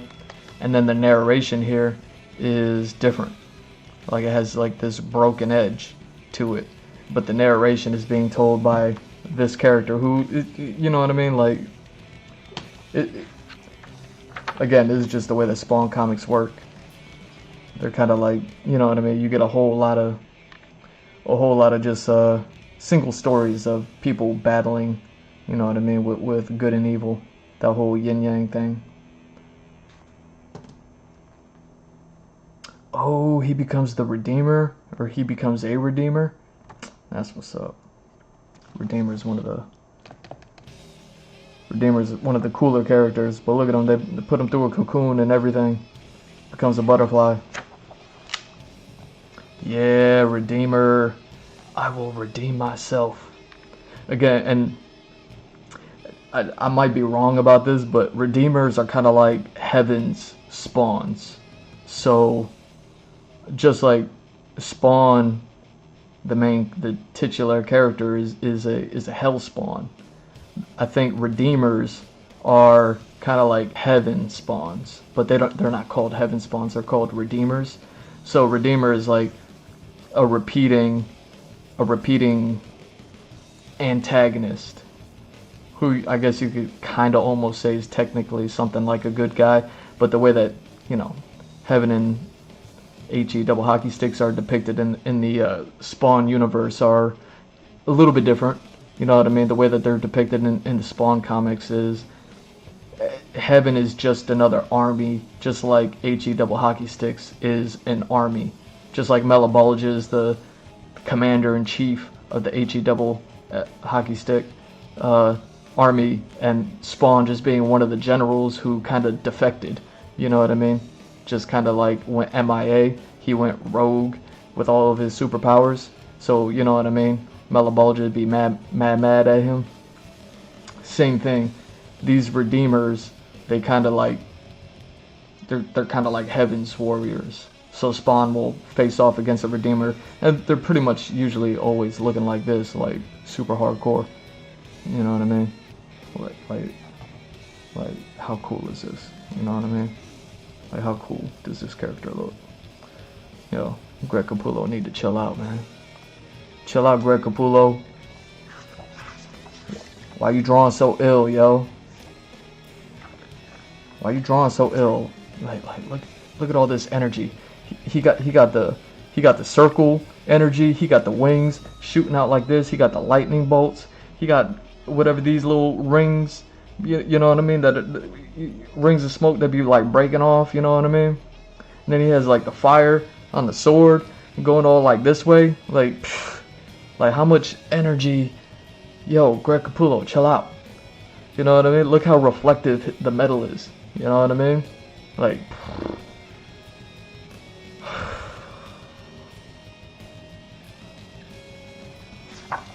yeah. I gotta draw more. I gotta draw more. Oh, and that's the end. That's the end of the book. Yeah, they introduced the Redeemer, and then that's it. Look at this. Frank Miller, Mignola. Was it Mike Mignola? Alex Ross. Yeah. This stuff is so cool, man. I love Spawn.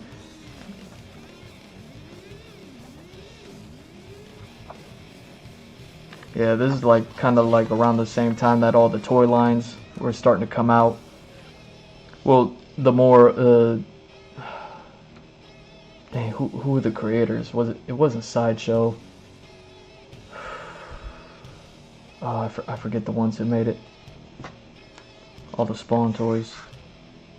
But they went on to start making like athletes, you know what I mean? Like real life athletes. Like their toys were so detailed, they were like models at the end of the day.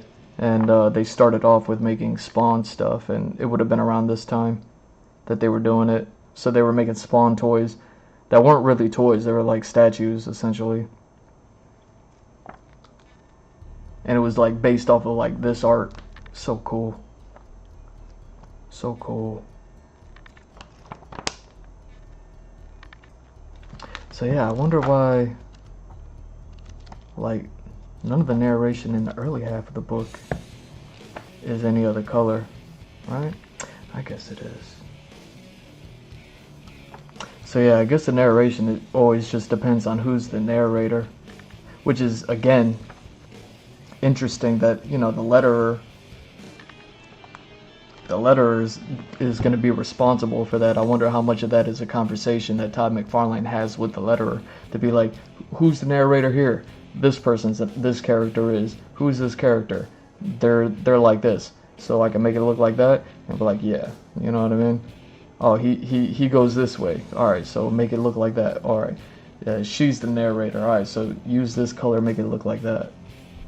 Like,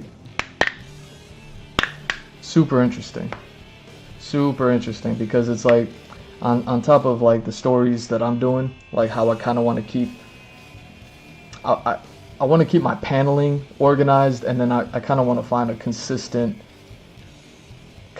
way to do like all these jobs. You know what I mean? I had this conversation a long time ago with somebody. And in that conversation, I was telling them, I'm like, yo, you know, you're telling me to do like 6 jobs at the end of the day. So between writing, pencils, inks, lettering, and color, I'm like, you're giving me like 6 jobs to do. And they were just like, yeah, it is what it is. So then I started doing what I'm doing now, right? And just like I kind of put all the respect on pencils, I put all the respect on inks. If you go back and watch, you know what I mean, the stream from the beginning, it was all that journey. The first year was all pencils, second year was all inks, like third year was all this and that. Now I've been kind of like doing everything. Everything just kind of got rolled into a ball, like that one video game where it's like a ball of junk and it's rolling around, it's collecting more things. The next thing that I'm trying to collect now is lettering. So like how they do all that stuff is interesting to me. Spawn logo, so cool. How the Spawn logo better than the Deadpool logo, like by a mile, you know? Yo, Greg Capullo, chill out. It's just a face. It's just a face, Greg Capullo. It's just a face. Why? He's so mean with it. With a vampire in the reflection of the eye. With Spawn. Why Spawn never have his mask on? Why does Spawn never have his mask on, Greg? Greg. Why doesn't Spawn ever have his mask on? Why he gotta have all the bugs spilling out his face? How dare you? Yo, why? Why Spawn never wearing a mask? He's so cool with the mask. Like, he had to have a conversation with Todd McFarlane and be like, yo, at least put the mask on the covers. He's like, fine, I'll do it. But when it's not a cover, like in the artwork, in the stories, he's not gonna be wearing a mask.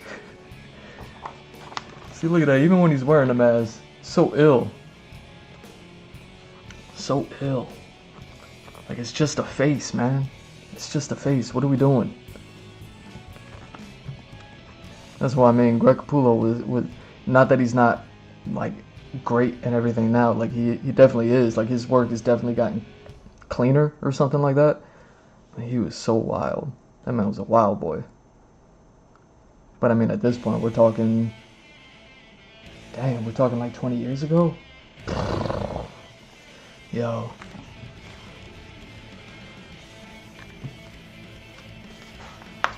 So yeah, hopefully, you know, I talk about these things for myself just as much as I do to like try to like educate y'all, anybody watching these things, anybody who ever comes across these things. You know what I mean? I'll go ahead and be crazy and talk about, you know, Microphone Johnson, Microphone Jordan, and Microphone Jackson, but at the same time,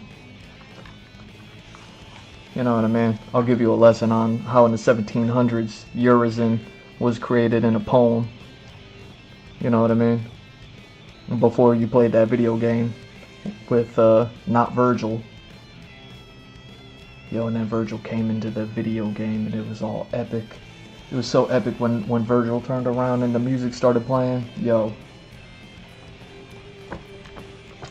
Greg Capullo, it's just a face. It's just a face. Chill out, man. It's just a face. See what I mean?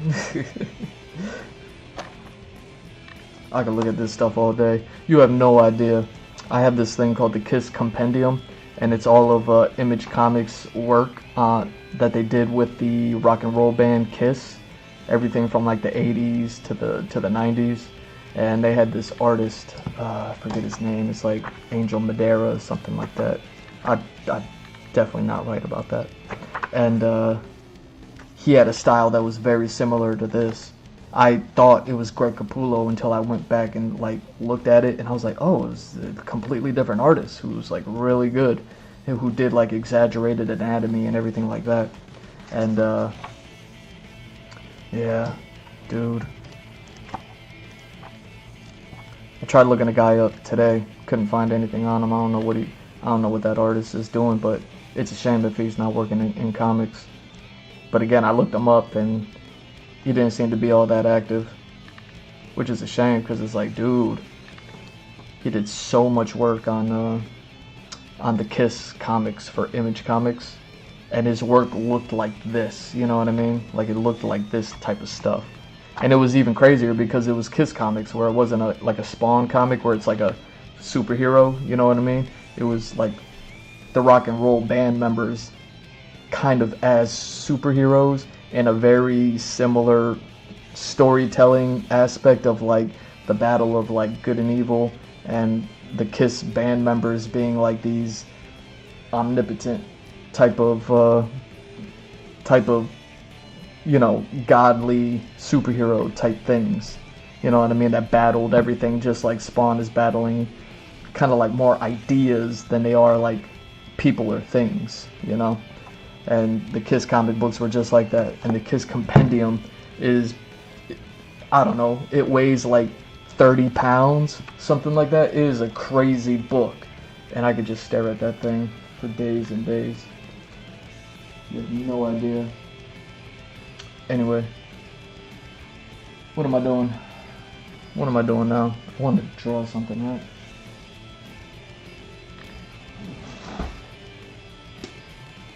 I didn't know I was going to be talking about Urizen from Devil May Cry 5. Devil May Cry V.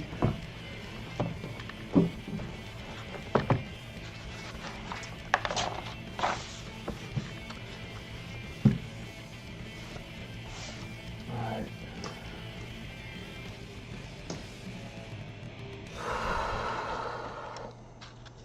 There we go.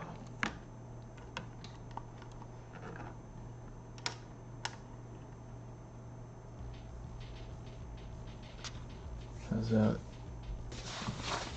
Does that work? Where we at?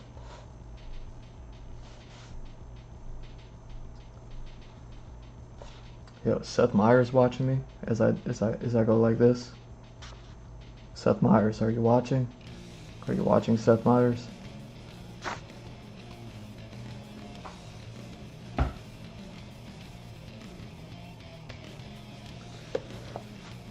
Yo, don't make me say your government name.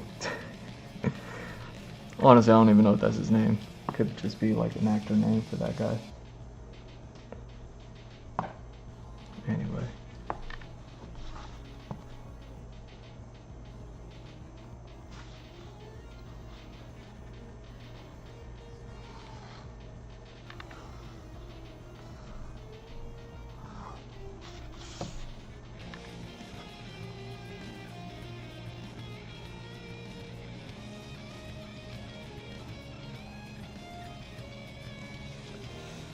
So yeah, I kind of want to draw some things, and I don't know how good or bad it's going to be, but at the end of the day, what I want to do is kind of create my own custom frames, just like everything that I was going over in the One Piece manga, how like they have like, what I walk away with like 9 things, to be like, alright, I kind of want to create those 9 things, not that I'm going to draw them immediately, I kind of got to just go ahead and draw a whole bunch of nonsense that's probably going to mean nothing, and then develop the thing, and then create a template file for myself, so that way moving forward, anytime I do this stuff with the comics, I'll kind of like have those things ready to go, colors, looks, all that. Oh, but what I was saying about like how I want to keep everything organized in a certain way, like, you know, panels, not getting crazy with the artwork and the paneling and all that, and the colors of narration, or at least like the different styles and looks of narration. Like, I have all those tangent stories that aren't mainline, like they're not the main character, they're still like main stories that need to exist in order for me to tell the story. But at the same time, it's like, oh, but the main character's not in there, so it's like there's a different main character and all this other stuff. I feel like those are going to be the opportunities that I can go ahead and like draw a comic book differently. So like while I have those in the tuck, I can be like, it'll help me be like, nah, I can stay focused and make sure that my mainline comic stays a certain way, while I go ahead and wait until I get to these tangent stories and start doing those comics, and then I can go ahead and like tweak it, freak it, customize it in any sort of way that I may want to.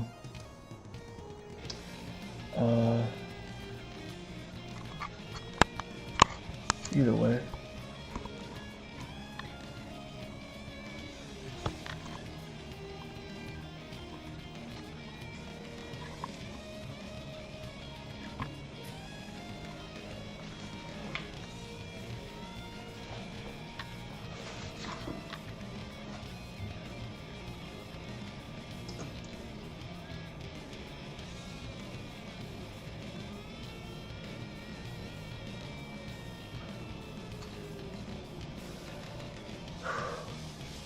Yeah, you know what, before I go ahead and do that, no, I'll keep that open.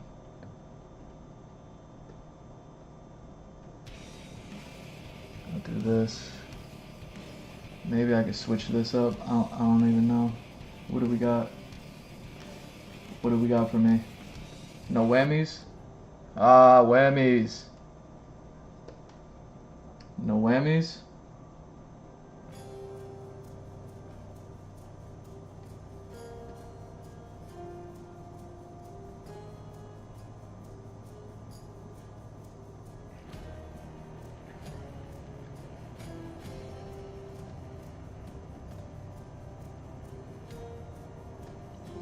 Alright. I will be right back. Even though I ate, you can tell I haven't eaten in a while because all this drinking. All this drinking, I gotta go run and hit the big boys' room again. Oh no. Not the big boys' room. Alright.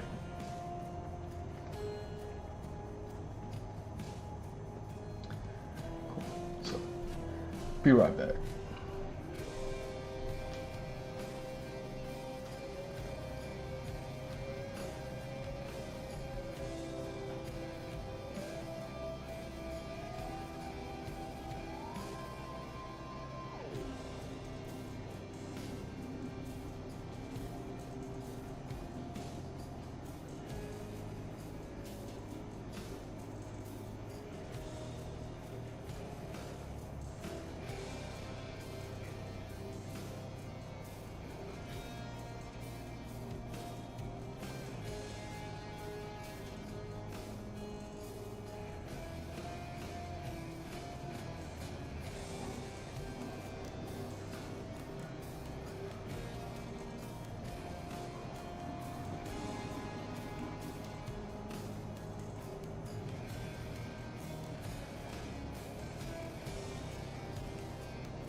Alright.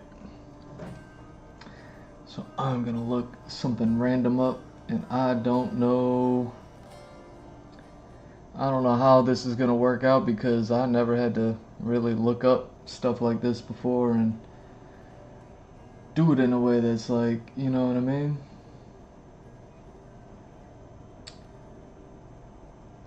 Did I already do that? Yeah, maybe. Okay.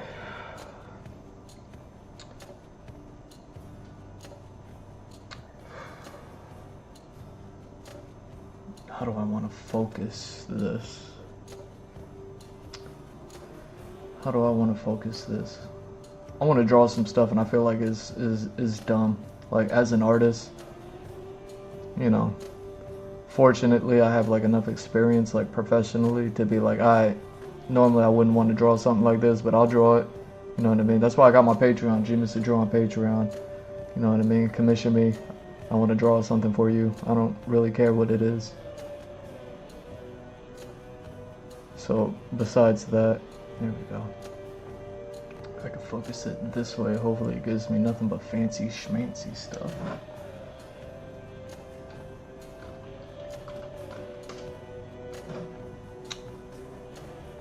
Alright. Alright.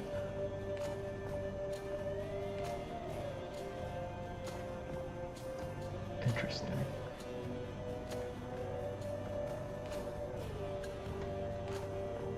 I probably need to just keep that over here.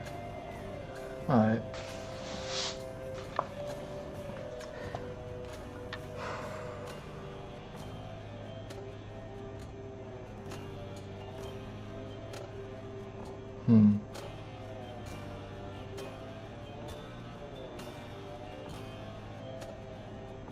Yeah, something I was thinking about while I was thinking about creating the looks and designs of things. I feel like I need to actually see this. Dang.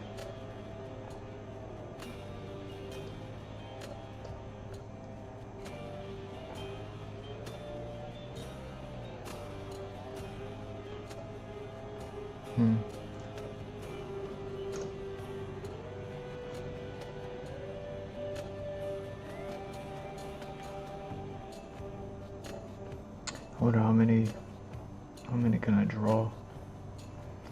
So I'm thinking about the One Piece thing, how he had his narration boxes, but then just on the lower left corner he kind of had like this swirl thing going on, and then it made it look like the swirl led right into this one, and then another swirl over here. Like however he drew those, like his narration boxes are very like that, and then every now and then he had like a fancy one that was like this. I think it was like that. It was something like this. Yeah, and then I think he had like, even on one, the Wano arc, he had like tassels hanging off of it, even though it's like within the frame, so that way you can like kind of put information in there. Same thing, putting information in there. So I'm just thinking about those things, you know, and things I never thought about before, like lettering and narration boxes and how to depict those things, but also how to make it like worth my while. I don't need to do anything grandiose, but also I don't want to just straight up like pull a jack move and just be like, oh well, I guess this One Piece manga did it like this, so I'm gonna do it like that. And then like Spawn comic book, they did it like this, I'll just do that. I'll have my narration box.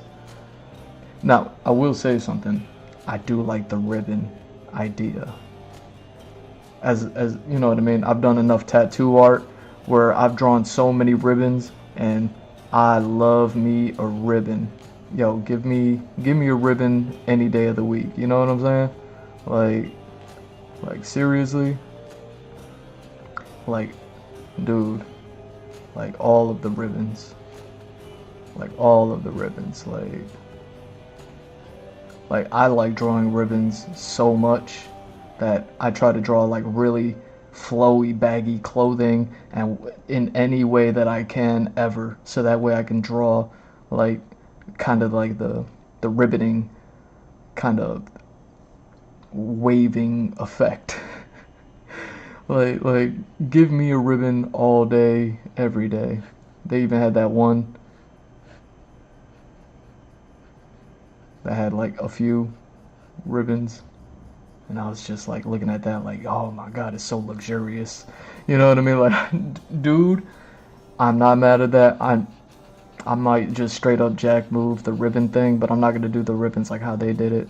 Like I said, I got the tattoo design experience down enough to be like, alright, I could do it like that. But then with that comes like a whole lot of like options and ideas. But maybe I'll just kind of like freak it as I go. But like I said, like when it comes to mainline story and then doing something different for a different story, it's like I gotta find the mainline story thing. Especially with that intro. Just like the Conan comic books. The Conan comic books, if you don't know, I'll prove it. I'll prove it to y'all. I'm on a comic book journey. I might as well like pull these things out and then you know what I mean. Maybe I'll find something else for myself. You know.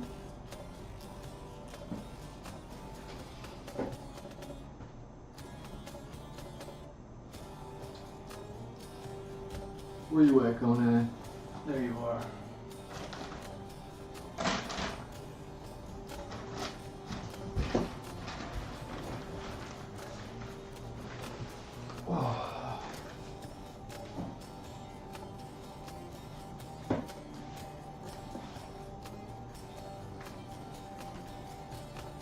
So this isn't even all of them.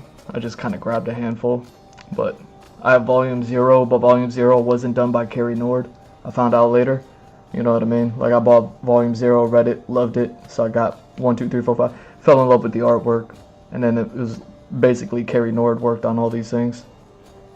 And then I stopped buying them when Carrie Nord stopped working on it. Just like how I do like Jay Lee stuff.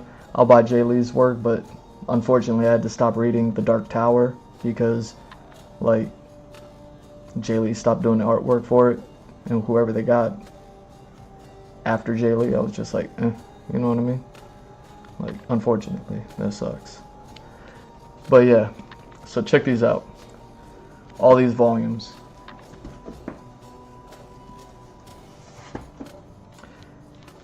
I was gonna animate this. You go to gmrdrew.art, hit up my website. You've been staring at it the whole stream. I was working on this project when my computer crashed in 2013. It was based off of this directly. But see, every Conan book, you can tell these my graphic novels and books are all old and crusty. You can hear them snapping and popping and cracking and popping. But you see this prologue? You know what I mean? Like what's happening here?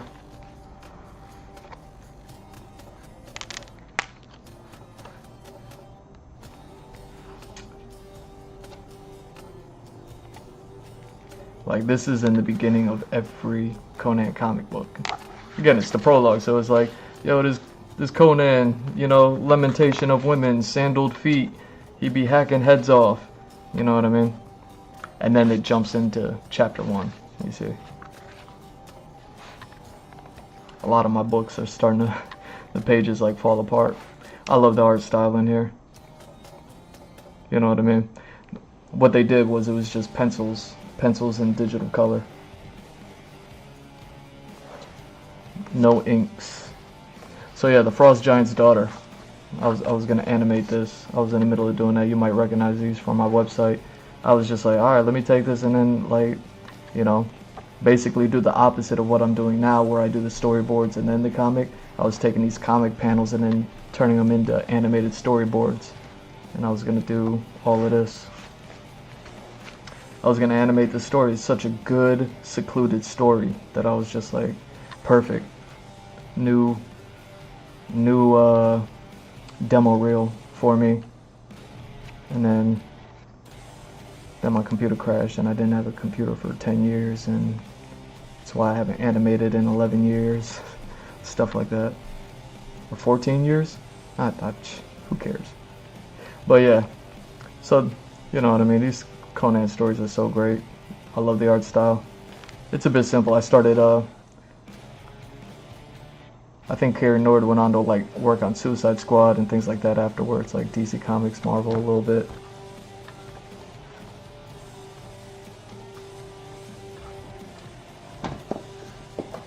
Let's see, Volume 2. Same thing. See, the prologue.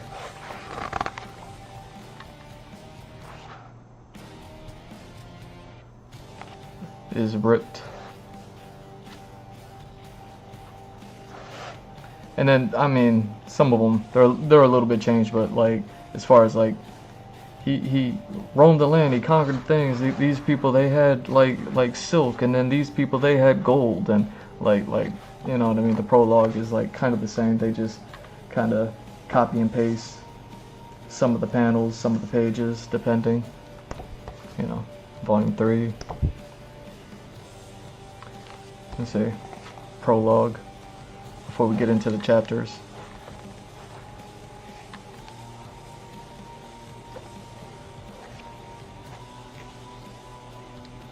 Boom.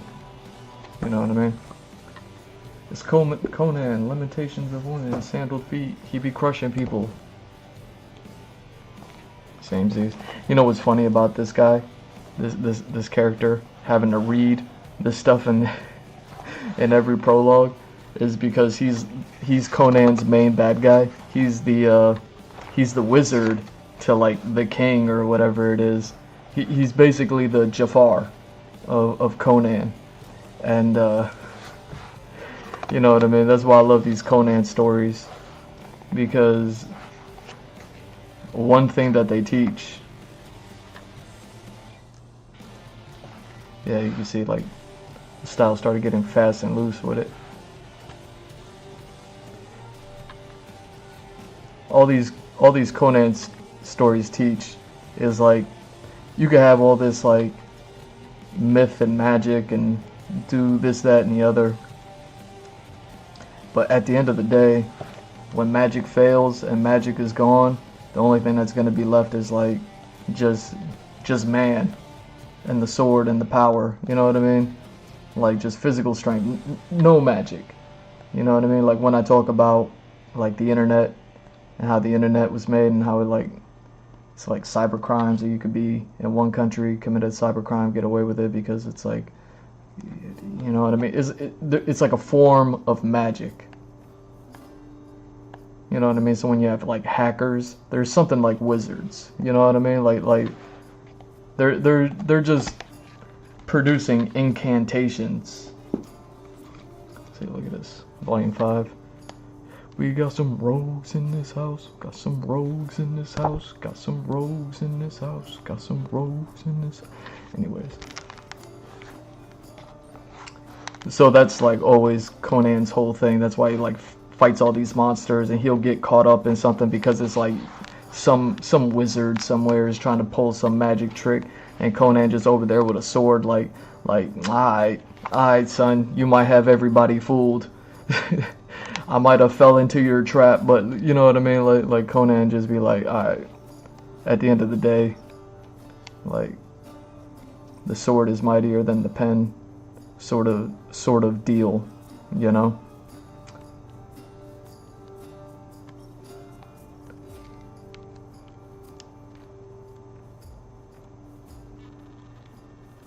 That's why I be laughing when people say magic isn't real. But I'm talking about like real magic, not like Chris Angel or David Blaine or anything like that. I'm talking about like real magic. Like when they pull the wool over your eyes and let you know that the pen is mightier than the sword. Things like that, you know. Like that's real magic. These Conan stories, I love them because that's when they be like, Yeah, see, Carrie Nord stopped doing the artwork. You can see that, like, the artwork changed. It's not Carrie Nord anymore. So that's why I was like, alright, I can't buy these no more. Shout out to Carrie Nord. Love your work, dude. Y'all might recognize this bad guy from the Frazetta painting.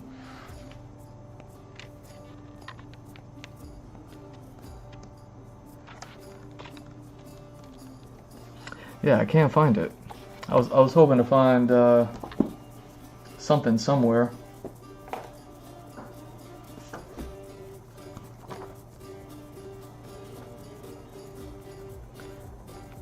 But there's a specific line in a specific book. And he kind of says it then and there.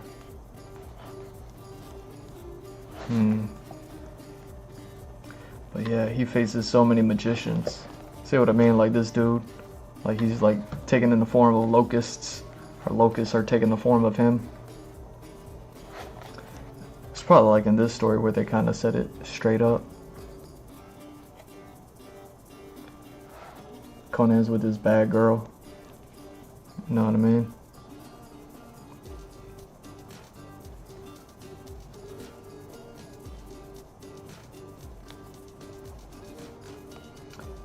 He's gone.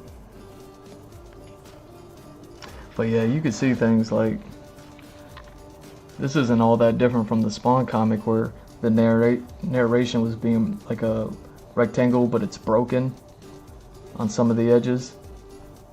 Like that's interesting, right? And like the bad guy, how he has like a special kind of like word bubble going around his, lets you know that how he's speaking is like mad wavy, like his voice is like that. And then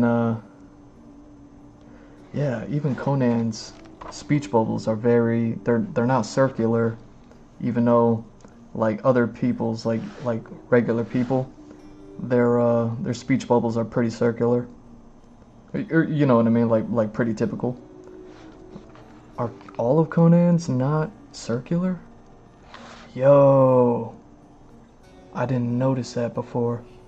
It's almost like to signify that Conan speaks with like some sort of accent, since he's like from the north. He probably has like a northern accent.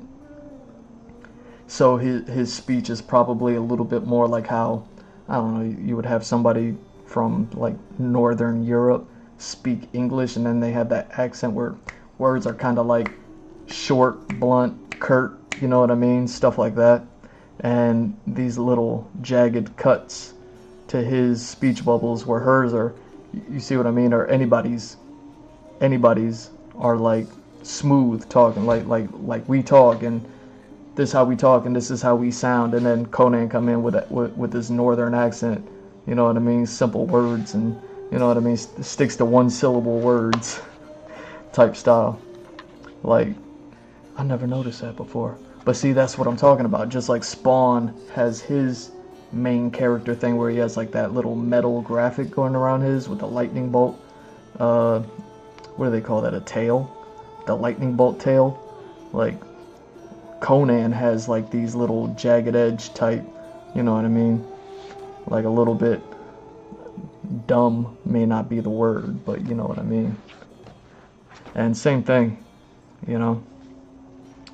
Like, see, this is the thing that I was like, maybe I should just be drawing these things sometimes.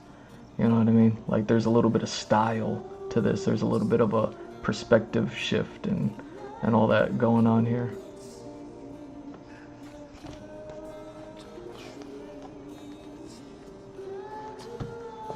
So yeah, there's some things that kind of like translate across all comics. They're just conveyed visually differently. But then there's some things that are the same, like the narration here being broken off, like that dude who ended up turning into Redeemer at the end of that one comic on the Spawn comic, how his narration had like this kind of effect where it was like broken on the bottom half. Same thing happening here.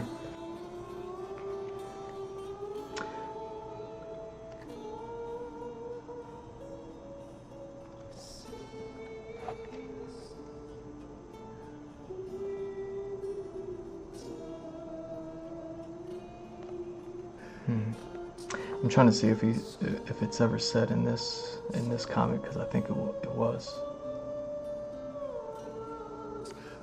Yo, look, you know what I mean? Brendan Fraser in a mummy movie could never.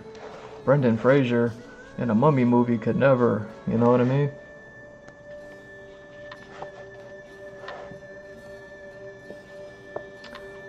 The ibis and the serpent. The ibis? The ibis? So you got all this bug magic, got the magic gem. Conan's still just stealing jewels out here. Like a thief. He's looking pretty young in this story, so it's probably like younger Conan before he became a king. But still.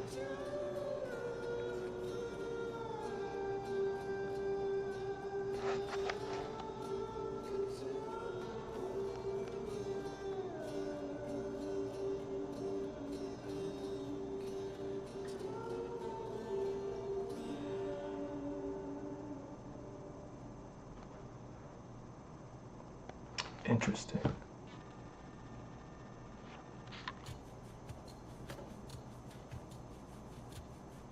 I'm trying to think.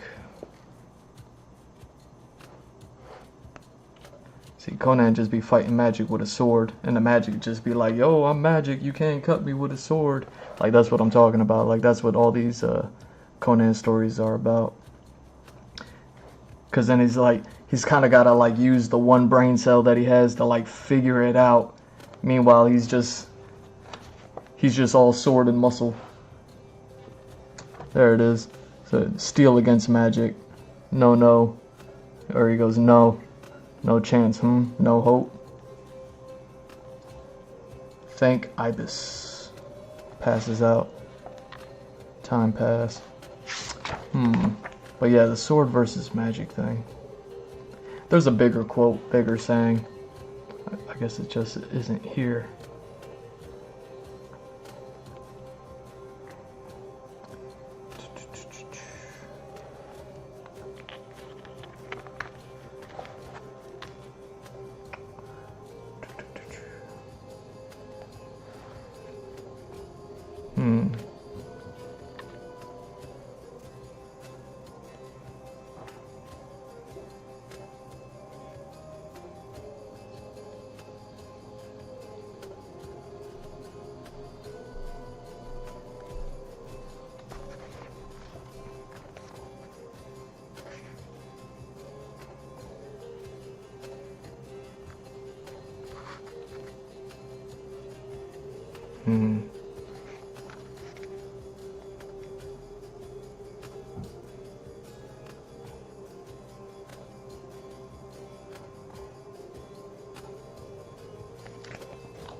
Yeah, I guess not.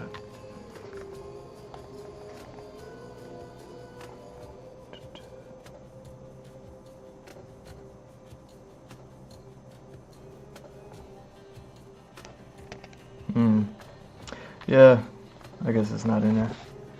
I read it somewhere. I got the Conan books. I got this. Like, it's written somewhere. It's in one of these stories.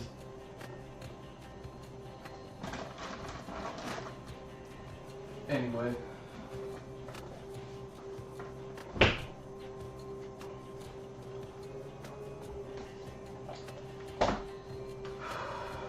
Before I start pulling out all the books.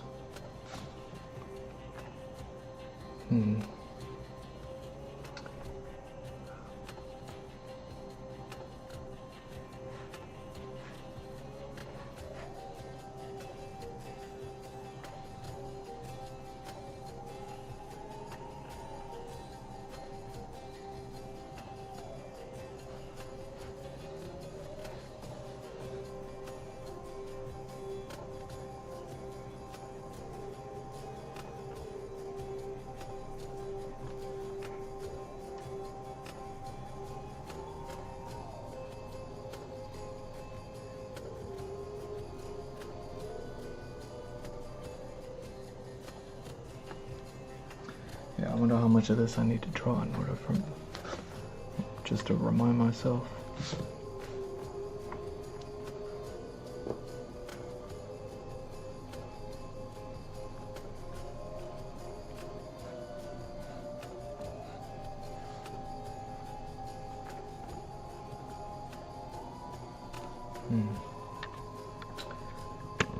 I should write this in.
Whoa.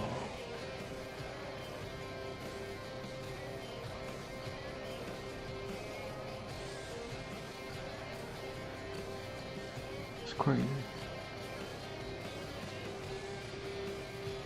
Alright, so it's a helix.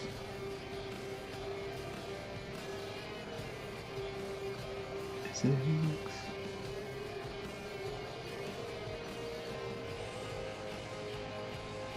Yo, can I zoom into that?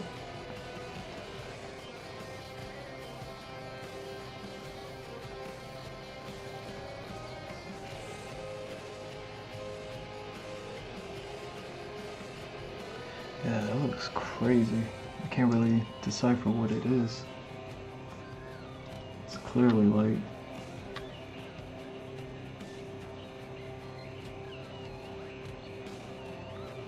Because on one side it looks like this, where if this one's all circles, these are like half ovals.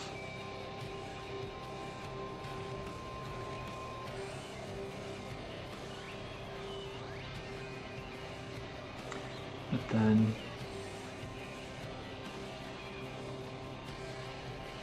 yeah,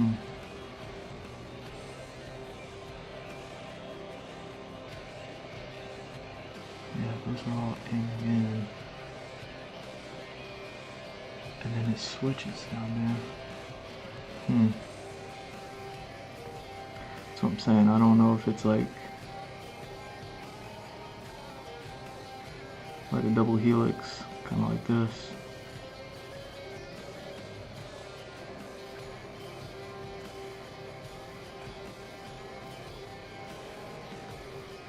Which would change that to kind of be a little bit more like that.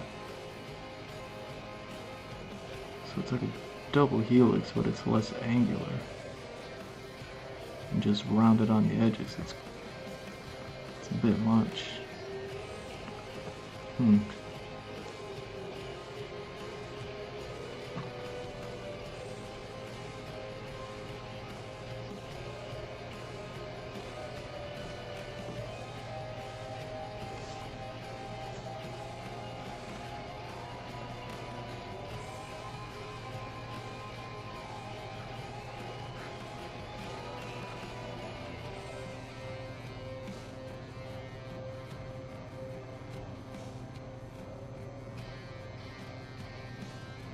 What is that supposed to be?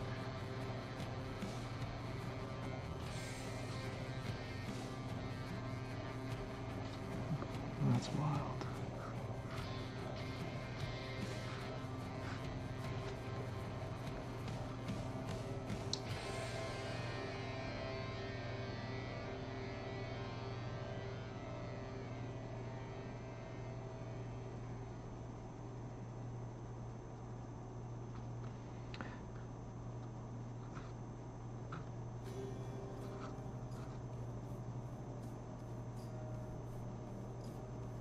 Hmm.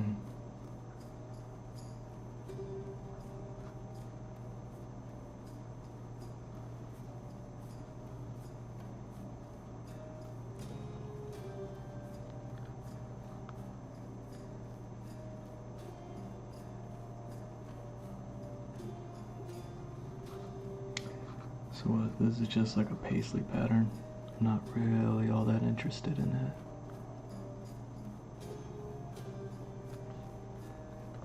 You know what I mean? Like if it's all just about creating a pattern, I can create like a nice floral paisley pattern and then just put it on repeat, create a frame, and then throw that texture into the frame without actually having to like draw it, you know?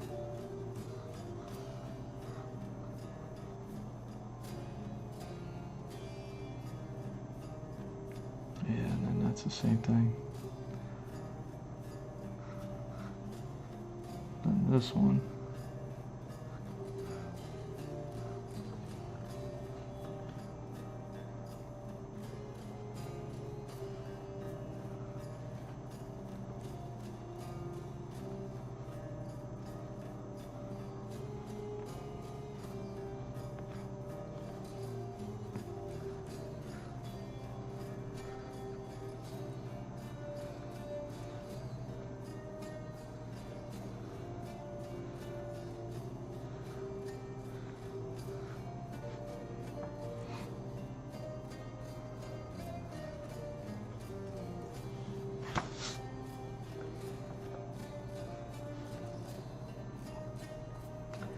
So just something like that.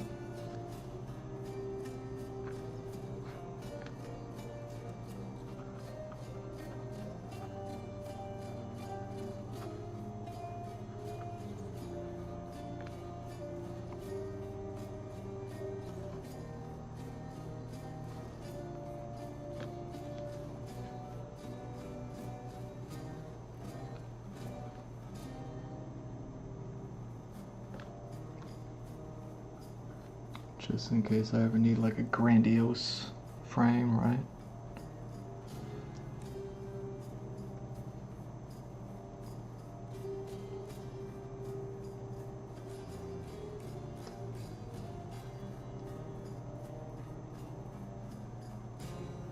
Hmm.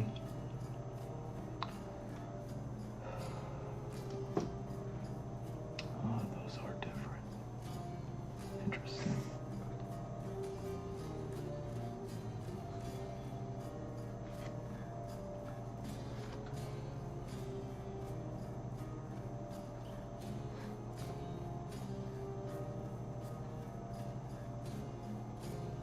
Hmm.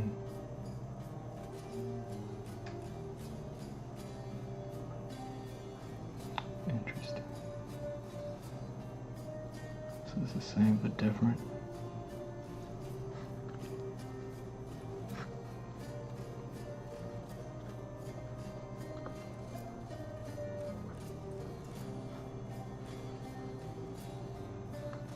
Yeah, how much do I need something like that? See, what I'm kind of considering is like, just like there was a establishing ribbon and then there was the narration. How much, and you know, they're similar but they're different. It's like, how much do I need more than just like those two things? You know what I mean? If I could draw a ribbon all day long. So then when it comes to like framing, like how many narration points or levels or layers of narration am I gonna need like extra?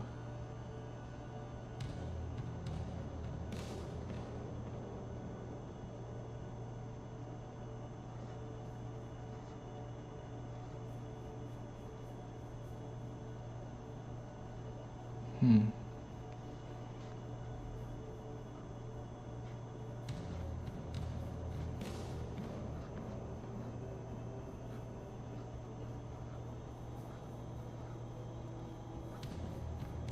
Interesting.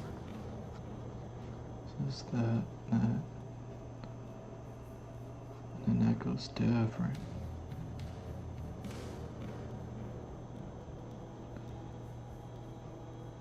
Really? Hmm.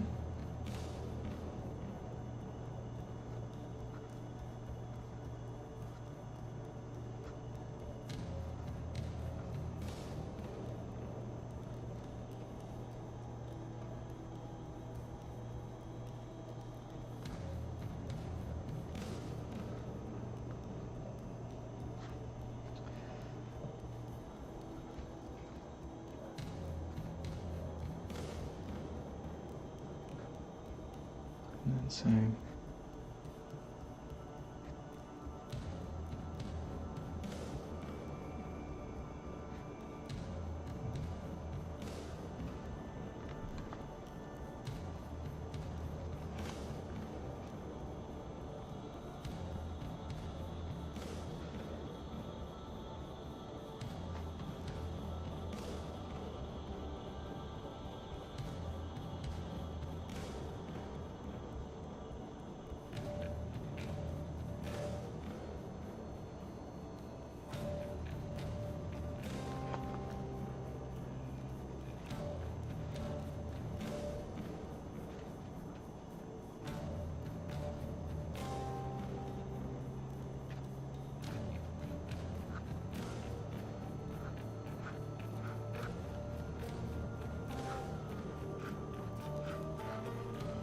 I'm having flashbacks revisiting all these old ideas.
Hmm.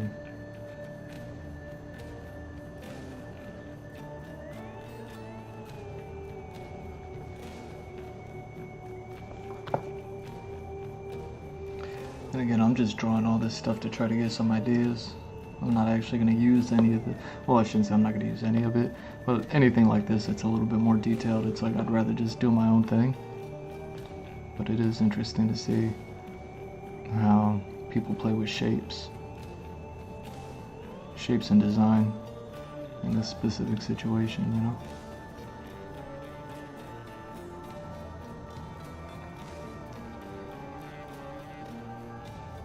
Like anything that can be drawn here is anything that, like I was saying in a previous stream, you could just pick up a Kleenex or a tissue box and just start drawing the floral pattern on the tissue box. You know what I mean? Like if you care about detail all that much.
Hmm.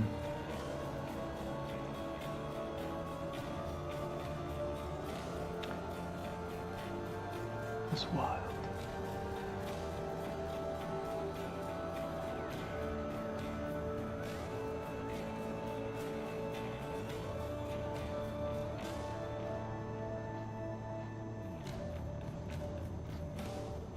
Hmm.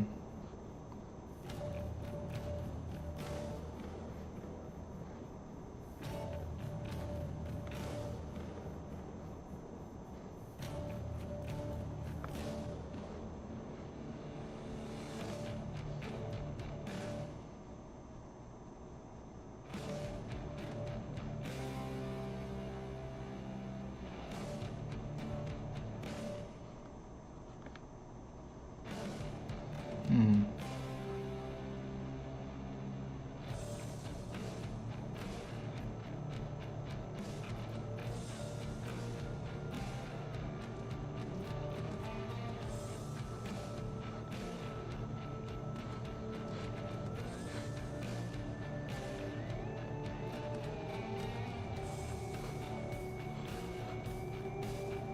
Hmm.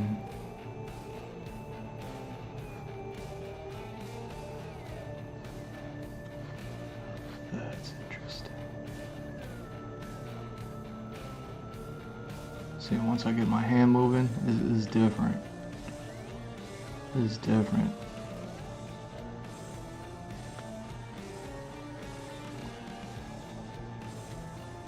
Now I'm actually starting to think.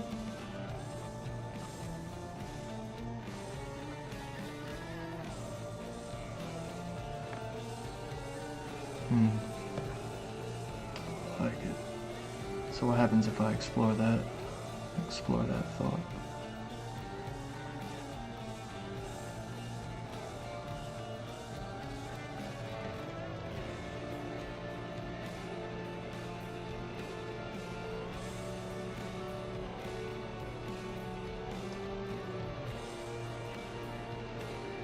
Hmm. Interesting.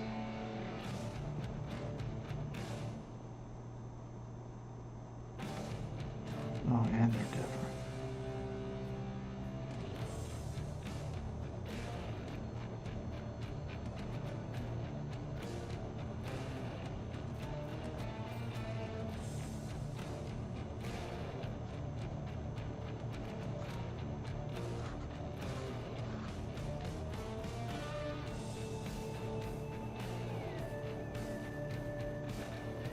Hmm. What if I want to do anything about that? Hmm. Oh.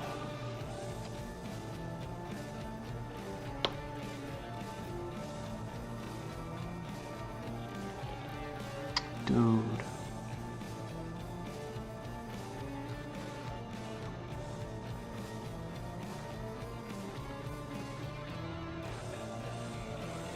You know, something I've been holding myself back from saying. I kind of said it the other day where I was like, I feel like I need to do some concept art before I go ahead and continue. And I've been trying to avoid that by pursuing these other ideas. So that way I can stay away from trying to pursue some concept art. But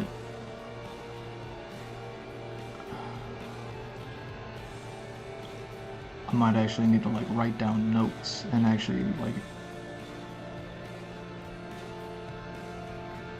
I don't know.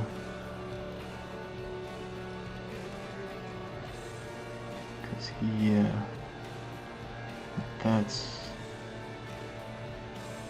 I mean, this could be so much more.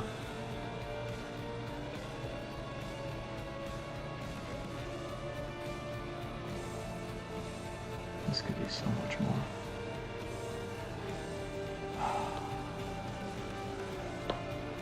Dude.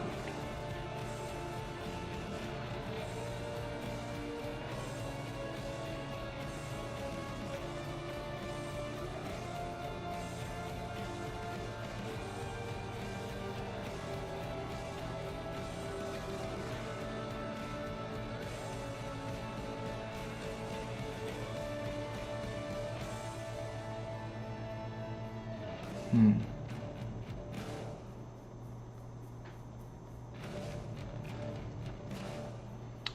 That's insane. I could draw so many ideas.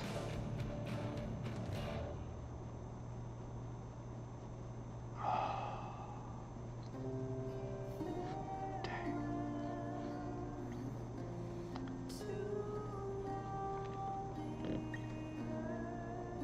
Oh my god.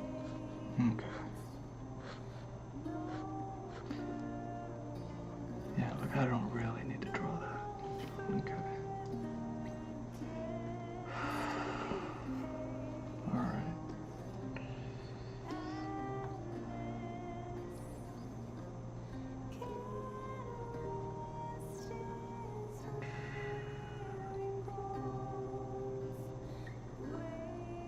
Hmm.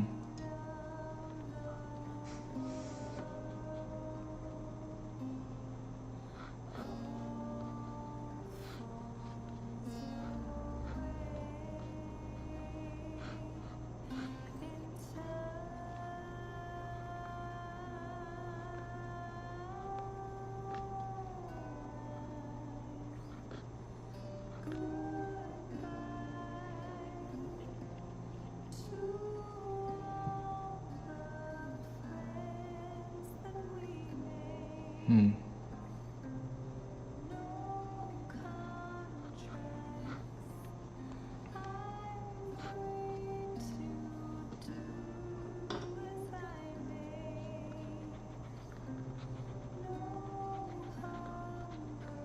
Come on, you know how lyrics in a song makes me feel? I hope this doesn't get Devil May Cried.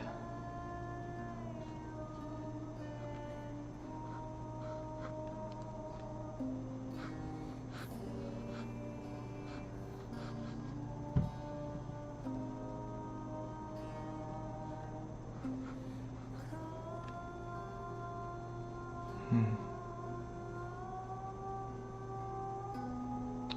How can I depict that?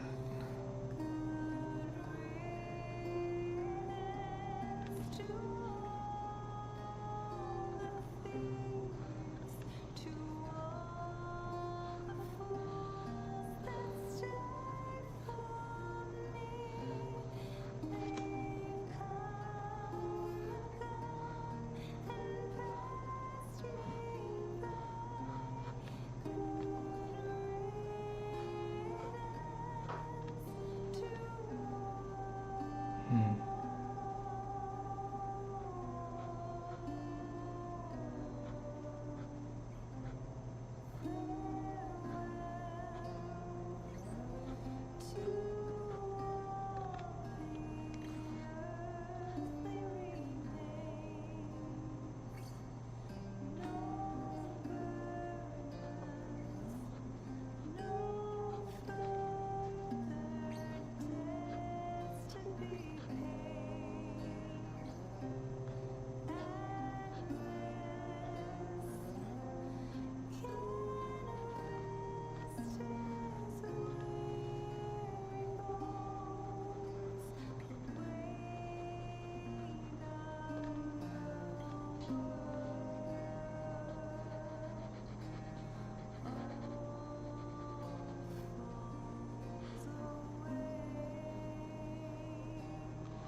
Hmm.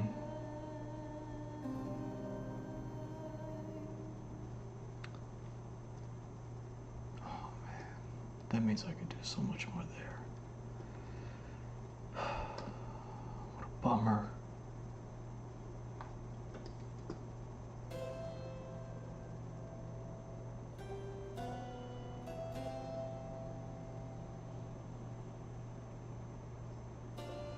Hmm.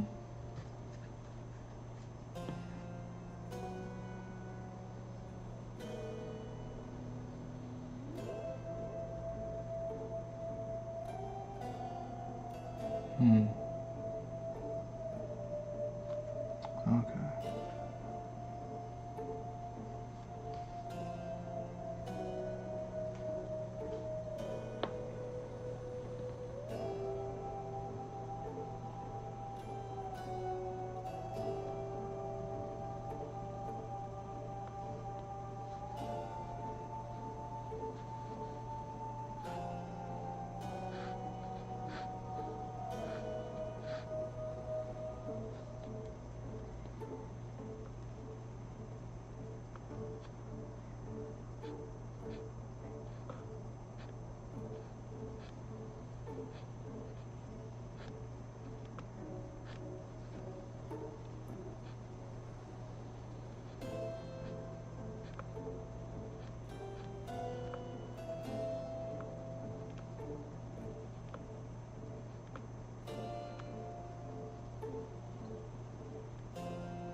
That's what that was about.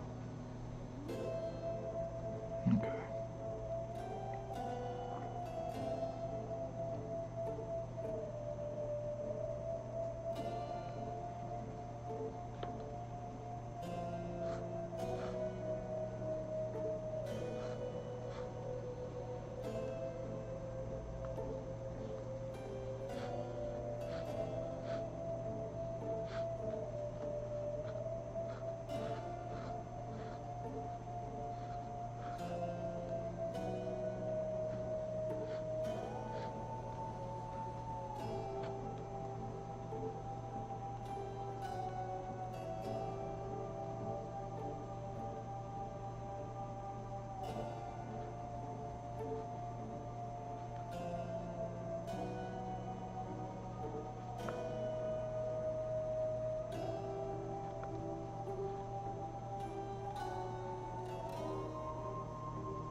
That's interesting.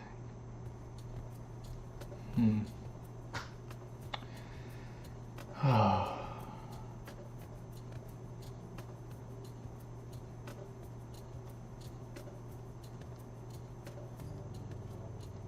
Alright. Dang. I wasn't sure what I was gonna draw or how much of it I was gonna draw.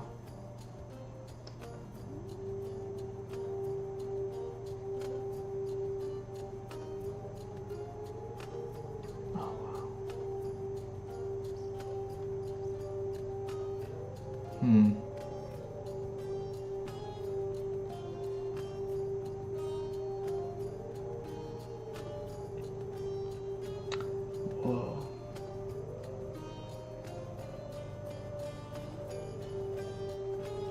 Yeah, and that's just an amalgam of all of it. That's somebody that's just freaking it.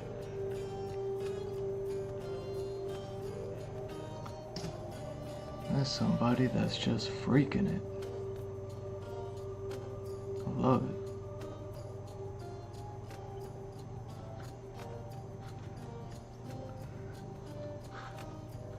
But I think I got all the ideas I need.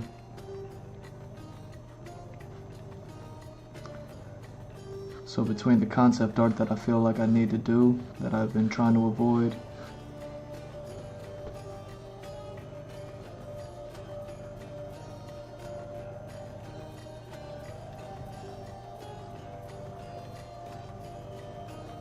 and now the ideas that I have just from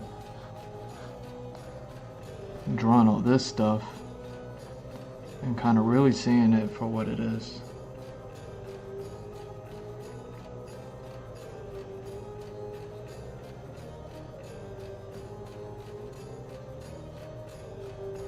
And seeing what you could do with it.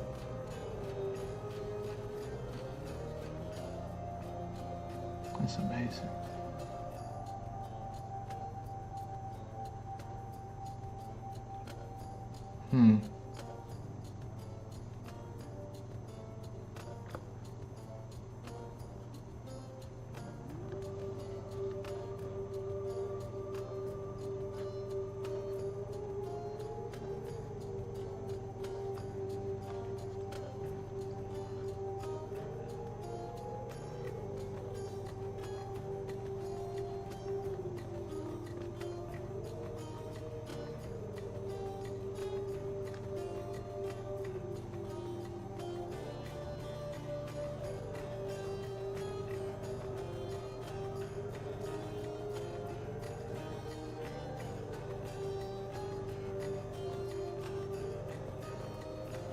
Dang.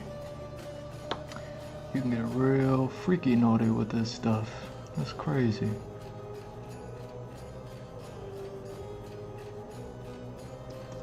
That's not terrible.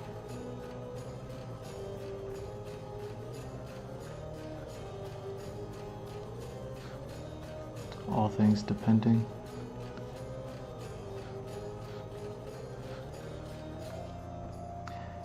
See, because here's the thing that I'm thinking about. Like how everything I was just kind of demoing with all the other comic books, how there's like really specific looks for specific reasons or for specific characters. It's like the same thing.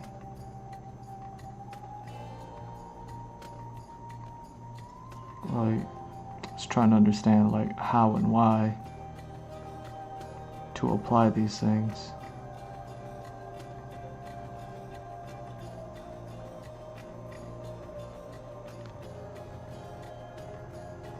Interesting.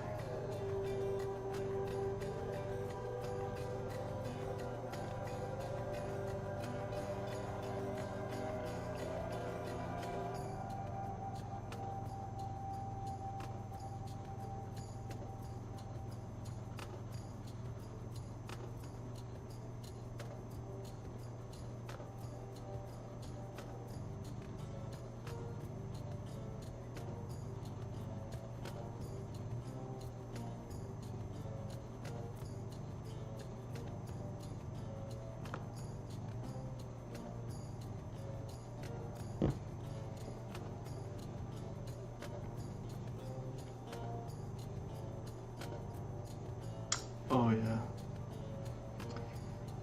Okay. I see. I see what I gotta do.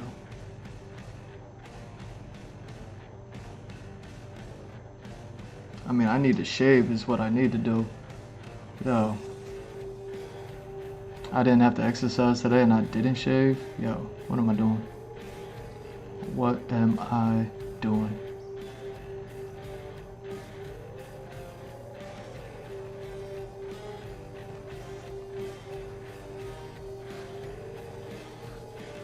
I get it. I get it.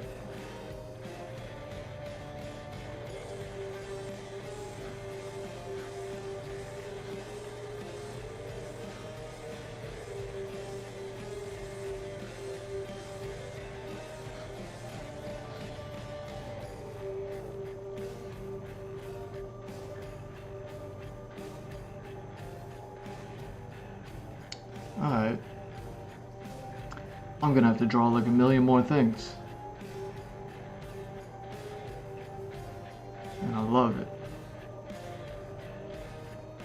I'm trying to avoid doing concept art and spoiling things too much. What I'm trying to avoid is like really doing some concept art to show y'all things that I didn't plan on showing y'all for years, but considering where I'm at with the comic book and like trying to get this thing like out, it's like what can I spare myself from doing without spoiling what I thought I was gonna have to do for years. If I have to do it sooner, what can I still spare myself from having to do? So I'm just trying to think like character wise, narrative wise, like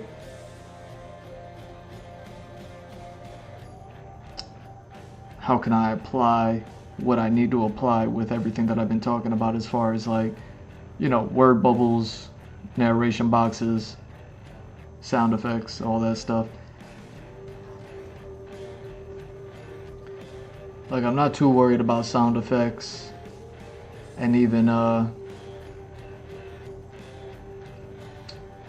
any sort of effect.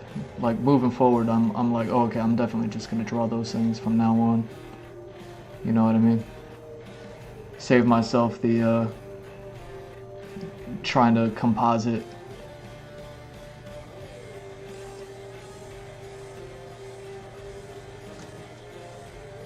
But as far as what will need to be,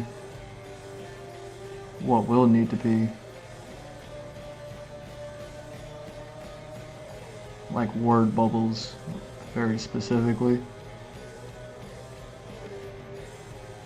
word bowls really doesn't apply to this. But narration boxes and establishing setting boxes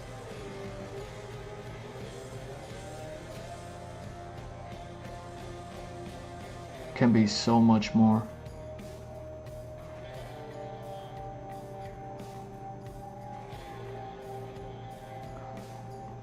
Dang. I gotta read my own comic. I gotta read my own comic, yo. That's what I gotta do.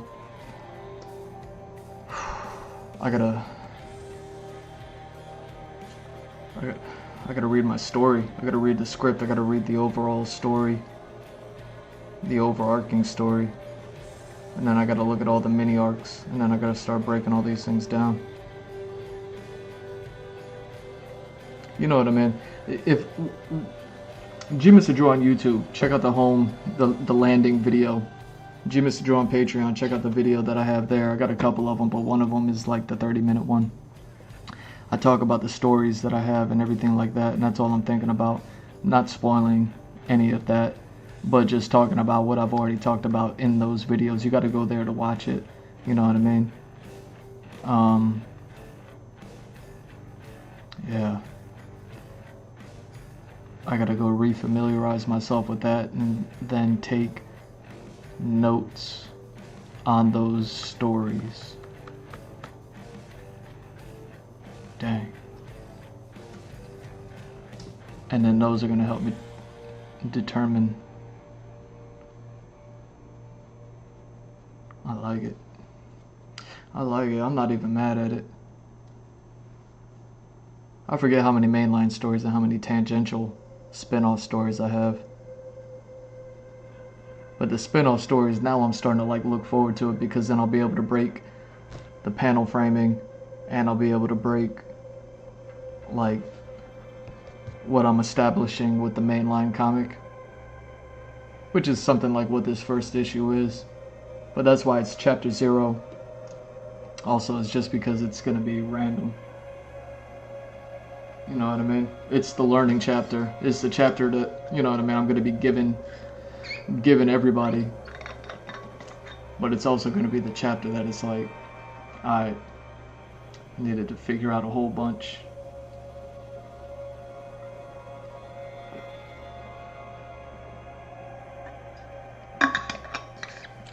Alright.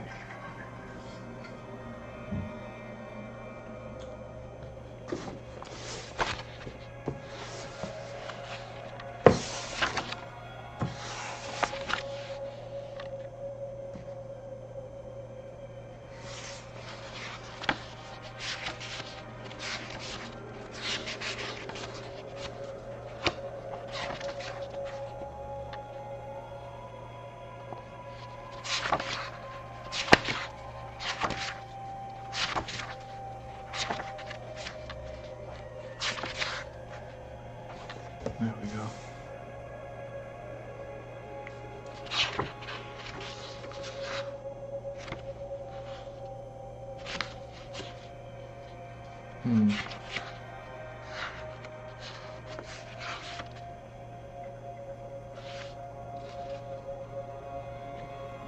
Nice.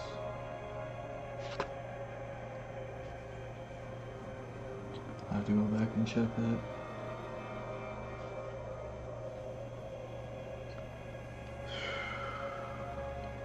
So yeah, back to the last thing that I didn't do on my to-do list back when I started was this thing. It's the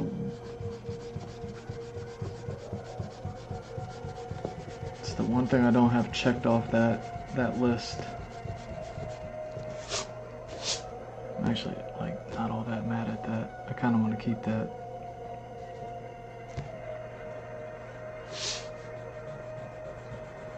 But the rest of this is trash.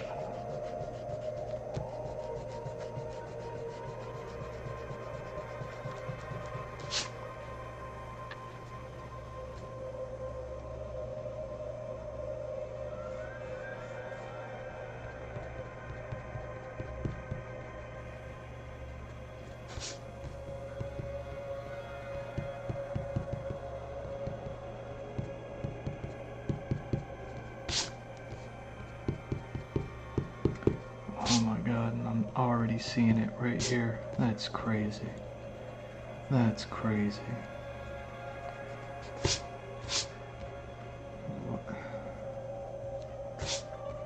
Man.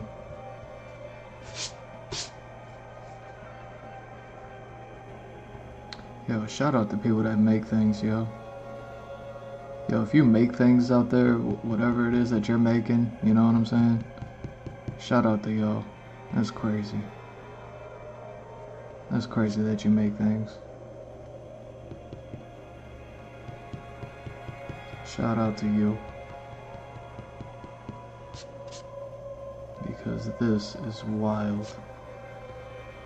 This is wild. I can't believe I never saw it before.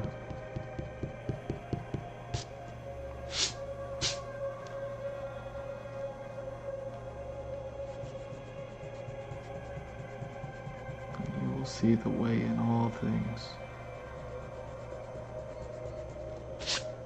It's ridiculous.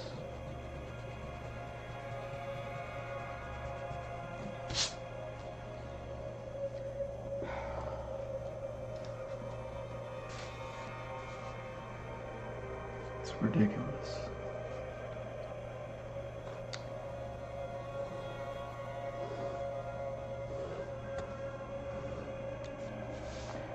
You know, I talk about like what my goals are business-wise. How like I would love to be in a position where I can like hire out and I can do things. Like obviously it's to hire out in order to help me be able to, you know, doodle my little pictures. You know what I mean? But also it's like with everything that's going on with like AI and people losing out, and how it's like we need to like kind of have we can't continue to lose out if we're gonna like want to hope to try to have any sort of like chance in the future type stuff, like that kind of stuff that's going on. And it's like, man, shout out to anybody that's making stuff. You know, the one thing that I always think about as far as like what's going on in this country and like kind of like what I'm shouting out right now is like, for instance, I might be misappropriating it, but like Jocko Willink, everybody knows Jocko Willink. Like when I say his name, like y'all know who he is. He's like the super duper army guy, something like that. Wakes up at 4 o'clock in the morning every day, takes a black and white picture. I don't know how he does that, of his wrist. I'm like, yo, where all the color go, bro? But he does like a podcast with a black and white podcast, and I'm like, yo, where the color at, man? How do you do that? You know, like. But he has a company, I could be wrong about this, that makes boots, where it's like there's a lot of clothing manufacturing. At the end of the day, shoes ain't nothing but clothing, right? So there's like clothing manufacturing that goes on overseas, and in these days, I don't know how much he's still doing it, but I hope he's still doing it. He has like a shoe manufacturing or a boot manufacturing company, or he like manufactures boots and fashions boots and whatever.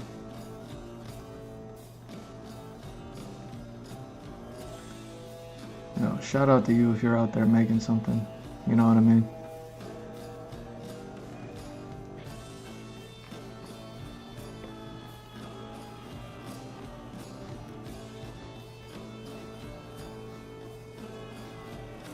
Because they're like, yo, ain't gonna be no jobs, but it's like, so ain't gonna be no nothing? We ain't gonna have no more clothes, no more food, no more, ain't nobody ever gonna have nothing no more. Nobody will ever, never will anybody ever, you know what I mean? Here we go. Just work with it. Just work with it. Okay.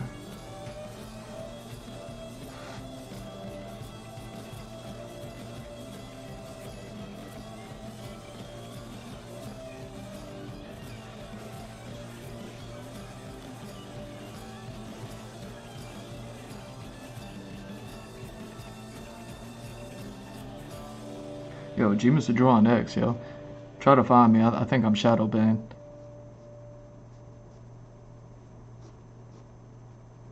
I'll be shout out on X. I told Jocko Willing to grow his hair out. I said, bro, grow your hair out. Everybody getting told to get a haircut these days. Yo, grow your hair out.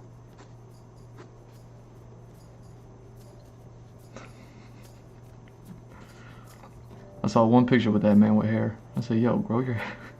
Why'd you shave that?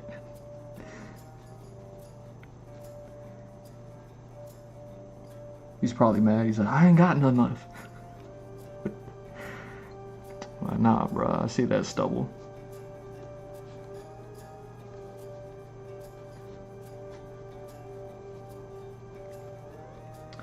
Alright. So how do I want to do this? Like, because I mean, I got like, I was doing like this whole thing, right?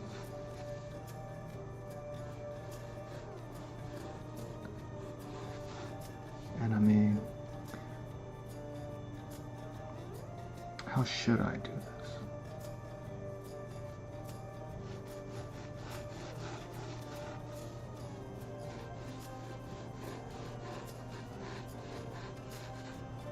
But then also at the same time, we need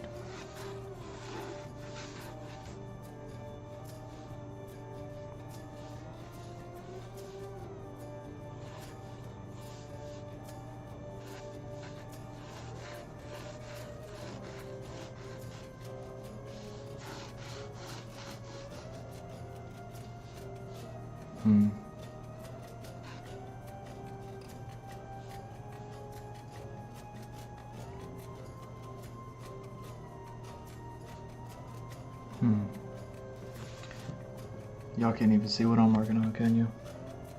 I didn't even think about the camera angle.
Okay.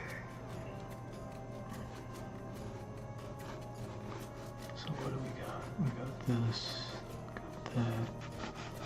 Same Z's, same Z's. We got that. Then we got this going on in here, where I kind of wanted to do that.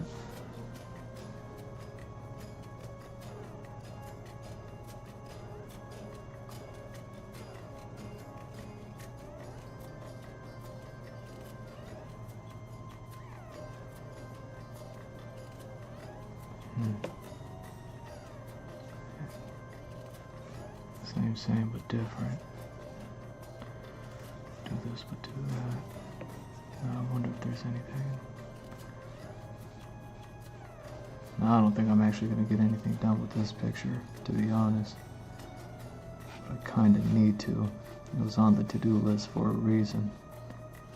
I can't believe I made it this far without finishing this.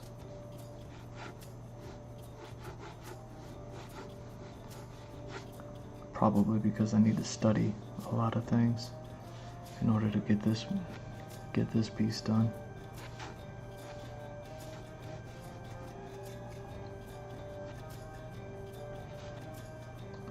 Okay.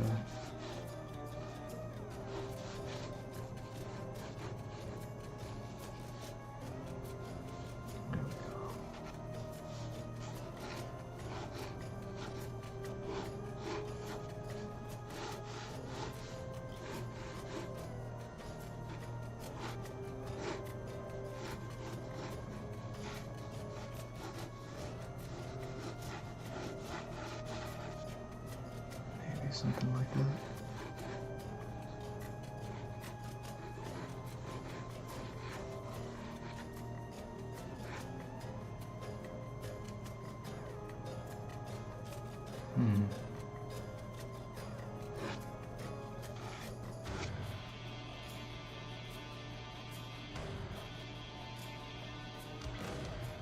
Is that why that was set up that way?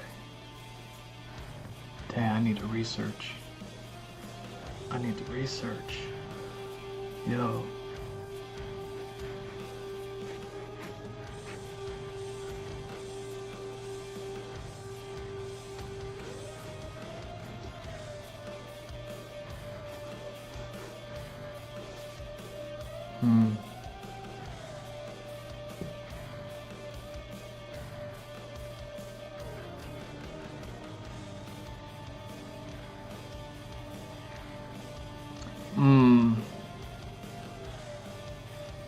Dang.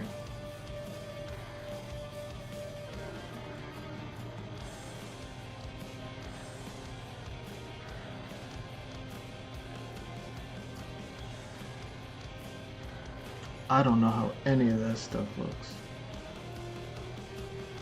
I gotta do research.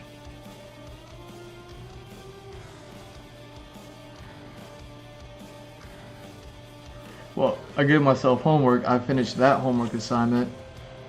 Now I got more homework to do. I was really hoping to draw something.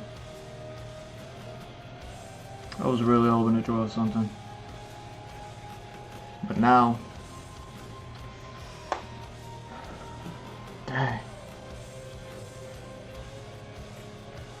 I mean, come on. Come on. See, something like that. So we still have this and same, right?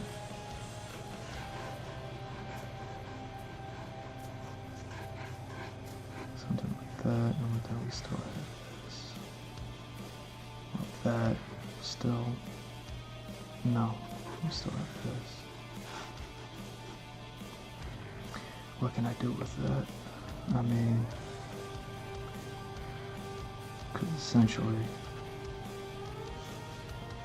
we have that, and we can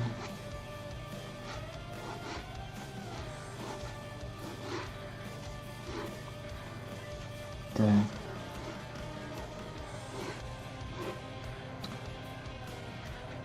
Yeah, I think I got another dime piece mad at me.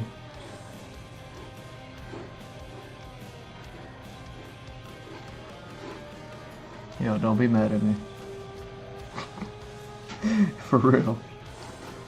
For real.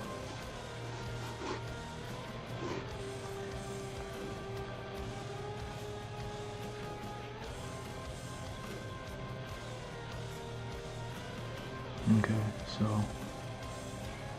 did this whole thing, right?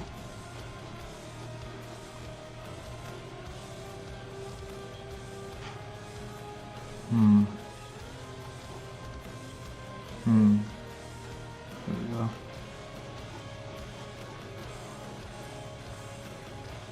And then over here.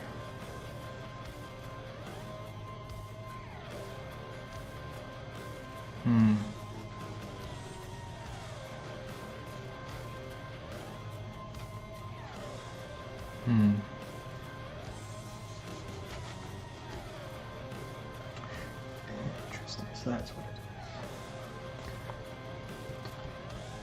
is. Trip.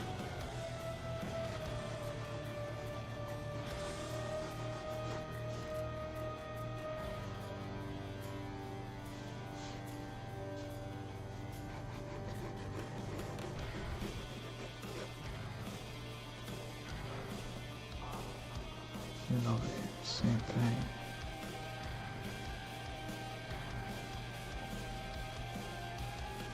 Hmm.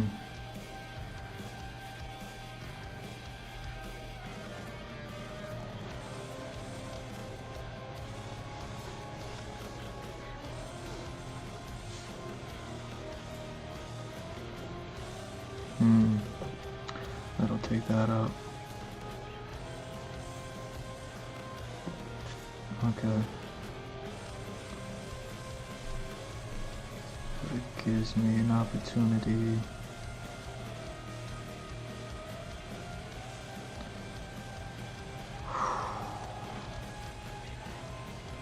Okay.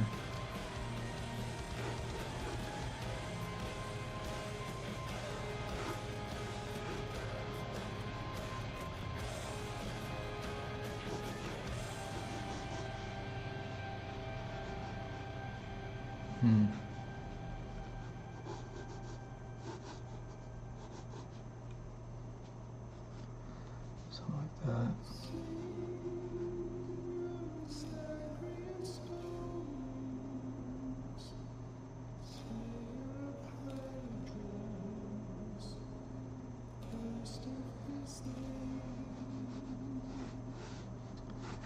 That's an interesting connection.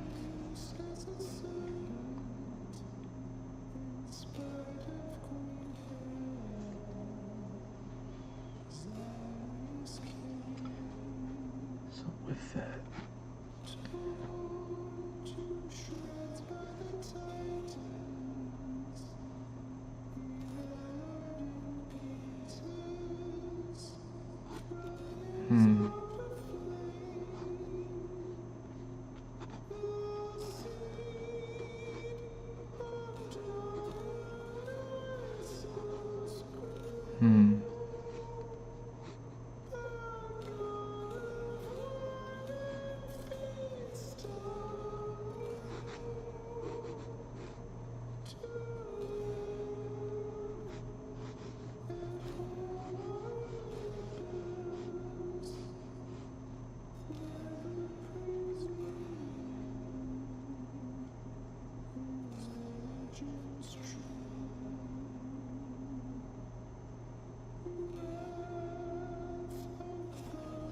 how did that look?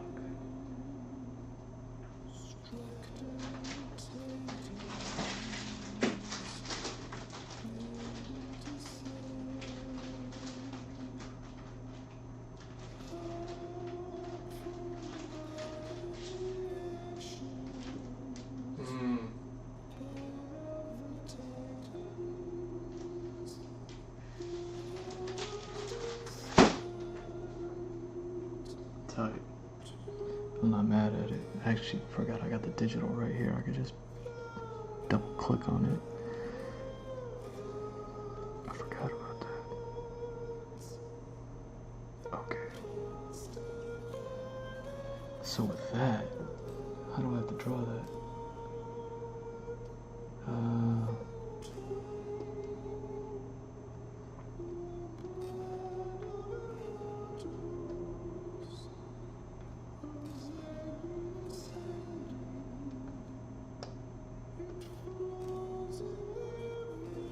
Alright.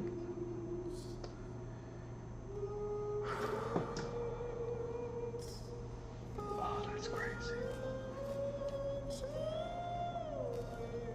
Okay.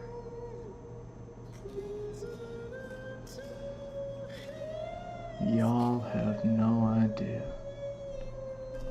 Okay. So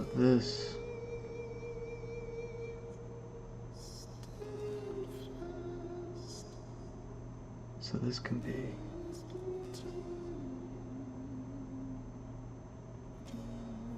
can't be.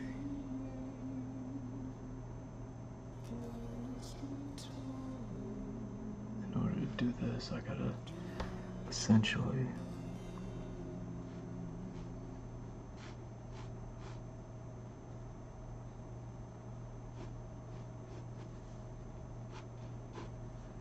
do that.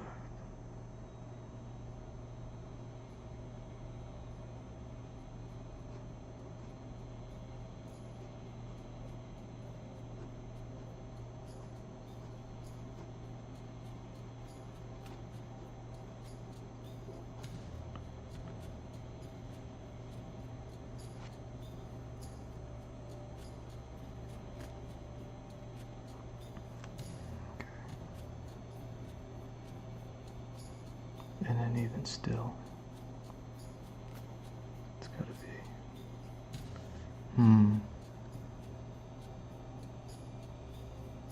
Interesting.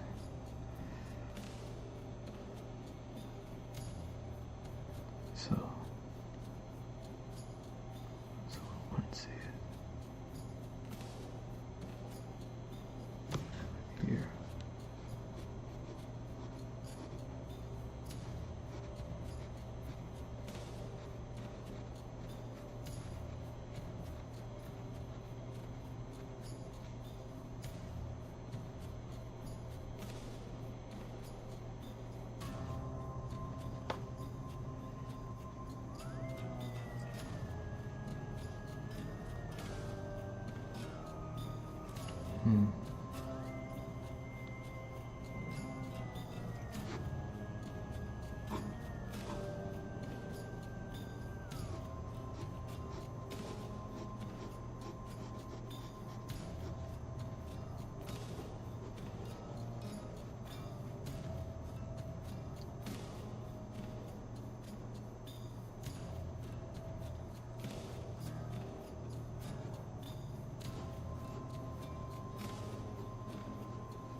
What would be there?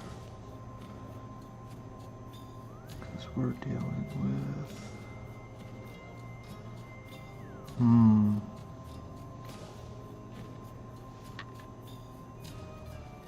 there we go.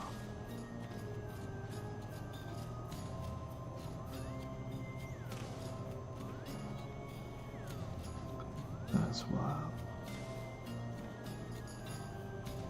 That's wild.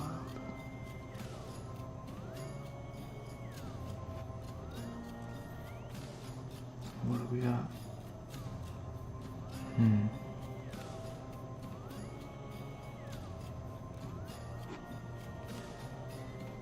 What would it be? It'd be more, right?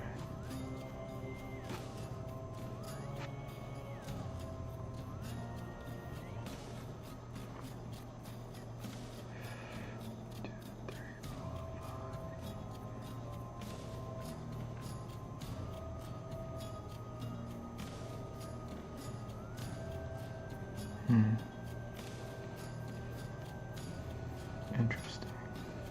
Dang. Blocks all that out.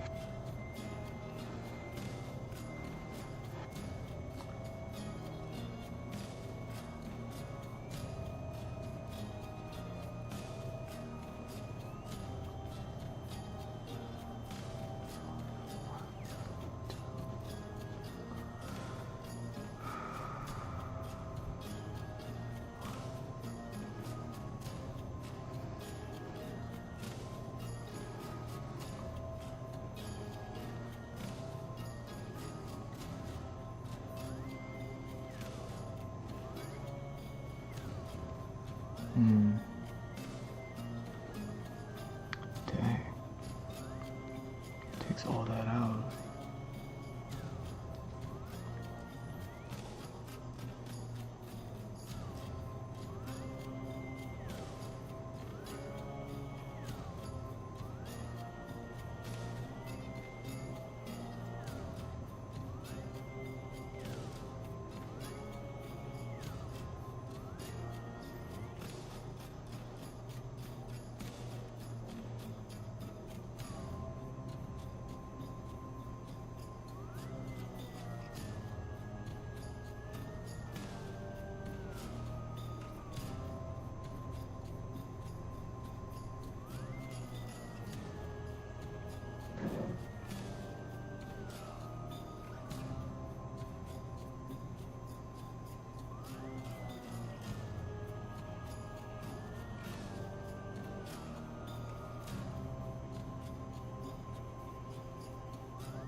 didn't even think about that.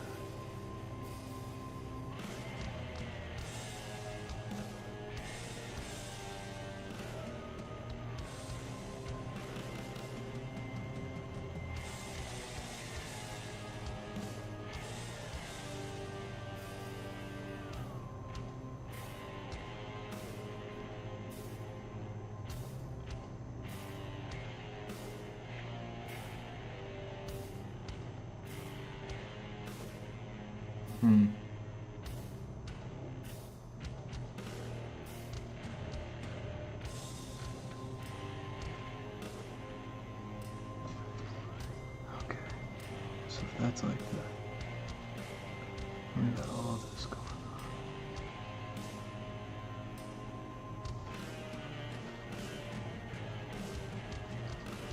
So like that. There we go.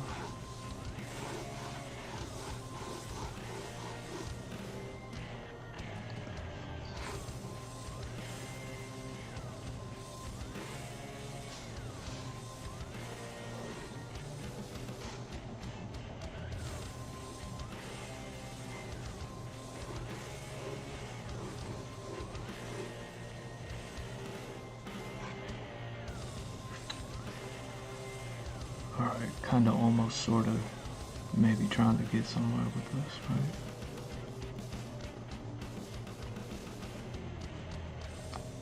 At the end of the day,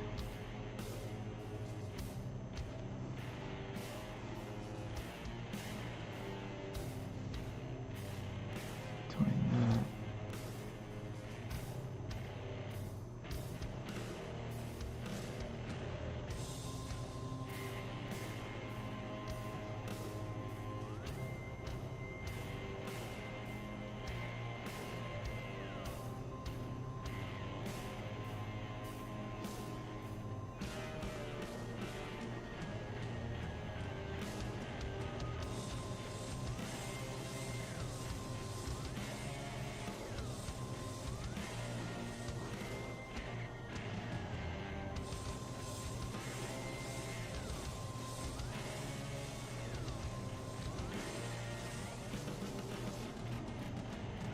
oh my god, I forgot I hadn't started working on that stuff yet.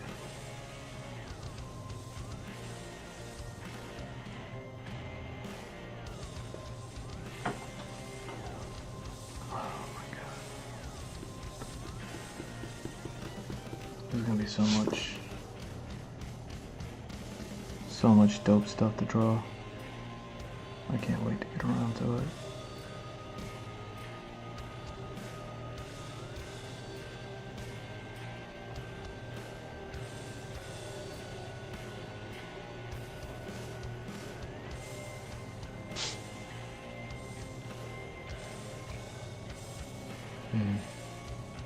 Wonder if there's anything I can do about that.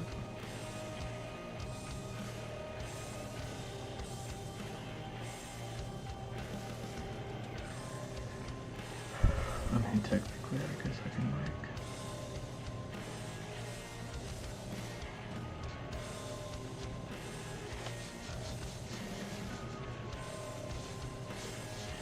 right here.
don't even need that, do I?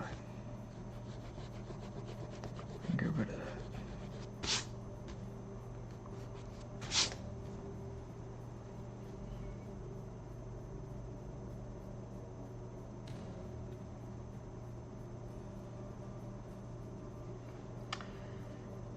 Whatever, I want to do same over here. I really don't want to. So if I had to make it different.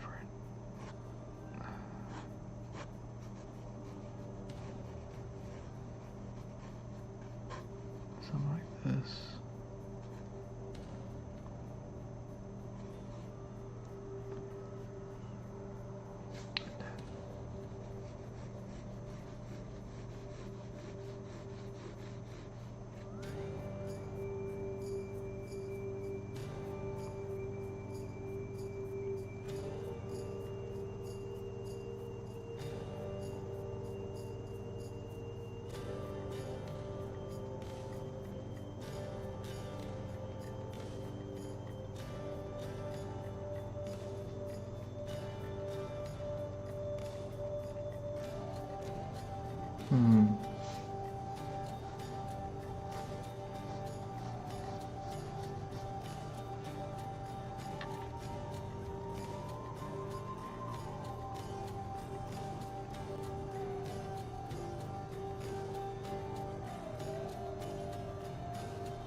I gotta do a lot of research.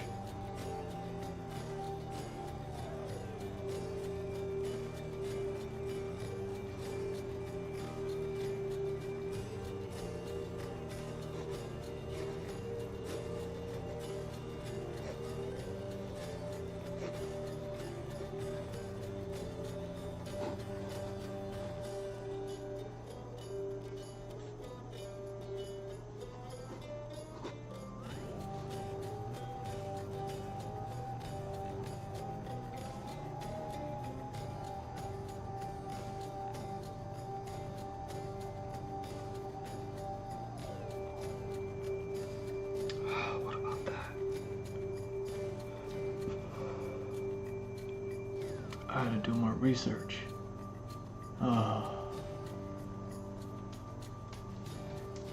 Where you at?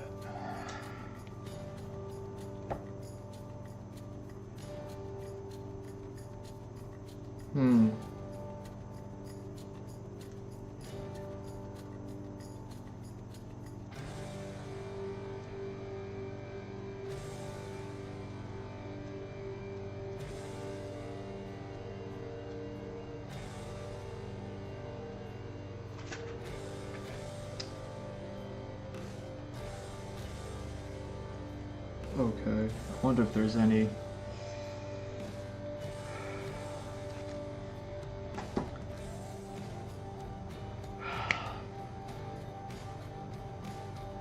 I wonder if there's any...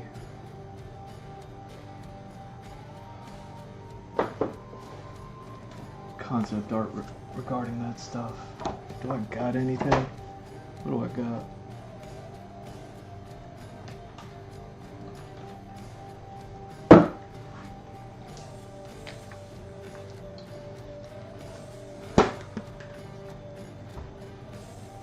That stuff.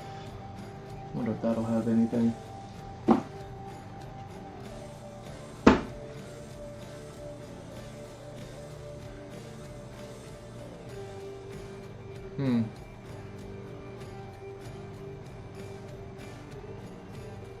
Ooh, do I get to put on some movies too? I haven't had an excuse to watch a movie in the longest time.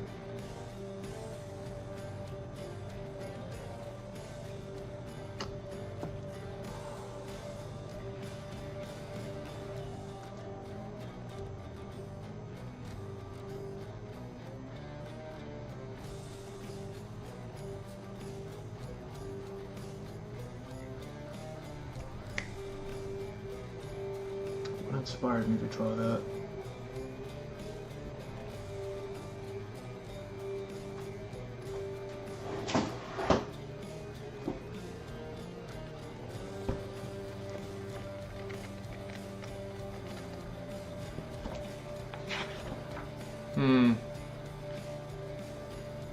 Is that what it was? It's actually perfect.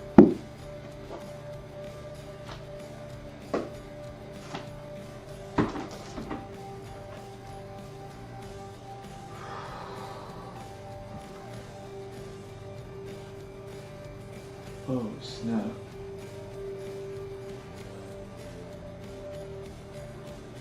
Oh.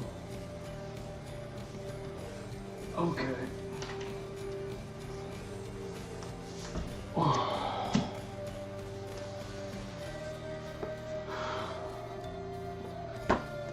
All right.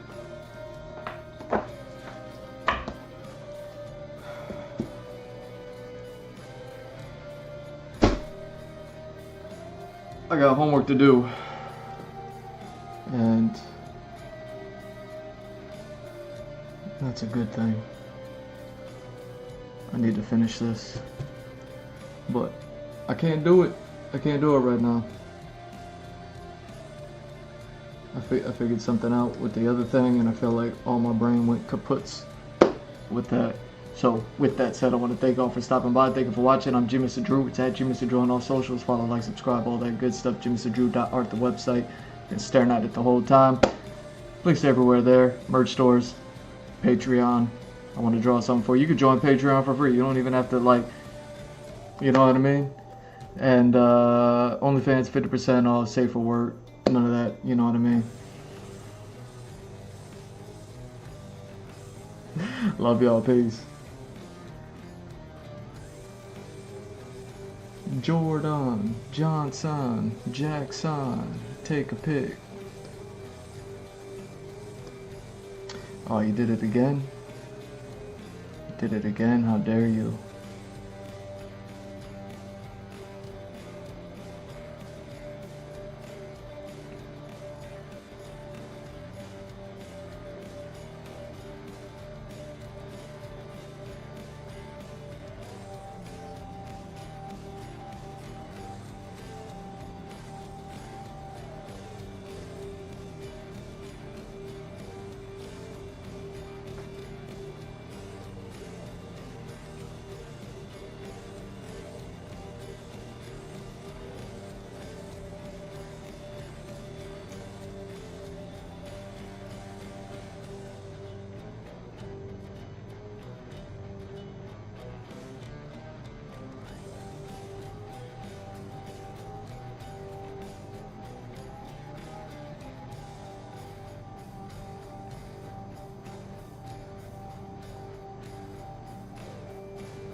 Yo, do I not have that on shuffle?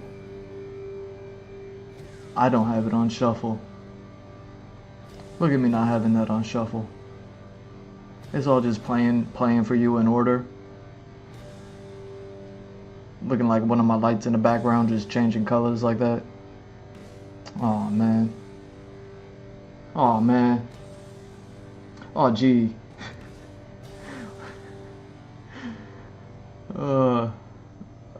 I gotta fix that.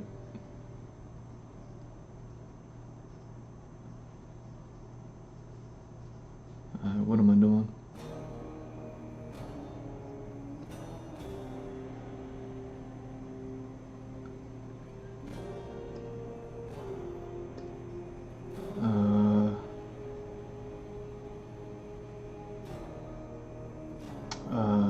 What am I doing?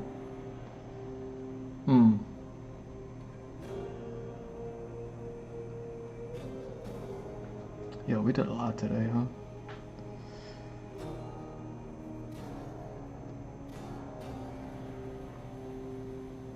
Oh, why'd I close that? Get back here.